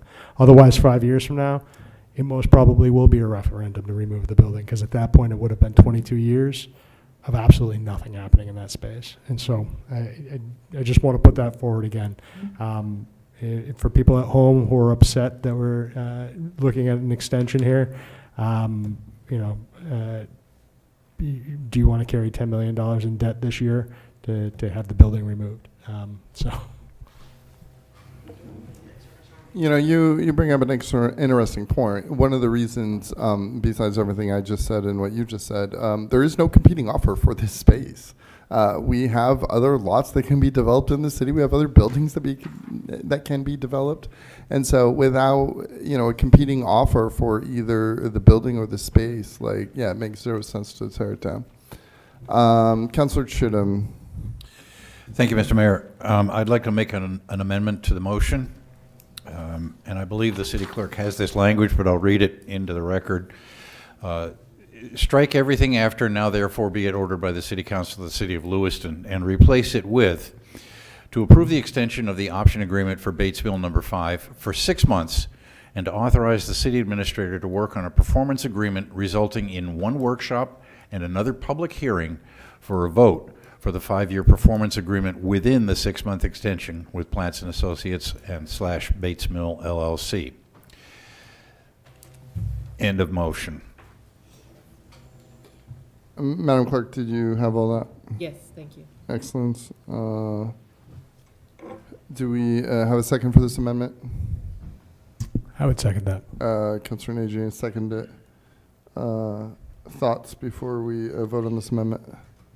Councillor Mr. Mayor, Chair. yes, the purpose of this is to give our city administrator, our capable and able city administrator, some guidance from the council as to what we're looking for, to give him some parameters with which to negotiate a 5-year extension. It provides a 6-month window that, based on what I've learned so far, doesn't really affect the long-term goals and outcome of this project. I would hope that this 5-year agreement would have with it a provisions for, as was mentioned by Councilor Najin, a cooperative effort, a partnership, if you will, between Bates Mill LLC, Platts Associates, among Bates Mill LLC, Platts Associates, and the Lewiston City Government. I would like to have regular updates as to progress from this collaboration consortium partnership so that the public is kept fully informed of the efforts. I'm told that this is a unique building and it has unique and extremely difficult challenges in its development. I think it's important that the public realize that this is not something that's going to happen overnight, as they should realize by now, but that we need to be much more collaborative, much more communicative in our efforts to ensure that the public is aware of what we are doing with this building. So with that sort of general guideline, I would hope that Platts, Bates Mill LLC, and the city administrator can work out an agreement that will extend this option for 5 years beyond the 6-month window that we're giving to negotiate these terms. I think we're ready to vote on this amendment. Thoughts from you three? No, you're good. Madam Clerk, please call the vote on the amendment. Counselor from Ward 4? Yes. Ward 5? Yes. Ward 6? Yes. Ward 7? Yes. Ward 1? Yes. Ward 2? Yes. Ward 3? No. Motion passed by a vote of 6 to 1. I believe we're now ready to vote on the main motion. Okay, Counselor from Ward 4? Please call the vote. Yes. Yes. Ward 5? Yes. Ward 6? Yes. Ward 7? Yes. Ward 1? Yes. Ward 2? Yes. Ward 3? Yes. Motion passed by a vote of 7 to 0. Thank you all very much. Thank you. Item number 14. Item number 14, order authorizing the city administrator to execute a collective bargaining agreement with the International Association of Firefighters, Local 785. Requested action to approve the order authorizing the city administrator to execute a collective bargaining agreement with the International Association of Firefighters, Local 785. May I have a motion, please? So moved. Second. Councilor Chittum, second by Councilor Najin. Administrator, or Deputy Administrator O'Malley. Yes, Mr. Mayor, excuse me. This will be a 3-year contract. The firefighters' contract union expired last June of 2025. We've been in negotiations with them since the beginning of spring of last year. Some of the major topics that we've come agreement with the fire union is putting in language for the Paid Family Medical Leave Act, where the union will pay 50% of the premium. Some of you may be aware, who were on the city council last time, that new law that came in effect, we had to negotiate that with some of our other unions. So this is language that was provided by our city attorney, provides the city maximum coverage in terms of what we're going to be liable for in terms of payments. Also, there is a personal leave will be allowed to convert to 2 sick days. So it doesn't really cost the city any money, but it allows some more freedom for the firefighters to take some time off. There is a contract reopener language that the fire department wanted in terms of if we open up a contract with any of our other unions prior to their expiration dates and we discuss wages, the fire department will also have that opportunity as well. During our course of our negotiations, the fire department pointed out how their starting wage is much lower. The starting pay for our first responders in the fire department was $22, so we're giving a $3 across the board increase to all firefighters and $4.50 to the 3 fire investigators for the first year of the contract.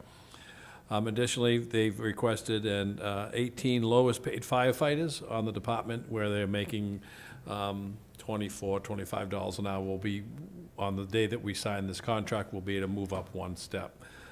There are COLA adjustments going forward for the fire department of 4 and 1 and a 4 and 1 for each year, so that basically means For the first 6 months, they get a 4% raise, and then in January of the following year, we increase that. It helps lessen the effect of the budget by giving them that increase. There are a few other languages. The fire chief is here as well, I think, if he's still awake, in the back there somewhere. But the majority of it was just some cleaning up of the contract for the firefighters. I really appreciate that introduction. Thank you. Comments from the council? Councilor Chittum. Thank you, Mr. Mayor. Thank you, Deputy Administrator O'Malley. I know that you've been working hard on this, and negotiators from the fire department. Quick question for you, if you have the answer. What is the net cost of this increase in the firefighters' contract on an annual basis, specifically for this year? Well, this year, majority of the money is going to be retro. It's $657,000, and then the next year would be $471,000, and then it goes down to $410,000. And that's averaging it. That's taking into account their salary, their wages, the overtime, and for each year of the contract. So for a total, it's a $1.5 million increase in contract over 3 years. So an average of $500,000 a year. Yes. No one is arguing that the fire department is not worth an additional $500,000 a year, but I do want the public out there who's still awake and listening to this to realize that these are some of the constraints that are facing this council as we prepare our budget for next year. If we want to have a quality fire department, fire prevention and fire suppression service, we're going to have to pay for it, and that excess cost this year is going to be roughly $500,000. So please be aware that those are some of the issues that we're facing here as we grapple with trying to distribute meager resources among many needs. Thank you again, Deputy Administrator O'Malley, for your diligent efforts in this regard. Public comment for this agenda item? Anything you want to say, Chief? You don't have to, but if you want to, you can. I feel obligated now that you called me out. No, we have been working on this since last July. It is a fair agreement. Some of the points the firefighters made, we've addressed. We've kept the council up to date in executive sessions of how the negotiations have been going, and I would recommend approval. Thank you very much, and thank you for your service. Back to the council. Yes, Councilor Najin. I would just like to thank administration, the chief, and Rick Kaye, who's not here today, but drives a hard bargain. And so thank you all for your hard work. All right, Madam Clerk, please call the vote. Council from Ward 4? Yes. Ward 5? Yes. Ward 6? Yes. Ward 7? Yes. Ward 1? Yes. Ward 2? Yes. Ward 3? Yes. Motion passed by a vote of 7-0. I'm number 15. Item number 15, appointing Runyon Kirsten Willett, RKO, as the city's independent auditor. Requested action to appoint Runyon Kirsten Willett as the city's independent auditor for the fiscal years ending June 30, 2026 through June 30, 2030 for a total cost of $691,855. May I have a motion, please? So moved. Councilor Chittum. Second. Second by Councilor Najin. Discussion?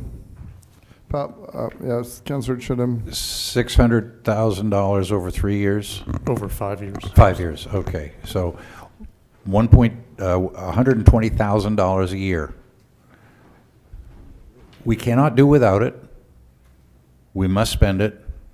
$120,000 for financial auditing services. These guys are qualified, right? Yes. Okay. Thank you.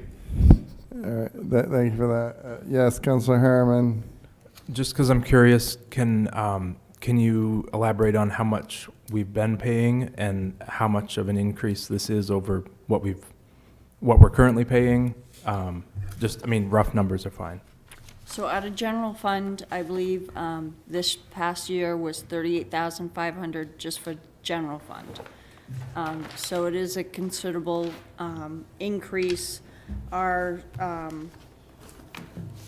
for first year will be 57,500 for general fund piece of the audit. However, we will be receiving 925 hours of at least 5 individuals that work for this company during our audit. So they will be here for a full week during interim. They'll be at the school for a full week during interim. And then they will come back and be with us for 3 weeks on site.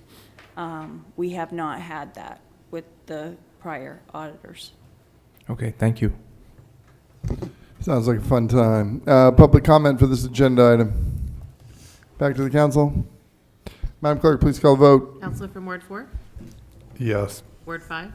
Yes. Ward 6? Yes. Ward 7? Yes. Ward 1? Yes. Ward 2? Yes. Ward 3? Yes. Motion passed by a vote of 7-0.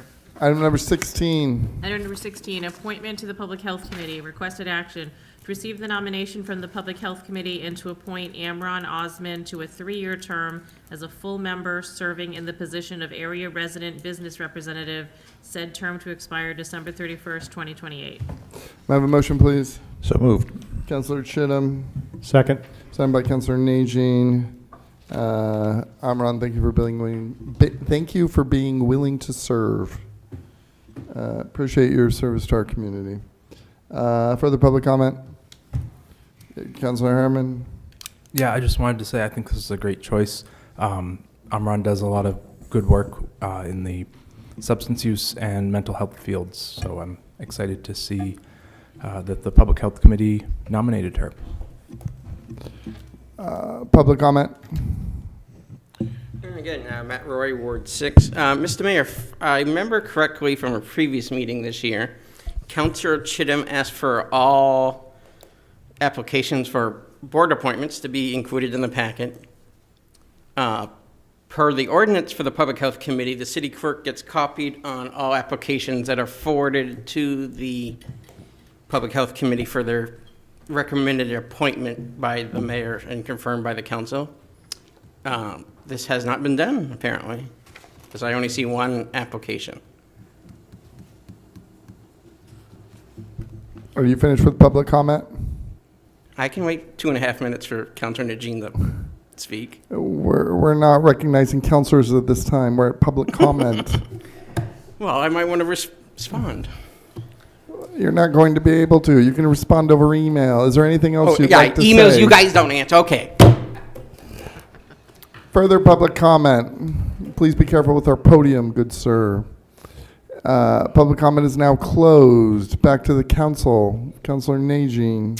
I would just like to remind the council and the public that the Public Health Committee does not have mayoral appointments. The appointments are actually guided by the Public Health Committee and come to the council for approval.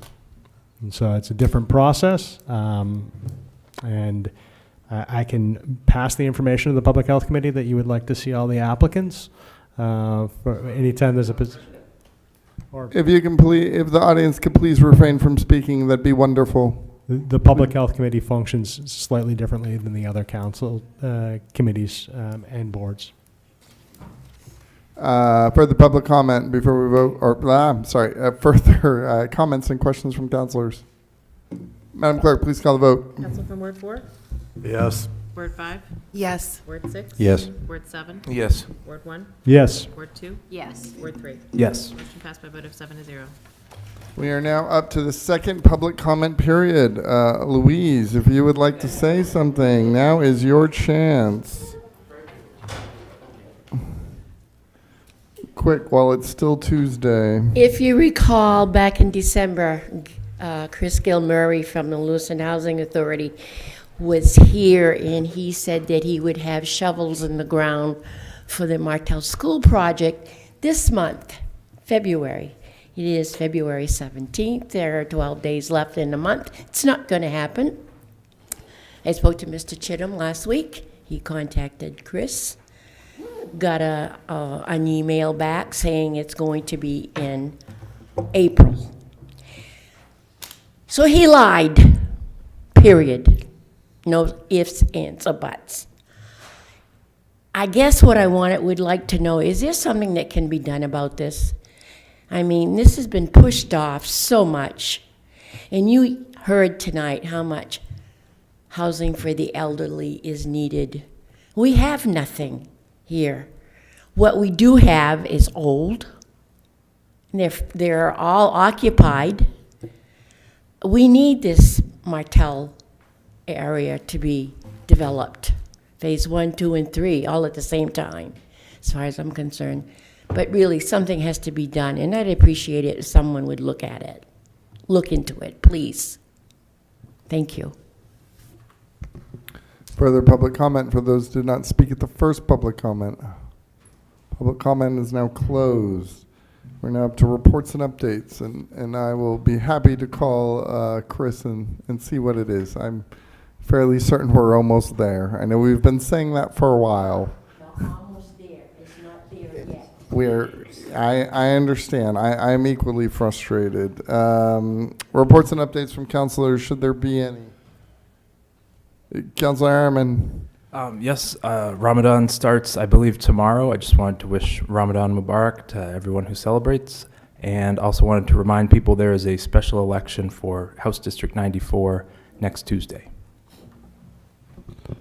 Further reports and updates from councilors.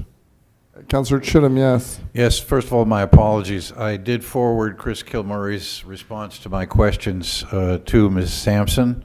I had intended to forward them to all of the council. I do not believe I did that because the phone rang and I got distracted. I will do that as soon as I remember, which I hope will be tomorrow or later on today. It's a long, extended explanation from, or rationale or excuse, depending on your perspective. If the chamber could please refrain from speaking, I would deeply appreciate it.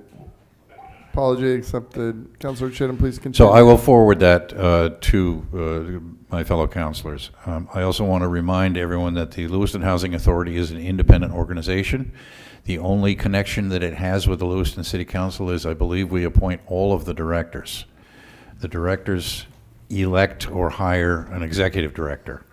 So the only connection that the Lewiston City Council has with the Lewiston Housing Authority is our ability to appoint members to its board of directors. That needs to be examined somehow because we are all getting frustrated with the lack of progress on some of these projects. If not the lack of progress, at least the lack of forthright answers to legitimate questions. I look forward to your forwarded reply, and then we'll take it from there. We're now up to new business, should there be any. Councilor Najin. It's reports and updates, actually. So the Public Health Committee, the Public Health Committee met on the 11th, I want to say, and went over the proposals that were put forward for the opioid recovery funds. We haven't made any decisions at this point in time due to the fact that there's not a lot of money that was allocated, and there are a few programs that are asking for the full amount, and they're pretty interesting.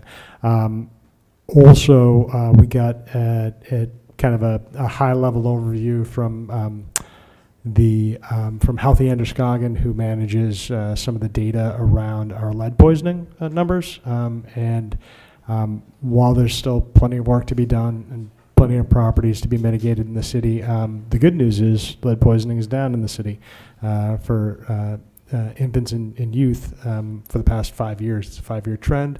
It's pretty positive. If anybody wants that information, I can forward that report out to any citizen or members of council. And that's it. Councilor Roy. Thank you very much. I want to say thank you to Public Works and the administration for approving a four-way stop on Rideout Avenue. That is something that we've been looking to do for a long time. What I would try to fight for even more is maybe a raised tabletop or two in that area, because right now, depending upon the day or whatever, people will see that nobody's there and probably just blow through those stop signs. So I think if we could consider more action down there, that would be really good. So that's what I'm fighting for. Thank you. Anything else, councilors, before we head to executive session? Councilor Chittum? Yes, I'd just like to make a formal request that we put on the next agenda the adoption of a permanent, first reading of an adoption of a permanent, what was the emergency ordinance we passed earlier this evening? Yes. Have you notated that, Administrator Kinrath? Immigration. Yes, Yes. thank you, ICE, which is immigration and, Customs enforcement. thank you. To be clear- I have a brain that's not quite as young as it used to be, so pardon me if I have occasional hiccups. I do know that it stands for Immigration Custom Enforcement. So if we could put that on the next agenda for first reading, I'd appreciate it. Councilor Najin, did you have something else? I was just going to say federal immigration enforcement, there's CBP and ICE and other organizations under DHS, so. Madam Clerk, seeing no further new business or reports and updates, I think we're ready for an executive session. Okay, let's see. Item number 20, executive session regarding consultation with the city attorney on the legal rights and duties of the city council.